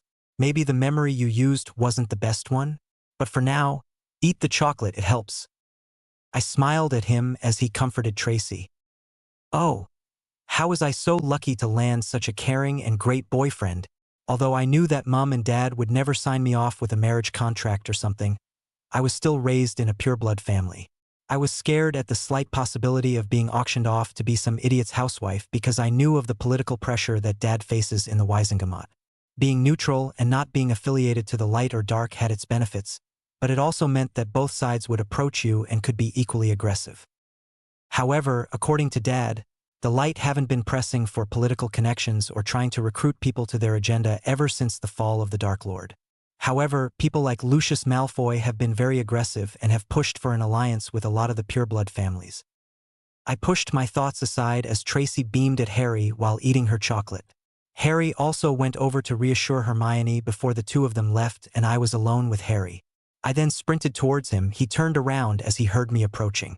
I leaped out at him, wrapping my arms around his neck and kissing him passionately. He staggered back a bit before regaining his balance and wrapping his arms around my waist. We then broke off the kiss after a while, as I rested my forehead against his. "So, did I do something again, Daff?" I smiled, reached up and grabbed his hair before lowering his head in for another kiss. Although his glasses pressed slightly against the bridge of my nose, I wasn't really complaining when I was snogging my boyfriend. We then parted again. I whispered to him as I hugged him tightly to me. For being the best thing that has ever happened to me. Chapter 26, Department of Mysteries. Harry POV. It was December now. It was pouring with snow outside. I had just come back from the room of requirement from practicing fiendfire and magical aura detection. I was incredibly impressed as Tracy and Hermione finally managed to produce Patronus shields before the holidays started. Although they were weak and barely lasted a second or two, it was still great progress. Daphne was astonishing though. She had mastered getting the Patronus shield down. She had started on trying to form her corporeal Patronus. I then walked up to my empty room in Gryffindor Tower. The twins and Lee were gone. They went back to their home for the holidays. How lucky they were to have a real family to go home to. I then pushed those thoughts out of the way and looked and saw Hedwig perked up by the window with a letter in her claws. I took the letter out of her claws and opened it. Dear Harry, a reminder to come to my office tonight during your time at Hogwarts during the holidays. As promised, I will be taking you to show you what I have hinted at the last time you were at my office. Happy holidays. P.S. I love gummy bears. Albus Percival Wulfric Brian Dumbledore, Order of Merlin First Class, Headmaster of Hogwarts School of Witchcraft and Wizardry, Chief Warlock of the Wizengamot and Supreme Mugwump of the ICW. Wow, does he have to write that every time he sends a person a letter? I then started to head for Dumbledore's office. I got to the stone gargoyle and said gummy bears. The stone gargoyle then opened its wings and I got onto the stairs. I waited patiently as the stairs then slowly started to ascend. Once, I got in front of Dumbledore's office again. I, however, noticed this time the vast amount of magical objects present in his room before knocking on the door to enter. My magical training in detecting objects has come a long way since last month. However, before I knocked on the door, Dumbledore said, "Come in." I then pushed the heavy door open and entered the headmaster's office. "Ah, Harry, lemon drop?" "No thanks, sir." Dumbledore stared at me for a bit before saying, "Right then, I'll cut straight to the point then, Harry. Today, we will be going to the Department of Mysteries within the Ministry of Magic." I wasn't able to organize a meeting any sooner, as the unspeakable in charge would not allow me in until the break during the holidays. I was about to retort when Dumbledore explained that he was denied access. I then understood and nodded my head. "Before we go, Harry, do you mind if I test your occlumency? If my past experience in your mind plane was any indication, I know your occlumency is sound, but what you are about to see and hear is essential. Should it fall into the wrong hands, the consequences may be detrimental." I nodded. Dumbledore then took off his glasses and locked eyes with me. After a second or two, I felt his presence within my mind. I quickly emptied my thoughts and shut my occlumency shields. However, Dumbledore still made it through. He was still in my mind. Although he couldn't view any memories yet, he was fighting back. I tried to shut him out but couldn't. I then decided to get a bit creative. I created a false memory and presented it to him. While he viewed this false memory, I caught him red-handed in my mind and successfully pushed him out. "Well done, Harry. Your bait with using a false memory was indeed very creative of you. However, you need to be aware that more powerful wizards, such as Voldemort, will not give up trying to penetrate your mind and break off the connection simply because you lock down your mind and stop them from viewing your memories. You must be vigilant and seek to completely push them out." I then nodded at Dumbledore's warning. It was the first time I had a real encounter with a Legilimens who knew what they were doing. My encounter with Snape was quick, as he didn't want to be seen trying to view my memories in public, as Legilimency was technically illegal. Snape only tried to get a snippet of my memories then, and couldn't further probe at my mind. "Harry, if I may offer another piece of advice, you could get your glasses charmed like mine here and have them help you better defend against Legilimens. You could also have it charmed to stick to your head and not fall off, and automatically clean them if they get dirty. It could be helpful for Quidditch." I was surprised at this. Wow, I love magic. Dumbledore then got up and went over to his fireplace and chucked some flue powder in. Unspeakable Croaker's office. Department of Mysteries. After a brief moment, a person with a mask and hood appeared in the fire. "Albus, I will let you and your charge through shortly." Dumbledore and I then patiently waited for the unspeakable to give us the all clear. "All right, you may come through now." I went first and groaned slightly. I threw the flue powder down and yelling out the location Dumbledore previously said. Unspeakable Croaker's office. Department of Mysteries. I then disappeared in a flame of fire. I then was launched out of the fireplace at Unspeakable Croaker's office and landed face first onto the floor. Dumbledore shortly followed, stepping gracefully out of the fire. I knew this was going to happen. I scrambled onto my feet. "That was a most interesting arrival, Mr. Potter. said Unspeakable Croaker. I didn't know if he was being sarcastic or not. Kind of hard to tell with the mask and everything. He then turned to look at Dumbledore. Shall we? Both of you, follow me. Dumbledore and I followed Unspeakable Croaker out of his office and down a giant room. On the way, I saw a bunch of cool and scary different objects. I first saw something like a tank with a bunch of brains, then I saw a door with a strong love potion smell coming off it, and finally, I saw a bunch of time turners. Oh, Harry, go get one. Oh, come on. I'm Godric. I don't think that is why we are here. We then entered a section with a bunch of tall shelves with blue orbs on them. Some were glowing, whilst others were dark. After a couple of rows, Unspeakable Croaker stopped and looked at me and pointed at an orb on the third row of the shelf. Go ahead, Mr. Potter. Take it, and we will go back to my office. Wait, so that's it, I came here to get a bloody blue ball? I must be missing something. I was still standing there thinking when Unspeakable Croaker spoke up again. Come on, we don't have all day, Mr. Potter. Only you can retrieve this one here, as anyone else who tries to would go crazy and possibly die from the protective wards placed on the prophecy. My mind then shook. Prophecy? I then took the glowing blue orb off the shelf. Unspeakable Croaker grabbed both me and Dumbledore and the world started to spin around me. When we landed back in the Unspeakable's office, I almost lost my footing and dropped the orb. What was that? Dumbledore chirped up at my question. No, Harry. I believe you, and I just traveled by port key. Great. No wonder I feel like shit. Another form of magical travel. First flu travel, then night bus, and now port key. I cannot even start to imagine how operating must feel. Unspeakable Croaker then spoke up. Now, Harry, although Dumbledore has heard it before, take your wand and tap the orb and the three of us will hear the prophecy. So this is what Dumbledore kept from me. Prophecy? Why would Dumbledore make such a big deal out of this unless... I then remember how Unspeakable Croaker said only I could take this specific one. Was the prophecy about me? I don't know. I then gulped down a breath and took my wand out and gently tapped the orb. A raspy woman's voice then filled the room. The one with the power to vanquish the Dark Lord approaches. Born to those who have thrice defied him, born as the 7th month dies, and Dark Lord shall mark him as his equal.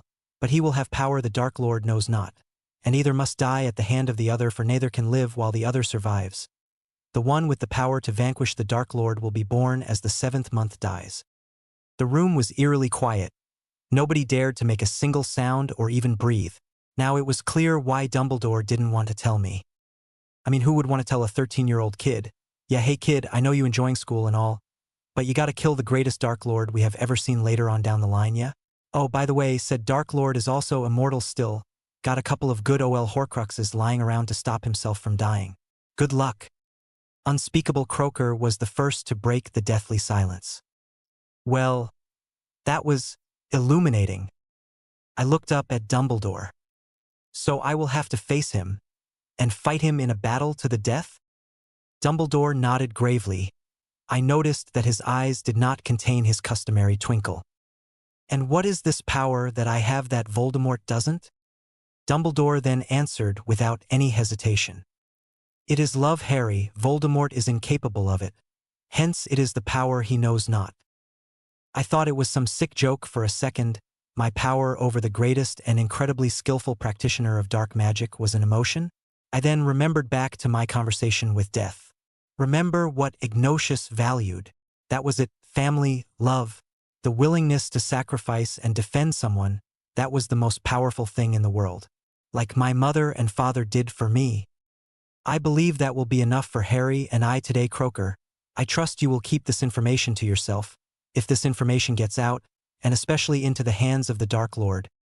No wonder Dumbledore tested my occlumency shields. Voldemort didn't know about the prophecy. But wait, then why did he come target me as a baby? Dumbledore told me before Voldemort came to kill me, not my parents. Did he only know part of it and not all of the prophecy? Unspeakable Croaker quickly knocked the orb out of my hands as it got smashed onto the floor. Dumbledore and I both stared at him in shock for a bit before he chuckled. Whoops, that was an accident. At least nobody else can find out about the prophecy now. I gave Unspeakable Croaker a tiny smile, but I was still severely troubled by the revelation of having to face off against the greatest dark wizard of all time. It felt like the entire world just got placed on my shoulders. Dumbledore and I said goodbye to unspeakable Croaker as he vanished the remains of the prophecy. We then fled back to Dumbledore's office at Hogwarts. Chapter 27 Revelations. Harry POV. When I entered Dumbledore's office, I instantly took my wand out and non-verbally conjured a chair in front of his desk and collapsed down into it. Dumbledore sat down at his desk as well, and we both sat there in silence. "Do you think, sir, you can tell me everything? From the beginning of how you knew about the prophecy and why Voldemort came to kill me as a baby. I need to understand and make sense of it all." Dumbledore sighed, and then he started to talk. "It started in early 1980. I was recruiting professors for divination at the Hog's Head Inn in Hogsmeade, when one of the professors, Sybil Trelawney, recited the prophecy you just heard about you and the Dark Lord. If I had not witnessed it with my own eyes, I would have not believed it. I myself never considered divination to be a very useful and practical subject for magic. However, I didn't realize a Death Eater had overheard some parts of the prophecy and escaped to go tell Voldemort. I then, knowing that your mother, Lily, was going to give birth to you in July, quickly told them to go into hiding. I did this with both you and the Longbottoms dash. I then cut in quickly. What, Neville? Was he a potential candidate?" Dumbledore nodded his head. "Indeed he was. Neville was born on July 30th, whilst you were born on the 31st. Both of your birthdays are at the end of the 7th month. Not to mention, both of your parents were Aurors that had actively defied Voldemort 3 or more times. This made you both prime candidates as threats to Voldemort. I had to act quickly to hide both of you." I grimaced at this. "I then placed both you and Neville in safe houses that were not known by anyone aside from their respective secret keepers. The secret keepers cast a powerful charm known as the Fidelius Charm. It is a powerful spell that hides that location from view and prevents anyone who does not know the address from entering." Dumbledore then seemed to hesitate before saying the next part. "The secret keeper for the Longbottoms was Marlene Steinfeld. She, later on, was tortured and killed by Bellatrix Lestrange. The secret keepers for your parents was your godfather Sirius Black." My mind then blanked, all thoughts of the prophecy and face moldy shorts disappearing as my thoughts turned into rage. He was my godfather. I grabbed the armrest of my chair and gripped them tightly. I gritted my teeth and let Dumbledore continue before exploding my thoughts out. "It was believed that Black sold out your parents. This then led to Voldemort finding you later on during that night on Hallows End and causing the death of your parents. In a fit of rage, accidentally did wandless magic and blasted the books, piled on Dumbledore's desk, off onto the floor. Godric then reined me in. Control! Harry, control yourself. I know you angry, and so am I, but let Dumbledore finish. We may miss something important otherwise." I then calmed down to let Dumbledore continue. "One of your father's close Hogwarts friends at Hogwarts, Peter Pettigrew, was later killed shortly after by Black, along with 12 other Muggles. This led to Black being sentenced to life within Azkaban without a trial by the Ministry." I grimly looked at Dumbledore when something clicked in my mind. I mean, it is not that I like the man or anything. In fact, I don't even know him. But being sentenced to life in Azkaban without a trial by the Ministry just sounds fishy. I mean, look at what the Ministry did with the Dementor situation at Hogsmeade. They were hardly trustworthy and held accountable to their own stupid actions. I was in the middle of my thoughts when Dumbledore spoke up again. "However, because your only known legal magical guardian, Sirius Black, was placed in Hogwarts, I took up the role as your magical guardian. I did this to prevent others from getting their hands on you, as you may have been given to a Death Eater's family and killed shortly after." Dumbledore seemed to have tears in his eyes before he spoke the next part. "I then had you placed at the Dursleys due to the blood protection left behind by your mother willingly sacrificing herself for you. It carried on in her blood, so I had thought it would be best if you lived there, as your mother's protection could protect you whilst there. Also, the last place that Death Eaters would go looking for you is in a Muggle area. They hated Muggleborns and everything Muggle." I thought Dumbledore had finished before he dropped a bomb on my head. "And lastly, Harry, I really hope you can forgive me for my actions in placing you with the Dursleys. but also that I honestly was under the belief that for the prophecy to be fulfilled, you were to die at the hand of the Dark Lord. Wait, what? Dumbledore thought I couldn't do it? He thought I would lose? It is not that I didn't think you were capable, Harry. It is because of what happened in Godric's Hollow when Voldemort's killing curse rebounded of your mother's protection and destroyed his body. The killing curse split his soul and he unknowingly made you a Horcrux. I couldn't confirm this theory until your previous year when you spoke Parseltongue despite coming from a line that leads back to Gryffindor and the Peverils. I was still shocked. My body stood rigidly still. I thought, and for that entire summer, that in order to defeat Voldemort you had to die, as I found no way to remove the Horcrux without completely destroying the container, in other words, you yourself, Harry. It wasn't until I was able to enter your mind, and Godric provided us with the solution to potentially save your life and remove the Horcrux, that I realized you didn't have to die. The room then became a deadly silence. I then spoke up in a quiet voice. It is okay, sir. In fact, if I were in your position I would have thought the same. I think I also would have willingly sacrificed myself as well in order to destroy Voldemort once and for all. Dumbledore let loose a couple of tears. He looked at me sadly. I finally understand why Dumbledore didn't tell me sooner. No wonder I feel like shit now. I then got up and looked at Dumbledore. I guess that is enough for today, sir. I don't think I can handle another revelation. I joked slightly to try to lighten up the mood. Fawkes seemed to catch on as in that moment. She awoke from her slumber and trilled out a melodious note. Dumbledore instantly cleared his tears and sat up with a small smile on his lips. Indeed. You should get back to your dormitory for the night and rest, Harry. It is getting late. I turned around to leave. Right before I was going to open the door, Dumbledore called out at me. I have begun looking for them, Harry, the Horcruxes. So rest assured, I will find them and destroy them if I can. If you ever need any help or want to just simply talk to me, Harry, my door is always open. Thank you, sir. I opened the door and started to head back to my empty dormitory. I highly doubt I'd get any rest after what I heard today. Chapter 28 Burnout. Daphne POV. I had just finished unpacking my things in the Slytherin common room after getting back to the castle from the Hogwarts Express by carriages. Oh, it felt so good to be back in Hogwarts. I got relentlessly interrogated by my parents and Tori at home.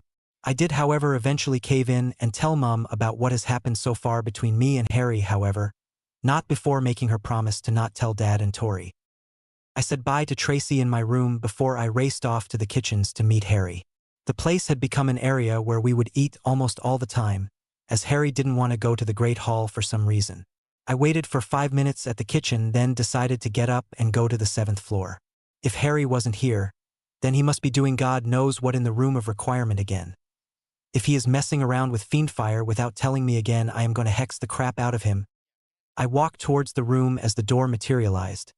I opened it to see Harry drenched in sweat firing a series of spells at the training dummies. I stared at him in awe as he continued on, not noticing I had arrived. He nonverbally, with incredibly fast and precise wand movements, sent a Reducto, Bombarda, and Confringo in a triangle formation at the dummy, and shortly after sent another one in the same formation with a Incarcerus, Stupefy, and Petrificus Totalis. The dummy absorbed the spells, but left red dots as indicators where it was struck. One of Harry's 3 spells in the formation would always hit the dummy spot on in the chest. If his dummy were a moving target, it would very likely, if not definitely, get hit by 1 or 2 of the 3 spells. I thought that would be it. That was already an impressive sequence of a variety of spells, but Harry continued on. Harry, with 2 giant slashing motions with his wand, shot out 2 different spells. The arced towards the dummy in an X formation. Harry then, after launching the 2 arcs, used a spell I was unfamiliar with. He shot 3 ropes of fire that traveled at different angles towards the dummy before following up with an incendio, a spell I recognized. The fire ropes traveled in a triangle formation, except they weren't going to strike the target from the front. They were going to strike the target from above and the left and right side. The incendio cast by Harry went straight towards the dummy, whilst the other 3 spells boxed in the dummy.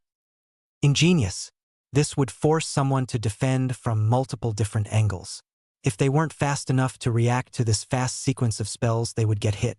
Even then, one would have to either use a lot of magical energy to put up a strong Protego charm that protects them from all angles or conjure up objects to absorb the hits. This would create a significant advantage for Harry in a duel. I was about to congratulate him when the dummy spat the string of fire right back at him after absorbing the fire spells. I just saw Harry standing there with his wand lowered slightly, not moving. Just as I was about to scream at him to move, he raised his wand at the last second and cut the approaching flame in two. The flames flared off harmlessly to his left and right side. He then used his free hand and wandlessly grabbed a whisk of the passing flames before blowing on the flames in the palm of his hand. My eyebrows then raised so high that they threatened to go right off my face. The flames fanned out and turned into a fiery stag. In a beautiful and seamless transition, Harry had flipped his opponent's offensive spell against him. He guided the stag with his hand. He could control fiendfire wandlessly. I noticed that although he lowered his wand, he didn't let his guard down. The fiery stag then charged at the dummies, clearly incinerating all of them. The stag burned them to a crisp cleanly without leaving any trail of fire behind.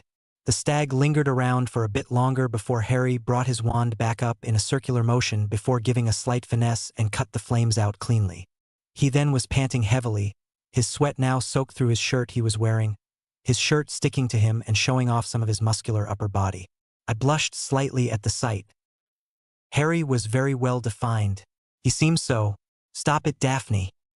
I snapped out of my thoughts and called out, "Harry!" He quickly turned to look at me. "Daphne, oh crap. I totally forgot about meeting you in the kitchen. I am so sorry." I had a billion questions to ask him at that moment and was firing one question after another when he motioned for me to stop. The next thing he told me was almost too scary to be true.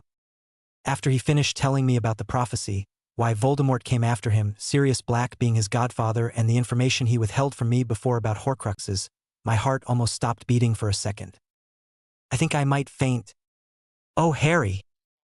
I ignored how sweaty he was, quickly pulled him into a hug and snuggled my head into his shoulder. He hugged me tighter and whispered in my ear, "Yeah, I'm holding up, barely." It was too much to process for a while. Even flying on my broom over the holiday wasn't doing it for me, so I tried going harder and harder while practicing magic. I think I burned myself out at one point, but I got it under control now. It felt nice to tell you everything. We stood there and embraced each other for a long time. He then finally loosened up and let go of me. We stood face to face with each other. "Thanks, Daph. You always make my day better." I reddened significantly at Harry's words. I stammered out, "And no problem, Harry." He chuckled slightly at me. I then pushed my embarrassment aside and stomped my feet. "Well, you can go to the kitchen yourself after you clean up, since you are so obsessed with that place. I got to clean up now as well since I just hugged your sweaty ass." Harry paused for a bit before saying, "It is not that I am obsessed with the kitchens. Well, I am. It's just I overheard Ginny and Ron talking about slipping me a love potion. I have been avoiding the Great Hall during official breakfast, lunch, and dinner times to prevent drinking or eating something spiked." I erupted into a volcanic fit of rage. "What? That weasel worm dares try smuggle you a love potion? Wait till I get my hands on her. I'll hex the living crap dash." "Daphne, calm down, she hasn't succeeded.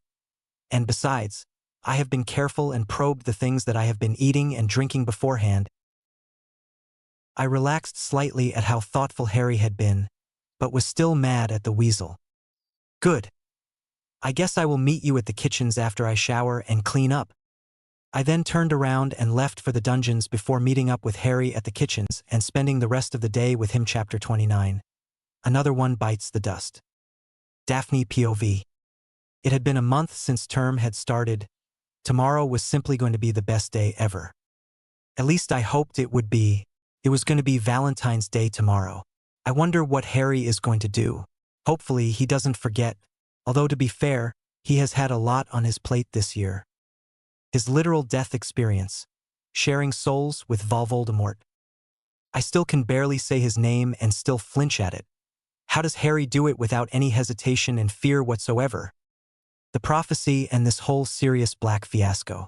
I don't know, was it selfish of me to want Harry to do something for me tomorrow? I was currently walking towards the library. Harry and Hermione had both been helping Tracy with arithmancy. Honestly, I could use some help too. This new unit we started involved calculations for wand movements. We were learning trigonometry and the angle degrees and how that affects a spell. I then approached their desk, however. Harry suddenly turned and looked at me. "Hey Daph, nice of you to join us. How did you know I was here? I didn't tell you I was coming. I didn't make any sound either." Harry then put a finger to his lips. He whispered, "Magic." I then promptly smacked him on the head with my arithmancy notebook. "Ow, okay geez. I will tell you later." I nodded, satisfied with his answer. I then sat next to Tracy as my boyfriend and Hermione tutored us. After Harry and Hermione finished tutoring us, I then left with Harry to the room of requirement. I thought I was going to enter Harry's training room with the dummies, but I was shocked when I saw the mountain pile of objects within the room. We then shifted through the objects. It seemed that Harry was collecting ingredients for a love potion. And the strongest one, Amortentia. "Harry, why are you gathering ingredients for the strongest love potion in the world?" Harry turned around quickly. "Oh, it is just a precaution. I just thought that some people might try and sneak me a love potion or two tomorrow as it is. You know?" I was happy that he didn't forget. My heart soared for a moment before I realized that he implied that tomorrow that Weasel Girl might strike. However, what would gathering ingredients and brewing it yourself do? "Oh, I understand, Harry, however, that doesn't explain why you are gathering love potion ingredients." Harry laughed slightly. "That is because I want to recognize the magical signature for a love potion.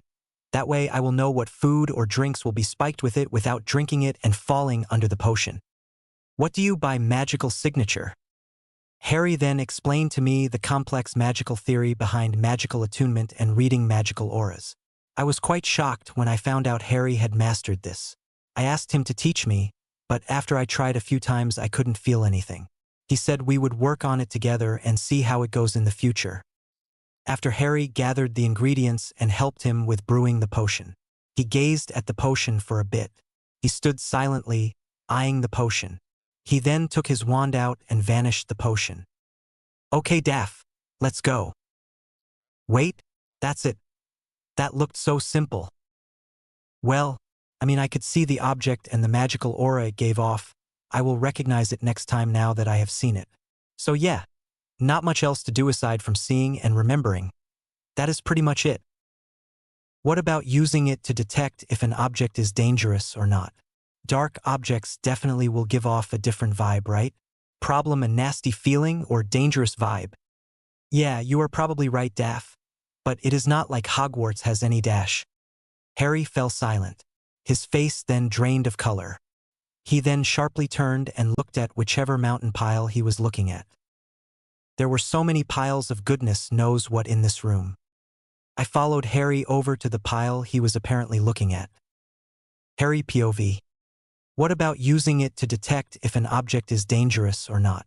Dark objects definitely will give off a different vibe, right? Problem a nasty feeling or dangerous vibe?"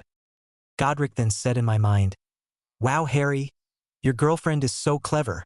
I wonder if dear Salazar is in her head." "Shut up, Godric, that..."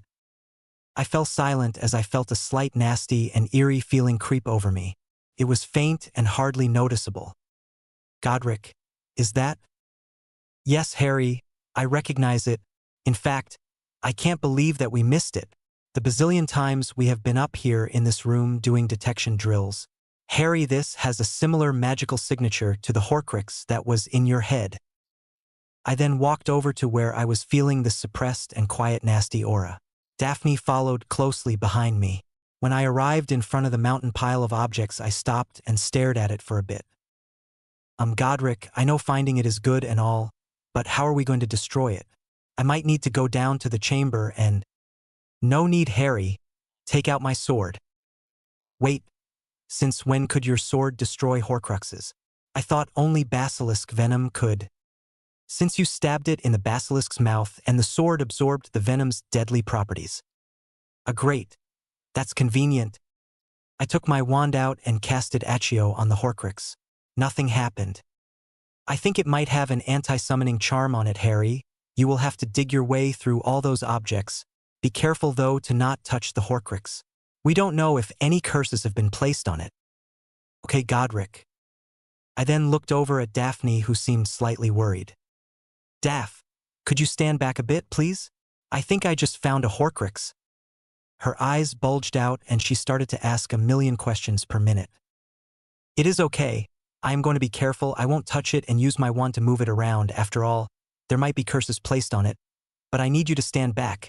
If it is dangerous, I can probably get out of the way, but I need to make sure you are safe.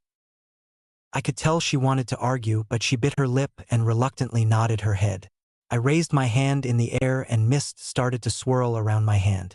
I then opened my hand and the sword of Gryffindor began to materialize in my palm.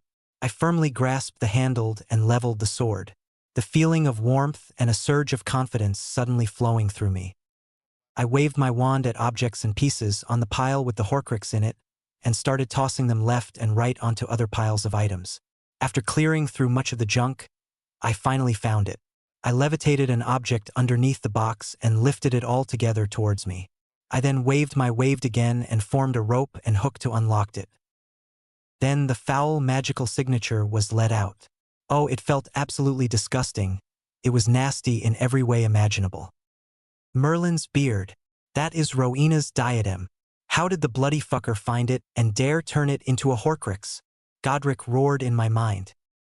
I don't think I had ever seen him lose his temper.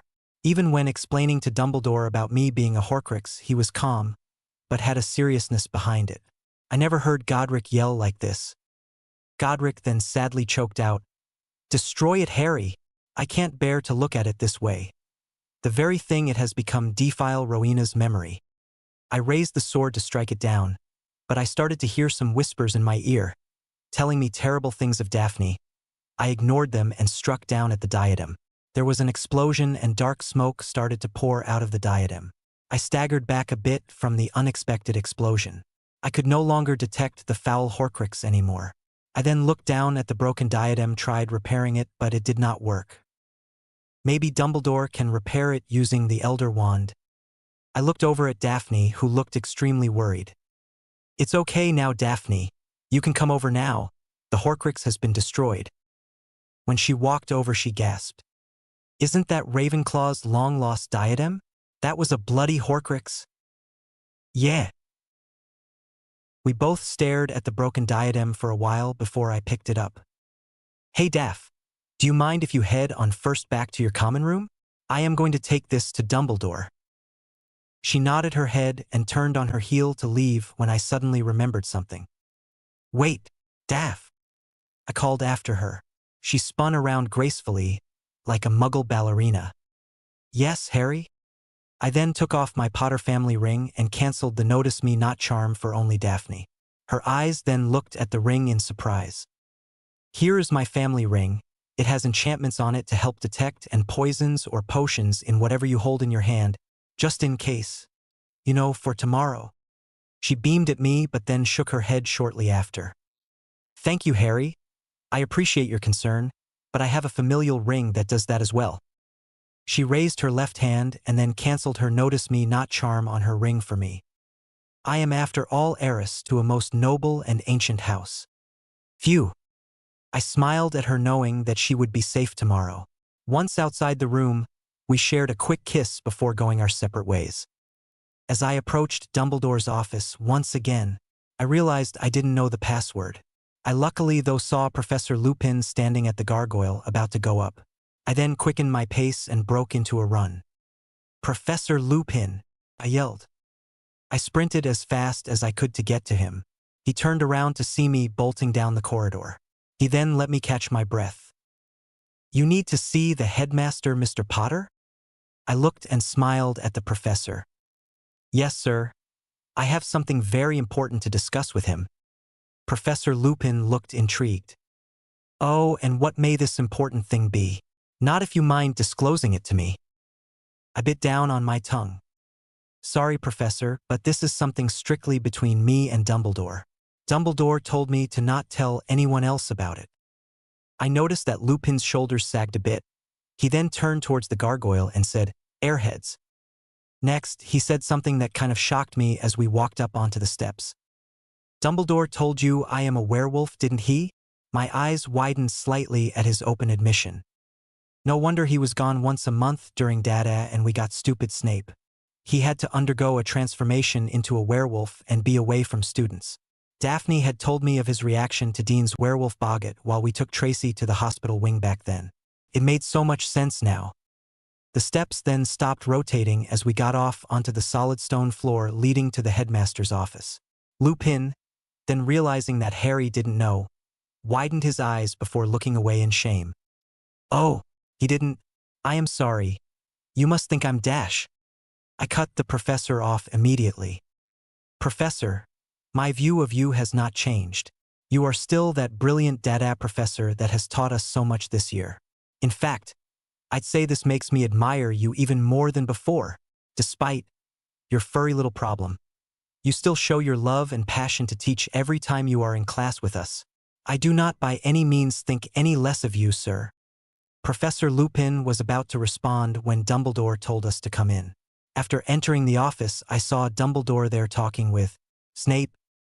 Snape then hid the potion he was holding quickly, but not before I got a glance at it. Not that I needed to see it to know what potion it was. It was clearly Wolfsbane. The very fact that Professor Lupin is here proves it. "It is okay, Severus. Harry know about my furry little problem." Snape snorted. "Of course he knows. You told him, didn't you, Lupin? Couldn't control yourself and tell a student, especially that arrogant Dash." Dumbledore then cut Snape off. "I think that is enough, Severus. That will be all. Thank you for helping Remus with the Wolfsbane." Snape stormed out of the room after Dumbledore dismissed him, cloak billowing behind him. After talking to Dumbledore and Professor Lupin about his furry situation, I found out he was one of my father's close friends. They caused a lot of mischief for Dumbledore and McGonagall back in the day. Lupin then talked about his adventures with him and how they first met. He then talked about how he and my dad were part of the Marauders. He was the wolf-looking character on the Marauders map.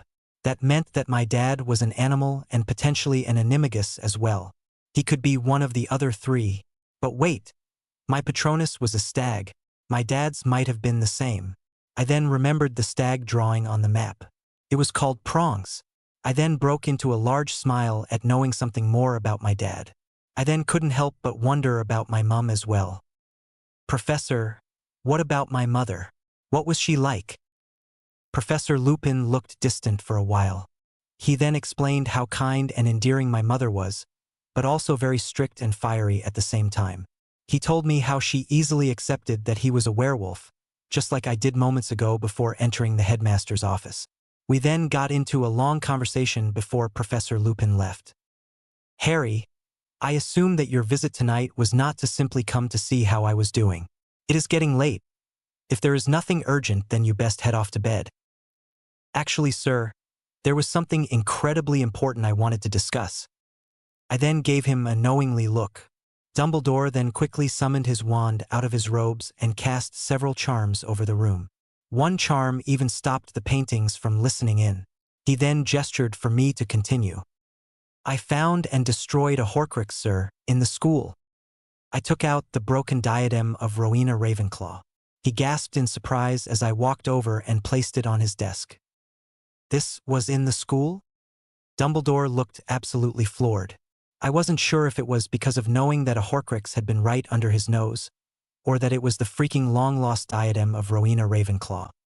"Yes, sir. I found it when I was looking for some potion ingredients in the room of requirement." He processed what I said. A calculative look took place in his twinkling eyes. "Very well, Harry. If what you brought me was indeed a Horcrux, you have helped me narrow down my search for it significantly. I will let you know more soon once I have narrowed down the possibilities. For now, good night and well done on discovering this." I beamed at Dumbledore, glad to be of help. I then left his office and headed back to my room. Chapter 30, Valentine's Day. Daphne POV. I woke up in the morning. I sat up straight away, extremely excited for the day. I opened my bedside curtains and saw a rose and a letter lying on the desk next to my bed. It must be Harry. I quickly picked up the letter and ripped it open. "Dear Daphne, Happy Valentine's Day. I hope you have a brilliant day. Meet me at the room of requirement later tonight after class. I have a surprise planned for us then. I hope you love the rose. Have a great day today, Daff. Love, Harry. I smiled widely at the letter. I then picked up the rose and smelled it. I couldn't help smiling as I got changed out of pajamas and into my robes. Tracy gave me a knowingly smirk the entire time. Prince Charming send you that? No longer embarrassed about when Tracy used to tease our relationship, I huffed out my retort. Yes, he gave me the rose and a card. Oh, whistled Tracy. We then both walked out of the room after getting dressed and headed for the Great Hall. I was so excited to see Harry tonight, I couldn't wait until then. I wished I didn't have classes today. I was eating in the Great Hall with Tracy when I saw the Weasley girl fuming and leaving the hall. Ha ha ha, Harry must have foiled her plan. I peacefully ate my breakfast before heading off to Transfiguration class. We were currently discussing in class about animagi. I found it intriguing to become an animagus. We started this unit in Transfiguration near the start of the year. I have talked to Harry so many times about it due to my love for Transfiguration. I always thought it would be cool to transform into an animal. Harry, however, didn't seem too interested in becoming one. He stated that he was more interested in learning spells and other types of magic. Simply put, he just probably didn't want to put in the time and effort to turn into an animagus himself. I mean, I had been doing a lot of research to become one. I have been to the room of requirement to see if there were any additional books on becoming an animagus, as the books in the library were a bit vague. Harry had helped me with training in wandless magic, as I would need it to shift in and out of my animagus form. I had not made much progress with it. It was very difficult. I tried doing the exercises he told me to, which was to sit cross-legged in a meditating position and try to lift an object by wandlessly casting Wingardium Leviosa, but my object would only twitch slightly and lift off the floor for a brief second. I then broke out of my thoughts as McGonagall started to pair us off in class. After my last class of the day, Ancient Runes, I quickly bolted back to my room to get changed before heading straight for the room of requirement. Tracy had helped me pick out my outfit. I wore a dark navy blue dress. The dress skirt went until just above my knees.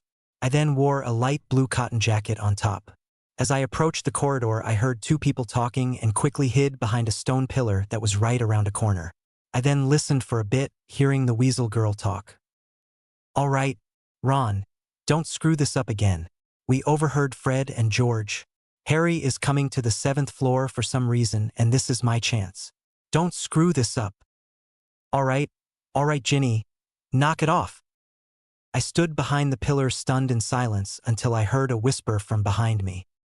Care to keep me company, milady? I turned around and saw Harry. Wow, he really dressed well this time compared to our trips together to Hogsmeade. He wore a very nice dark green bomber jacket that matched his eyes, with a white t-shirt underneath. He then had black jeans on. However, I lost coherent thought when I saw the bouquet of flowers in his left hand.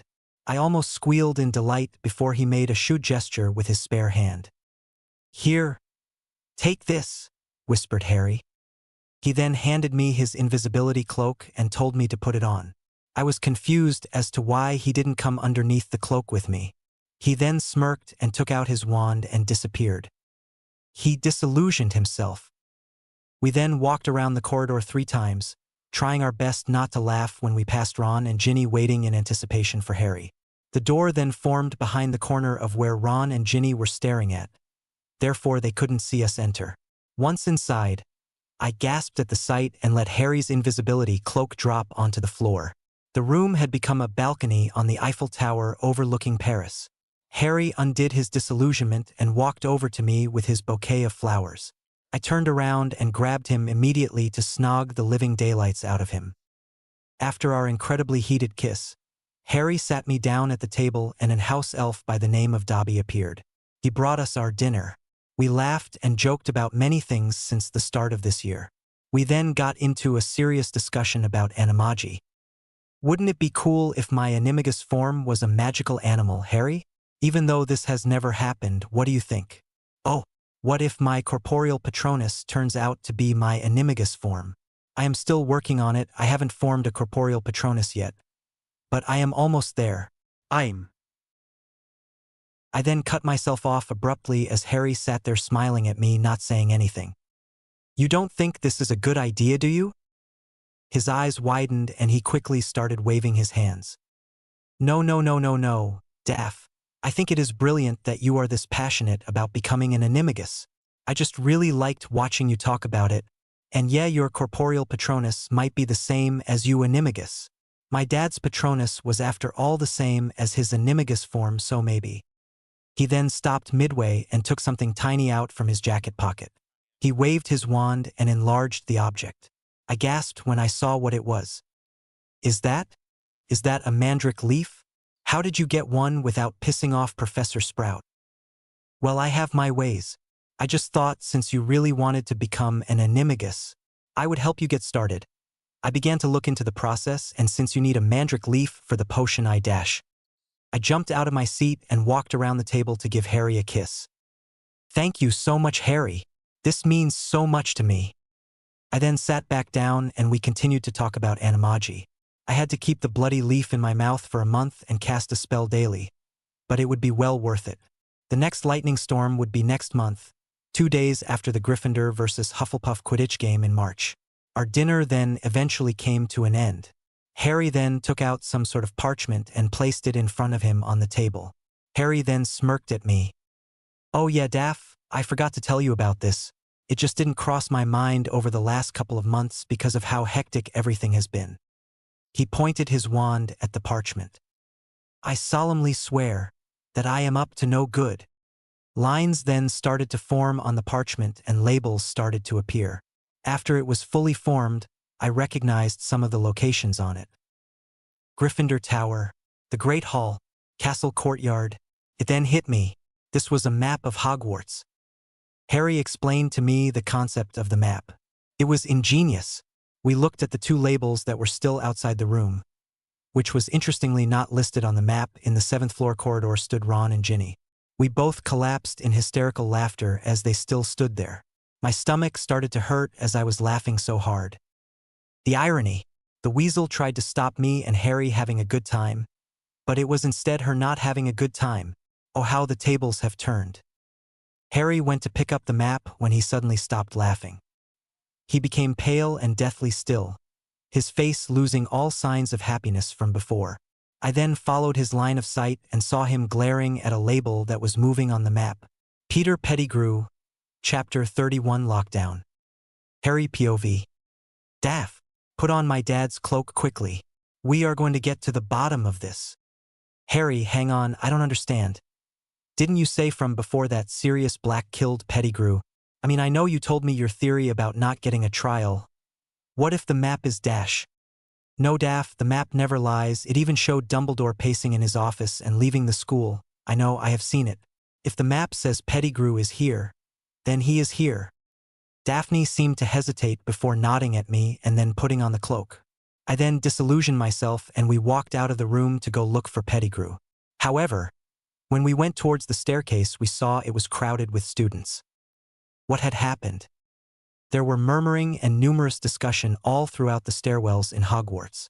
Students talking quickly to one another. Even the paintings on the walls were gossiping and looking at something.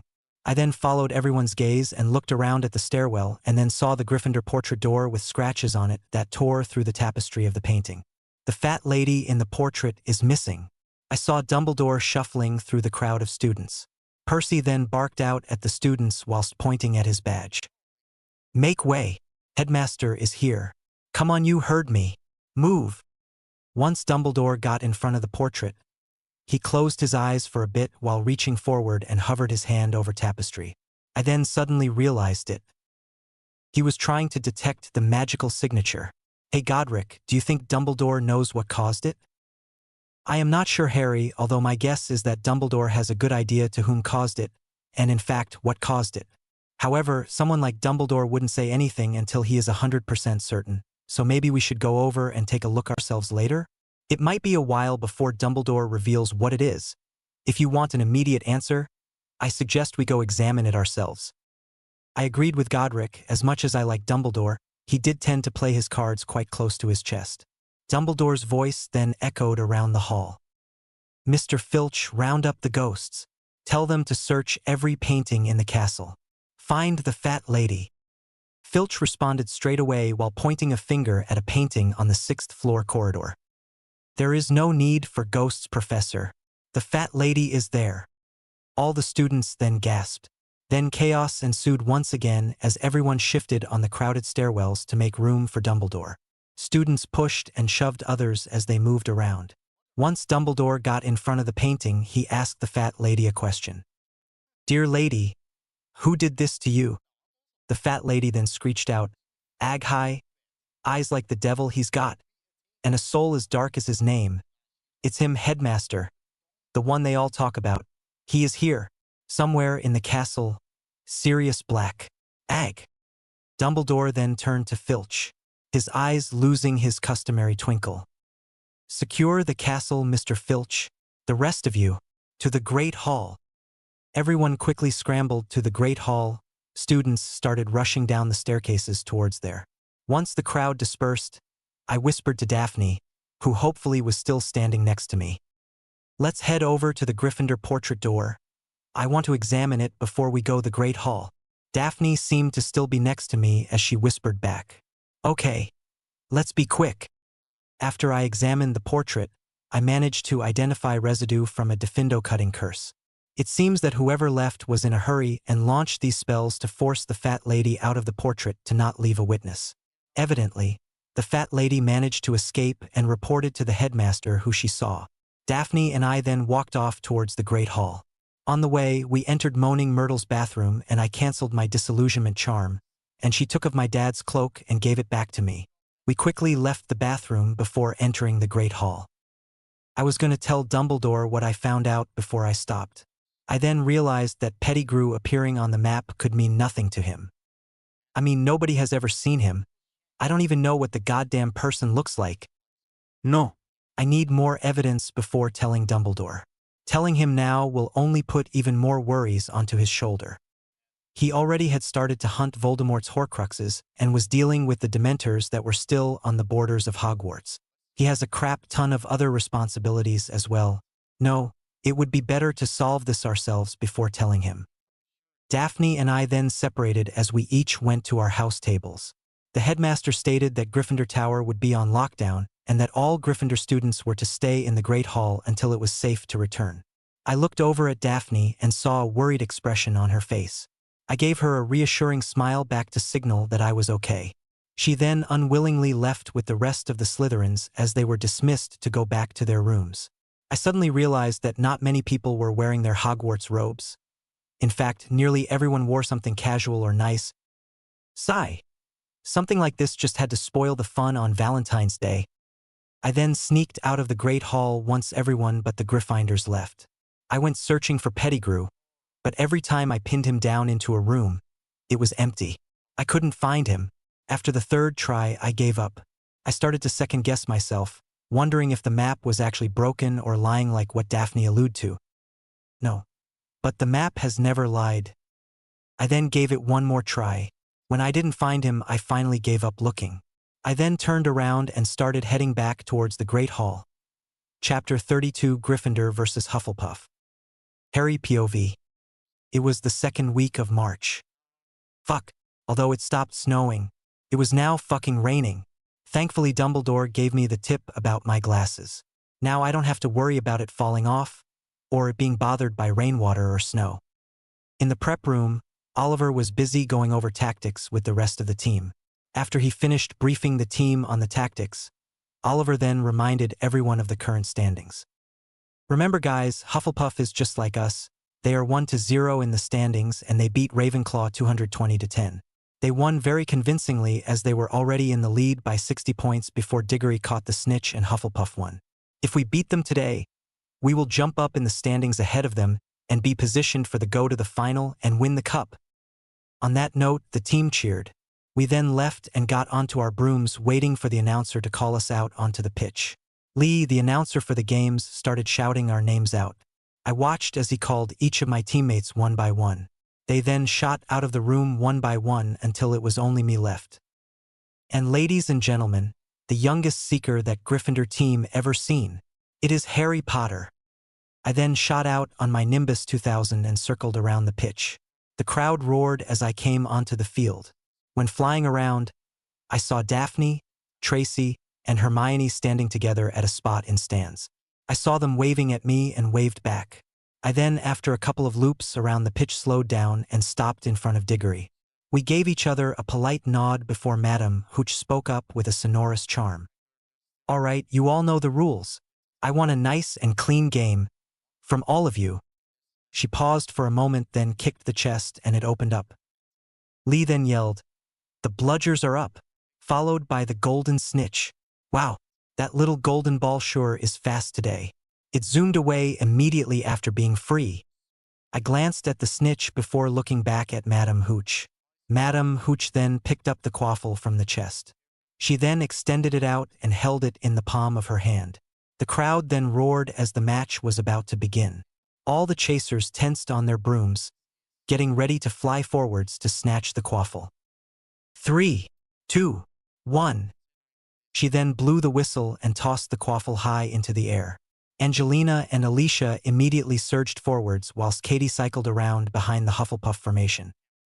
It was as if they anticipated getting the starting possession, and they did.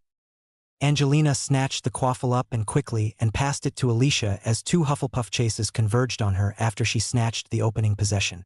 The two Hufflepuff chasers then immediately peeled off Angelina and went to chase Alicia. Alicia, with her head start, was flying towards the Hufflepuff hoops fast, the two Hufflepuffs hot on her tail, trying to close the distance. Then a bludger came at Alicia. It was accelerating towards her when George flew by and smacked the bludger at a slightly different angle. He changed the angle ever so slightly so that it went towards the two Hufflepuff chasers tailing Alicia instead of her. This slowed down one of the Hufflepuffs as he had to break away to dodge. Alicia was now approaching the hoops fast. The Hufflepuff keeper waited in anticipation. Alicia then suddenly accelerated to the left and threw the quaffle. The keeper immediately served around to block the left hoop, except the quaffle didn't go anywhere near the hoops. It passed above and went behind the left hoop and was caught by Katie. Katie caught the quaffle and in one clean and swift motion, tossed it straight at the right hoop. The Hufflepuff keeper, taken aback by the impressive coordination shown between the Gryffindor chasers, tried to recover towards the right hoop. He, however, didn't even make it to the center hoop before the quaffle had already passed cleanly through the right hoop. Lee then shouted, "Score! Katie Bell has scored the first points of the match. That is 10 points to Gryffindor." What a beautifully coordinated play by her and Alicia Spinnet. I smiled. We were off to a good start. I then peeled my eyes away and began looking for the snitch. I flew around a bit, looking around for the slightest hint of gold. Some of the camera flashes in the crowd had me accelerate a couple times because I thought it was the glint on the snitch. I took a quick glance at the score, 70-40. Damn, we were only a bit ahead. I then decided we need more time to accumulate a lead. I signaled to Fred and George to keep the bludgers away, and then suddenly turned my broom around and started zooming off. "Take the bait! Take the bait!" Diggory seemed to have noticed my sudden change and chased after me. "Oh, it seems like Potter has seen the snitch." Diggory has accelerated as well and chased after him. He is getting closer to Potter and a Ronsky feint. "Oh wow, and beautifully executed." "Diggory is off his broom," yelled out Lee. Diggory took the bait. The second he got closer to me, I dived down and reached out my hand. It was as if I was trying to grasp the snitch. Then, at the last possible second, I pulled up right before the ground, the hedges of my broom almost touching the grass pitch before shooting off back into the sky. Diggory then crashed hard onto the grass pitch and fell off his broom. The crowd roared as I flew back into the sky. I quickly started to look for the snitch. My head darted back and forth trying to find it. After a while, I looked over at the score again once Lee yelled out into the microphone. "Score! Angelina Johnson has scored back-to-back goals. Another 10 points to Gryffindor. They now lead Hufflepuff 120-50. I smiled and focused all my attention back onto my hunt for the snitch. I then saw Diggory back up, flying up towards the sky. He did seem to be injured. Damn, he is tough. He still managed to get up from a crash like that? For the briefest second saw a hint of gold whisk by the Gryffindor goalposts. I leaned forward and accelerated towards it. Then I saw it. The little blighter. The snitch seemed to sense me approaching and took off towards the sky. I then did a barrel roll to quickly dodge a bludger sent at me before soaring up towards the sky. Oh, a clean barrel roll executed by Potter. He now seems to be flying off to the sky. Yes, Potter has seen the snitch, yelled out Lee. Diggory then quickly took off. He was hesitant to do so at first, fearing another Wronski feint. I accelerated and went higher and higher into the clouds. The rain started to get heavier as I shot upwards. The wind picked up and it started to get colder. I was almost at the snitch. Diggory was closing in on me as I struggled to catch the snitch. Then there was my chance. At that moment I curved towards the exact same side the snitch curved towards. I reached out my hand and swiped the snitch. I grasped the tight little golden ball tightly. I smiled as I flew back down out of the clouds and raised my hand. Lee then bellowed out, "Harry Potter has the snitch. He has caught it once again. Gryffindor wins." A roar then erupted from the crowd around the Quidditch pitch. Although I could hear the occasional bow, the cheers drowned out the boos. I then looked towards the stands and saw Daphne, Tracy, and Hermione all jumping up and down whilst waving at me. I did a quick dive and flew near them and gave them a wave as well. Once I got back down onto the pitch, I was swarmed by the team. "Well done, Harry," yelled out all three chasers. Oliver then gave me a fist bump and patted me on the back. "Yeah, Dash. Good catch, Dash. And what a sick dash. Wronski feint, Harry." I laughed at the twins' back and forth praise. Katie then hollered out, "Party in the common room." We then all left to the changing rooms and headed back to the Gryffindor common room to celebrate. We were now 2-0, and if we beat Ravenclaw, which we most likely will, we will be favorites heading into the final. Chapter 33, Animagus. Daphne POV. It was currently the next day. Gryffindor had beat Hufflepuff yesterday in Quidditch yesterday. The entire school was still buzzing with excitement after the game. Although I didn't care much for Quidditch, I did for Harry. I showed up to cheer and support him on. I was waiting for Harry in the room of requirement. The lightning storm would be tomorrow. I had kept the bloody mandrake leaf in my mouth for the last month and have casted the Manto Animo Animato Animagus spell on a daily basis. I don't understand how Harry would have wanted to kiss me with the leaf in my mouth, but he still did nevertheless. Gods, he is just the best. I have also been slowly improving my wandless magic. I could lift some objects now, however, I still couldn't lift anything heavier than 2 very large textbooks. I couldn't lift a trunk effortlessly like Harry. Honestly, even with Gryffindor in his head, I sometimes wonder if my boyfriend is secretly Merlin. I had gotten all the ingredients needed to brew the Animagus potion. When meditating over the last month, I had brief visions and snippets of my potential Animagus form. This was a good sign, as it indicated that I could become an Animagus. From the visions, I gathered I was a very graceful 4-legged animal as I moved around with ease. Many of the other animals I passed lowered their heads and paid respect towards me for some reason. Even a tiger bowed. The location was weird though as well. I was usually out in a cherry blossom forest, or relatively close to a shrine of some sorts. I couldn't recognize the writing on the shrine. It wasn't Latin or English. The writing looked like characters.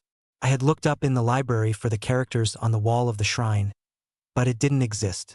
I was getting the cauldron ready when Harry walked in and smiled at me. "Hey, Daph." I beamed back at him. Y Harry. "I am getting ready to brew the potion. Thanks for being here with me." "No problem, Daph. Although I am not the best at potions, I do know enough to get by. Besides, I wanted to watch you make the potion as you're bloody amazing at potions. And I am not saying it to be nice. It is because you actually are great at potions." I blushed at his praise.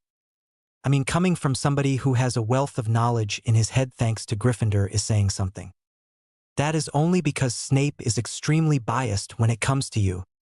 I then turned my attention back to my potions kit and cauldron that was laid out on the table. After double-checking that I had all the ingredients and everything was in order, I started to make the potion. Harry watched me closely as I worked. Right before the potion was finished, I took the mandrake leaf out of my mouth and dropped it into the cauldron and mixed it in with the rest of the potion. I then took out a vial and poured the potion into it. I capped it with a lid and smiled. "There we go. Now we just need to wait until the storm tomorrow." I slipped the potion into a pocket in my robe. Harry smiled at me and we both left the room and went to kitchens. We then spent the next hour feeding each other food before heading back to our respective dormitories and turning in for the night. I was currently in the middle of charms class. Professor Flitwick was currently running the students through the glacius charm to freeze objects when I heard a rumble in the distance. I looked out at the window and saw a storm cloud approaching Hogwarts. Oh no, I need to get out of class now to drink the potion. The lightning storm is going to be here soon. Harry, seemingly noticing my dilemma, shot a notice me not charm onto me wandlessly. I beamed at him, despite him not seeing it with his head facing the front of the classroom at Flitwick. I then walked out of class without anyone noticing and bolted towards the castle grounds. I stopped once I was behind a tree near the Black Lake. Best if not many people saw this. Once I got there, the wind started to pick up and it had started to rain a bit. I quickly chugged the potion and waited. Then as lightning struck and rumbled in the air, the visions started to appear again. I saw myself on all fours running around the spring blossom forest and arriving at the shrine. I then walked over in front of the shrine and gazed down at the water. At that moment I saw my animagus form. I was a fox. I then felt my body change and turn into it. Once I transformed, I noticed my fur was golden and gave off a slight glow. Must be because of my blonde hair. I then ran quickly towards the lake and peered down at my reflection. To say I was shocked was an understatement. I wasn't an ordinary fox. I had light blue glowing markings that matched my sapphire blue eyes on my face, and I had 7 tails? What? How come I have 7 tails as a fox? I twirled around in a circle, fanning out my 7 foxtails. I then realized how large I was after looking more closely at my reflection in the water. I then heard footsteps approaching. It was really loud. It was like my 5 senses suddenly skyrocketed. I was a bit overwhelmed with the amount of input I could hear. I didn't know what to do, so I quickly bolted back towards the tree where I hid behind to drink the potions and stood in the shadows. I then heard Harry's voice and watched him approach my location. Wait, he isn't talking though. His lips are not even moving. Wait, what? Harry then became alarmed and turned to look directly at me. He seemed to try and focus hard on blocking his thoughts. Wait, I am listening to his thoughts?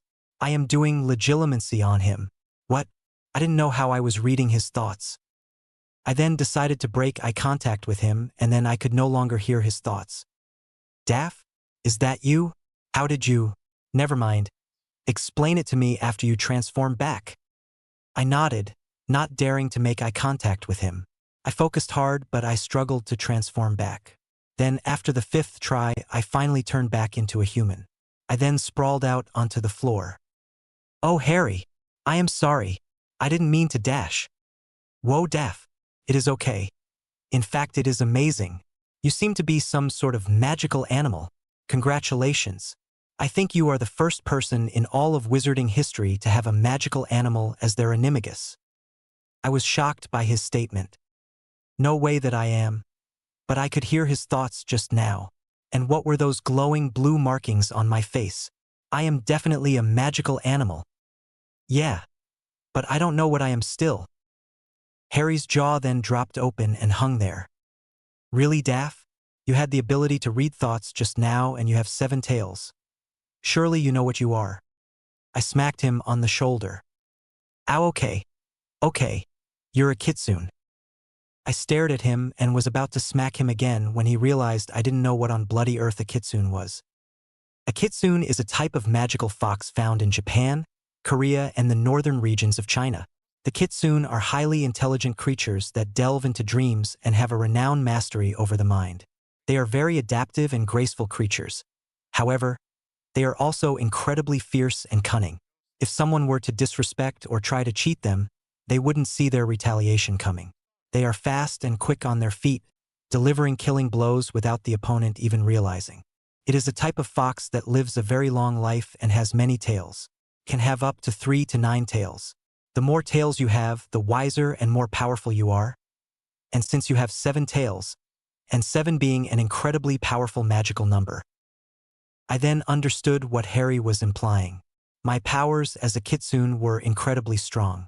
My mastery over the mind while in my form would be very powerful. Harry explained a bit more to me about my animagus form. We then ditched classes for the rest of the day and went to the room of requirement. We then did a bunch of experiments and tests with my animagus form. At the end of it, I was utterly exhausted as I transformed back after all the tests. I had learned a lot about my animagus form. I could read all of a person's mind, and not just their initial thoughts. I could travel freely through a person's mindscape as well. Of course, Harry's was a Quidditch pitch. I watched as a bunch of different snitches and some unmounted brooms flew around the pitch. Creative. The barrage of memories that I saw when shifting through Harry's head was amazing. I saw him practicing all different sorts of magic. He really pushed himself to become a better wizard. However, the best part was that I met Godric Gryffindor. When I entered his mindscape, I saw a tall, red-bearded man waving at me. He then guided me across Harry's mindscape, telling me about my newfound powers. He told me to practice occlumency and legilimency. Yeah, great. But who is going to teach me? They are illegal to learn after all. Godric seems to have read my mind, as he told me to simply come back here and that he would teach me. I also discovered what the markings on my face were. Godric told me that they were a notice me not runes and fire protection runes. The long experimenting session was well worth it. Once I returned to my room in my dormitory, it was already late at night. Tracy already fell asleep. I then entered my bed, shut the curtains and fell asleep. Chapter 34. He was there the entire time. Harry POV. It was Saturday. Daphne and I were currently at the Three Broomsticks having lunch. She was still ecstatic about her animagus form. Honestly, so was I. I was so happy for her. Her excitement had me considering to become an animagus as well. Maybe sometime later on.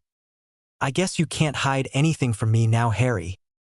She smiled flirtatiously at me and batted her eyelashes. I then blushed and was about to respond when she cut me off. I am just kidding, Harry, ha ha ha. I would never breach your privacy like that. Although, I am not so sure about Godric. Wait, Godric, what in Morgana's name did you tell her? That is between your lovely girlfriend and me, Harry, responded Godric cheekily. We then talked about registering with the ministry and had a couple more butterbeers before I walked over to Madame Rosmerta and paid. Although she tried to get us the drinks for free, I wasn't going to have any of it today. I paid her in full and with a tip. Daphne and I then promptly left and went on a walk around the outskirts of Hogsmeade. We usually didn't linger around the central hub area of Hogsmeade for too long. People were still very clingy to me ever since I blew away the hundreds of Dementors the first time I came to Hogsmeade. Although Madame Rosmerta at the Three Broomsticks could guarantee nobody mobbed me and crowded around, same couldn't be said elsewhere in Hogsmeade.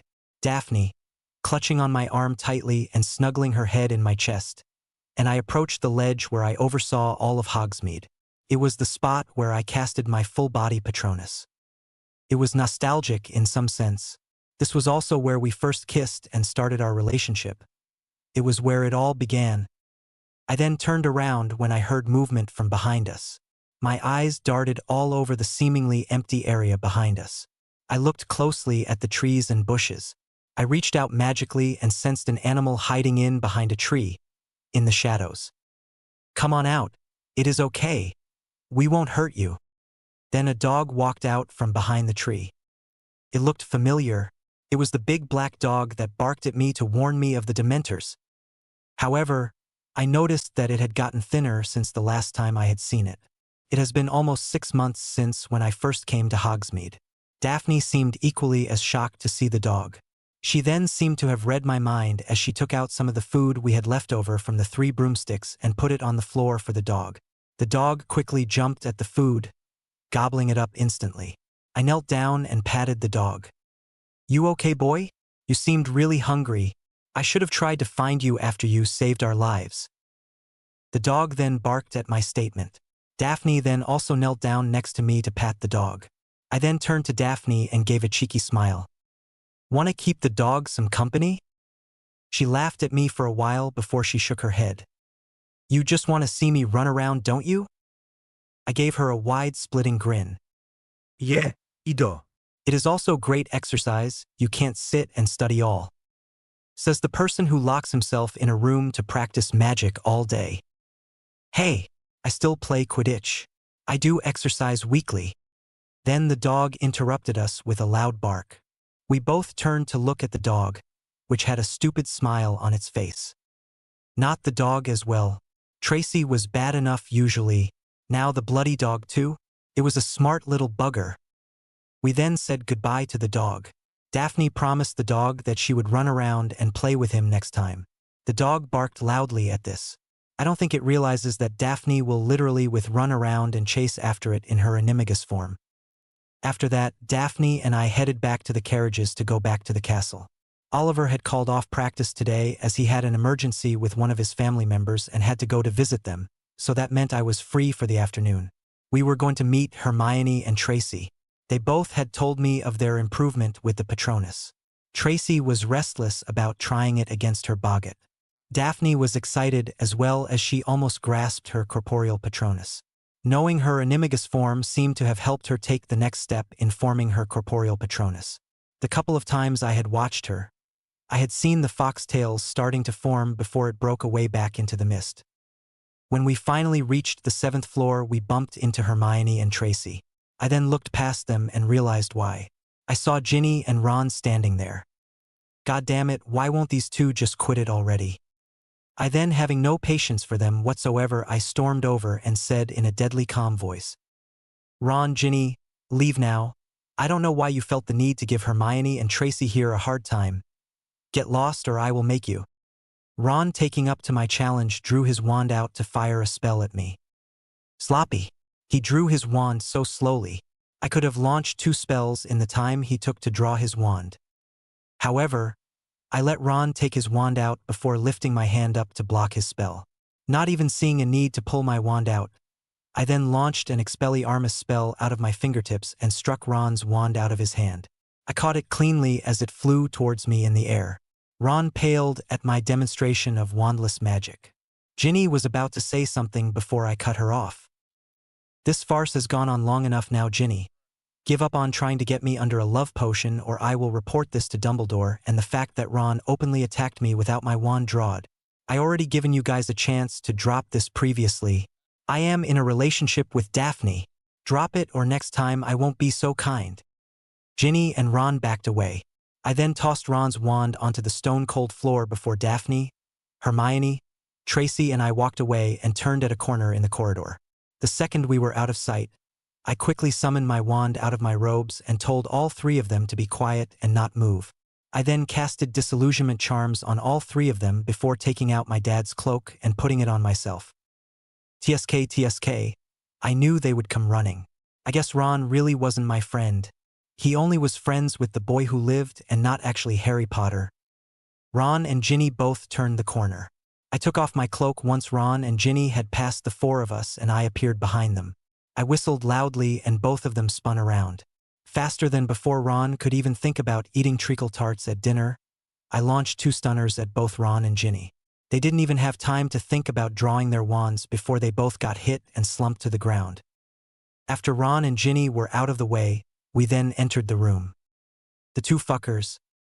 I was incredibly proud and happy for both Hermione and Tracy when they produced Patronus shields. Although they were nowhere near getting out a corporeal Patronus, it still was incredible progress. I then walked over to the boggart chest and then looked at Tracy. Daphne and Hermione both backed away. Tracy gave me a determined nod. I nodded back and waved my hand over the chest. The lock slowly unwinding and the chest lid shot open. The Dementor then came out and started gliding towards Tracy. Expecto Patronum. Nothing happened. Come on, Tracy. You just did it. I know you can do it. Tracy then shouted out with everything she had at the Dementor. Expecto Patronum. Then a familiar silvery white mist then left her wand and formed a shield around here. The Dementor was trying to feast on her but couldn't, squirming at the contact with the Patronus shield. I started to laugh in joy as I watched Tracy slowly push the Dementor back into the chest with her Patronus. Once, fully pushed in, I waved my hand and shut the chest and locked it securely. Magnificent, Tracy. Good job. I knew you could do it. She looked up and smiled at me. Thanks, Harry. I had a good teacher. Daphne quickly ran over and hugged Tracy. Tracy then asked, "What about you, Daph? Last time I saw, you were working on a corporeal Patronus." Daphne smiled and backed away. She then raised her wand and whispered out, "Expecto Patronum." A silvery white seven-tailed fox came out of her wand. Tracy and Hermione both stared at her Patronus with shock. Daphne then dissolved it shortly after. "Amazing, Daph!" squealed Tracy. Hermione ran over to congratulate Daphne as well, and the three girls broke into a discussion. Hermione then spoke up. "Well, Daphne, I was wondering, could you show Tracy and I your animagus form? We haven't seen Dash." "Sure, Hermione." Daphne then winked at her as I said this. This left Hermione very confused and Tracy raising her eyebrows. Daphne then shifted into her animagus form. The beautiful golden seven-tailed fox emerged. The notice me not charm seemed to be bothering Hermione and Tracy at the start before they finally saw the golden seven-tailed fox. Daphne then ran around the room, causing Tracy to want to chase after her. I laughed as Tracy attempted to catch Daphne. Hermione then spoke up again. "Amazing. She is a magical animal. That is unheard of, Harry." She turned to look at me.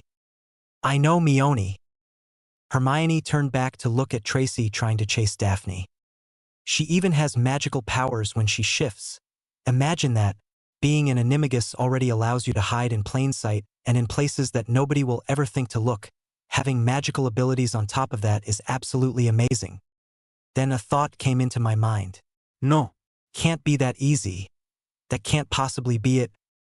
I then quickly pulled out the Marauder's map and found Pettigrew's name. Hiding in plain sight. Daphne, noticing my worried thoughts, shape-shifted out of her animagus form and walked over to me. I then flipped the map over to look at the cover. Messrs. Mooney, Wormtail, Padfoot, and Prongs. Peter Pettigrew was part of my dad's group of friends. Could be the rat, Wormtail, or the dog, Padfoot. Wait, we met a dog. It showed human intelligence as well as it seemed to understand us. Wait. Then if that dog is Sirius Black and he didn't try and kill me and Daphne, that means Wormtail is Peter Pettigrew. He is a rat animagus. Ugh, it was right in front of me the entire time. How did I not make the connection earlier? He was friends with my dad back then in Hogwarts. Merlin's bloody beard. I shouted out, "Hermione, you're a genius." All three of them looked at me slightly confused. I didn't have time to explain. "Daphne, meet me at Dumbledore's office. Tracy, go with her as well." I then turned to look at Hermione. "Hermione, come with me to the Gryffindor Tower. I will explain everything once we are in the headmaster's office, okay? Come on, we got to hurry." Chapter 35. He is innocent. Daphne POV. Tracy and I sprinted towards the headmaster's office. We got there quite fast thanks to the secret passageways Harry showed us throughout the castle. Once we got to the entrance to the headmaster's office, we encountered a slight problem. The gargoyle required a bloody password. We then just stood there stupidly in front of the gargoyle, realizing that we couldn't get in. Tracy and I were about to leave when a voice spoke up from behind us. "May I help you, Miss Greengrass and Miss Davis?" Tracy and I both turned around at the same time and saw Dumbledore standing there. I quickly spoke up. "Professor Dumbledore, Harry said for us to meet you in your office. He said there was something important he needed to show all of us." Dumbledore gave a look of concern.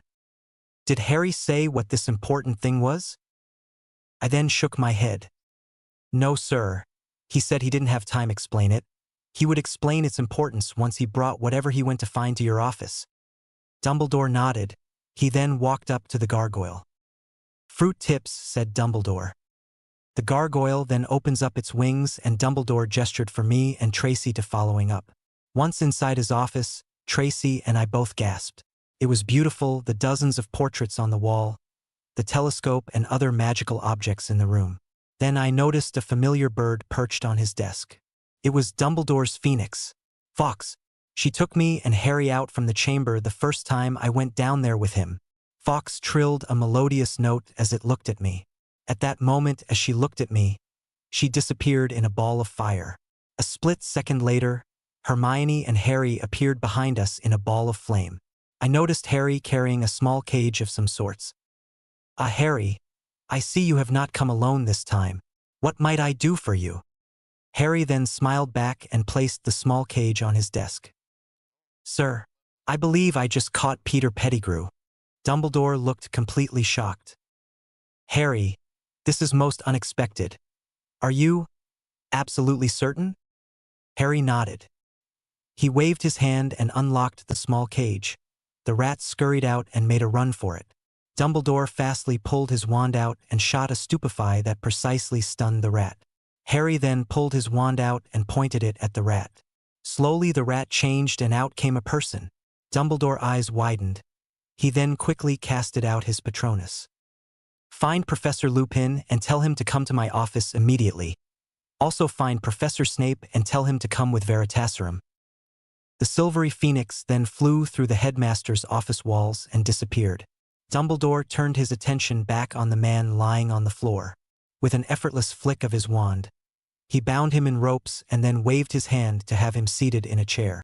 Harry began telling Dumbledore his theory on how Pettigrew was here all along, hiding in his animagus form when he was interrupted by Professor Lupin and Snape entering the office. They both looked incredibly shocked when they saw the man bound in ropes on the chair. Professor Lupin then shakily spoke up. Professor, is this really Pettigrew? Indeed. I was most disturbed as to finding out that he is in fact alive. It seems Harry has managed to out him and brought him to us. Professor Lupin then turned to look at Harry before returning his gaze back to the headmaster. Then Headmaster, if Pettigrew is alive and in hiding, does that mean that Sirius was Dash? We cannot confirm anything yet. Severus, the Veritaserum, it is time we got to the bottom of this. Snape quickly strode towards the stunned and passed out Pettigrew. He yanked open his mouth and administered 2 drops of Veritaserum. Snape then nodded at Dumbledore. Dumbledore then waved his hand and Pettigrew woke up. He started to squirm in his bindings. Dumbledore then started firing off questions at Pettigrew. What is your name? Peter Pettigrew. He then squirmed. He must have realized he has been dosed with Veritaserum. Was Sirius Black responsible for the deaths of Lily and James Potter? No. He was not the secret keeper. Pettigrew then tried to bite his lip down to shut his mouth. The man then squealed out in pain as he bit his lip. What a coward! Does he not have any dignity at all? Who was the secret keeper for the Potters then? Me! Dumbledore then stood at full height, straightening out his posture. All trace of the grandfatherly twinkle in his eyes was gone. Did you sell out Lily and James Potter to Voldemort? Tracy, Hermione, and I twitched slightly when Dumbledore said the Dark Lord's his name.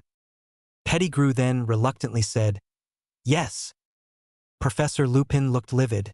He pulled his wand out to probably kill Pettigrew when Dumbledore quickly disarmed him. Remus, I understand what you must be feeling, but based on what he just said, your friend, real friend, Sirius Black is innocent. We need him alive to stand trial to free Sirius. Remus noticeably calmed down at Dumbledore's words. Dumbledore then handed him back his wand. Remus, if you are feeling up to it, I would like you and Harry to escort me the ministry. We will, of course, be taking Mr. Pettigrew here with us. I will invoke an emergency meeting in the Wizengamot as Chief Warlock to call a trial immediately. I will need Harry and you there as additional witnesses. Professor Lupin and Harry both straightened their posture. They gathered around Dumbledore, Professor Lupin having a firm grasp on the rope-bound Pettigrew's shoulder. Before leaving, Dumbledore then turned to me. Miss Greengrass, could you please inform Professor McGonagall of my temporary leave? I bobbed my head up and down. Dumbledore smiled, the grandfatherly twinkle back in his eyes. Thank you, Miss Greengrass. Now off we go. With that, Dumbledore grasped both Harry and Professor Lupin's arms. With Lupin holding onto Pettigrew's shoulder, they formed a 4-man chain. Fawkes then flew over and landed on Dumbledore's shoulder, and in a burst of flame, they were gone. Harry POV. I was standing in a room just outside courtroom 10. The trial was about to begin. Dumbledore just won the vote by a landslide on the Wizengamot to reopen the case on Sirius Black. with evidence of Peter Pettigrew himself present and both Professor Lupin and I willing to testify as witnesses, anyone who wanted a giant red target on their back would have voted against reopening the case. I inwardly laughed. For justice to be achieved, it still had to bend to the political interests of people within the government. It was pathetic in a way. That is why I became a founder of a school, Harry, and taught students. During our time, Harry, there was no guaranteed safety for wizard and witches. There was no extremely well-established Ministry of Magic or the Aurors Brigade Force. It was just a few wizards here and there that acted as guards or officers. They weren't trained for combat. Those things were developed during my time with the 3 other founders at Hogwarts when we created a curriculum to teach people magic. Really? That is amazing, Godric. I just find that hard to believe because of how corrupt and bigoted the ministry seems today. They seem more interested in putting each other down than protecting the wizards in Britain. Indeed. However, once upon a time, the ministry was not like this. It didn't tighten down control and make a huge fuss about blood purity. It was because back in the day, the wizarding population was slowly decreasing with how many witch hunts were present amongst muggles. It wasn't until when I was around 97 years old that the Ministry of Magic finally became powerful and could begin doing its responsibilities in helping wizard and witches. Before that, many people sought out Hogwarts and the nearby village of Hogsmeade as a place of refuge. The outside world was still hunting witches and wizards at that time. So Hogwarts was literally one of the supporting pillars of creating our wizarding society today. In a way, it is Harry. However, I am disappointed in how society turned out. Salazar, although he despised Muggleborns, never dared to underestimate them. He simply didn't want to be associated with them. Although he did put a bloody basilisk in the school. However, it seems like your current society has taken his values for the worse. They have invented all sorts of derogatory terms and have various laws set in place by the higher-ups to restrict Muggle-born opportunities in wizarding society. I was about to respond to Godric when Dumbledore and Professor Lupin entered the room, followed by 2 Aurors with a shackled Peter Pettigrew. "Shall we?" I nodded. The 3 of us then entered the courtroom. Professor Lupin and I walked to a set of seats near the center floor and sat down. Dumbledore, meanwhile, stood near the center with his hands clasped behind his back as Peter Pettigrew was dragged in and shackled to a chair. The courtroom hall then started being filled. Multiple people in dark red robes began filling in and sitting down. Then a woman dressed in a black robe stood up at the podium. He seemed angry. Once all the seats were filled, the woman at the podium cleared his throat. "Good evening, honorary members of the Wizengamot. Today we gather at the emergency meeting requested by the Chief Warlock to reopen the case regarding Sirius Orion Black's murder of 12 Muggles and Peter Pettigrew. If any member wishes to disagree with this assembly, please do so now." She then looked around to see if any dared challenge or question the reopening of this case. "Very well, the case of Sirius Orion Black is now reopened on the 18th of March, 1994. Judge Amelia Susan Bones, Head of Department of Magical Law Enforcement." She cleared her throat again before continuing. "As per tradition, Chief Warlock, you have the floor first." She then gestured for Dumbledore to begin. The hearing was over the moment it began. Dumbledore's evidence of Pettigrew's very existence, followed by a confession through the administration of Veritaserum, easily won him many, if not all, the votes from the Wizengamot. After establishing these facts, he then sealed the case by having me and Professor Lupin do witness testimonies. This squashed any chance for someone like Malfoy to try and take advantage of this situation and use it as leverage, as both Professor Lupin and I confirmed Pettigrew was an illegal animagus. This served to add fuel to fire and cemented a unanimous vote from the Wizengamot to clear Sirius Black of all charges. The votes are in. With a unanimous vote, the Wizengamot immediately moves to recognize Sirius Orion Black is innocent. All charges are effectively and immediately dropped. The Dementor manhunt is to be withdrawn as well, and Mr. Black will be given 10,000 galleons amnesty for his unjust time in Azkaban, whilst Mr. Pettigrew will serve a lifelong sentence in Azkaban for his numerous war crimes and his active participation with Death Eaters. The judge then banged the gravel twice.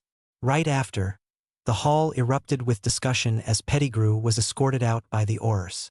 Then, as I was leaving the hall, I saw a man staring at me with a smile. It was Daphne's dad, Cyrus. I gave him a nod before smiling back and leaving with Dumbledore and Professor Lupin. When Dumbledore, Professor Lupin, and I traveled by Phoenix back to Hogwarts, I was surprised when I saw Daphne and the big black dog in the headmaster's office. How did they even get in? Professor Lupin immediately approached the dog. Padfoot, you are free.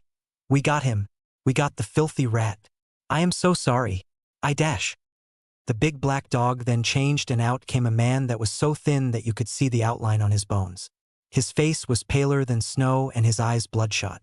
His hair was in shambles and his beard was long and gruff. Professor Lupin didn't hesitate to embrace him in a hug despite his appearance. After they separated, Sirius Black then looked at me and slowly limped towards me. Harry Potter. His voice was hoarse and the sound strained out. I then leaped at him and brought him to a tight embrace. Later on, Dumbledore and everyone else helped me get Sirius to the hospital wing.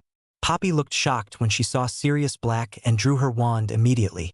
Dumbledore quickly waved her off and told her it was okay. He then asked Poppy to start the recovery healing process for Sirius. Hey, Harry, the bed in the corner, please. I used to lie there often with your dad. James, in the bed next to me. Both Professor Lupin and I laughed openly at his statement. Well, I usually sleep there. I am not sure if I want you dirtying the sheets. Sirius then broke into a grin. I helped over to the bed and he laid down. Poppy then quickly walked over, without even asking for Sirius' permission. Force-fed him potions. She then casted some spells to heal the bruises and some of the scars. Well, Mr. Black, you will need to be monitored for the next week. There has been a noticeable drop in your body nutrition levels and extensive.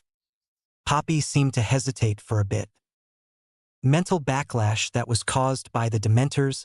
You may need to go to St. Mungo's for a mind healer after I have helped your body recover. Daphne then spoke up. Actually, Madame Pomfrey, I can help him with that. Everyone but Sirius and I turned to look at Daphne. Sirius then croaked out in his raspy voice.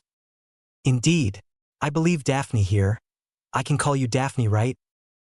Daphne nodded at Sirius. Daphne here is the most qualified to do so. When she found me wandering about at the outskirts of Hogsmeade, she told me about Harry's discovery of Pettigrew and how he was being brought to justice. She managed to convince me and clearly get this message along into my ragged mind because… Sirius looked at Daphne, and she gave him a reassuring nod once again. Because she is a Kitsune Animagus. Both Dumbledore, Professor Lupin and Poppy's eyes seemed to have popped out of their sockets as they stared at Daphne. Daphne noticeably blushed from the looks of shocked Dumbledore, Professor Lupin and Poppy displayed. Poppy then stuttered out, Kitsune? Kitsune Animagus? That is a magical animal. Dumbledore snapped out of his dazed expression. Extraordinary. Miss Greengrass, if you would not mind, could you do a demonstration, please? I believe this has never happened before in the whole of wizarding history, and if you are indeed a Kitsune, your skills in the mind arts would be most useful in helping Sirius mind. Daphne smiled at Dumbledore. The rest of us made a bit of room for her as she shifted into her Animagus form. The beautiful golden seven-tailed fox then emerged. I mean, not that she wasn't beautiful before. She is still beautiful. It's just… Ha ha ha, Harry. Stop it before you lose a battle with your own thoughts, said Godric. She looked at me and connected with my mind. Daphne then telepathically spoke to me. Can you conjure a stool for me, please, Harry? I can be at eye level with you, Godfather, that way. Okay, Daph, it still feels weird, talking to you like this, haha. I then conjured a wooden stool next to Sirius' bedside.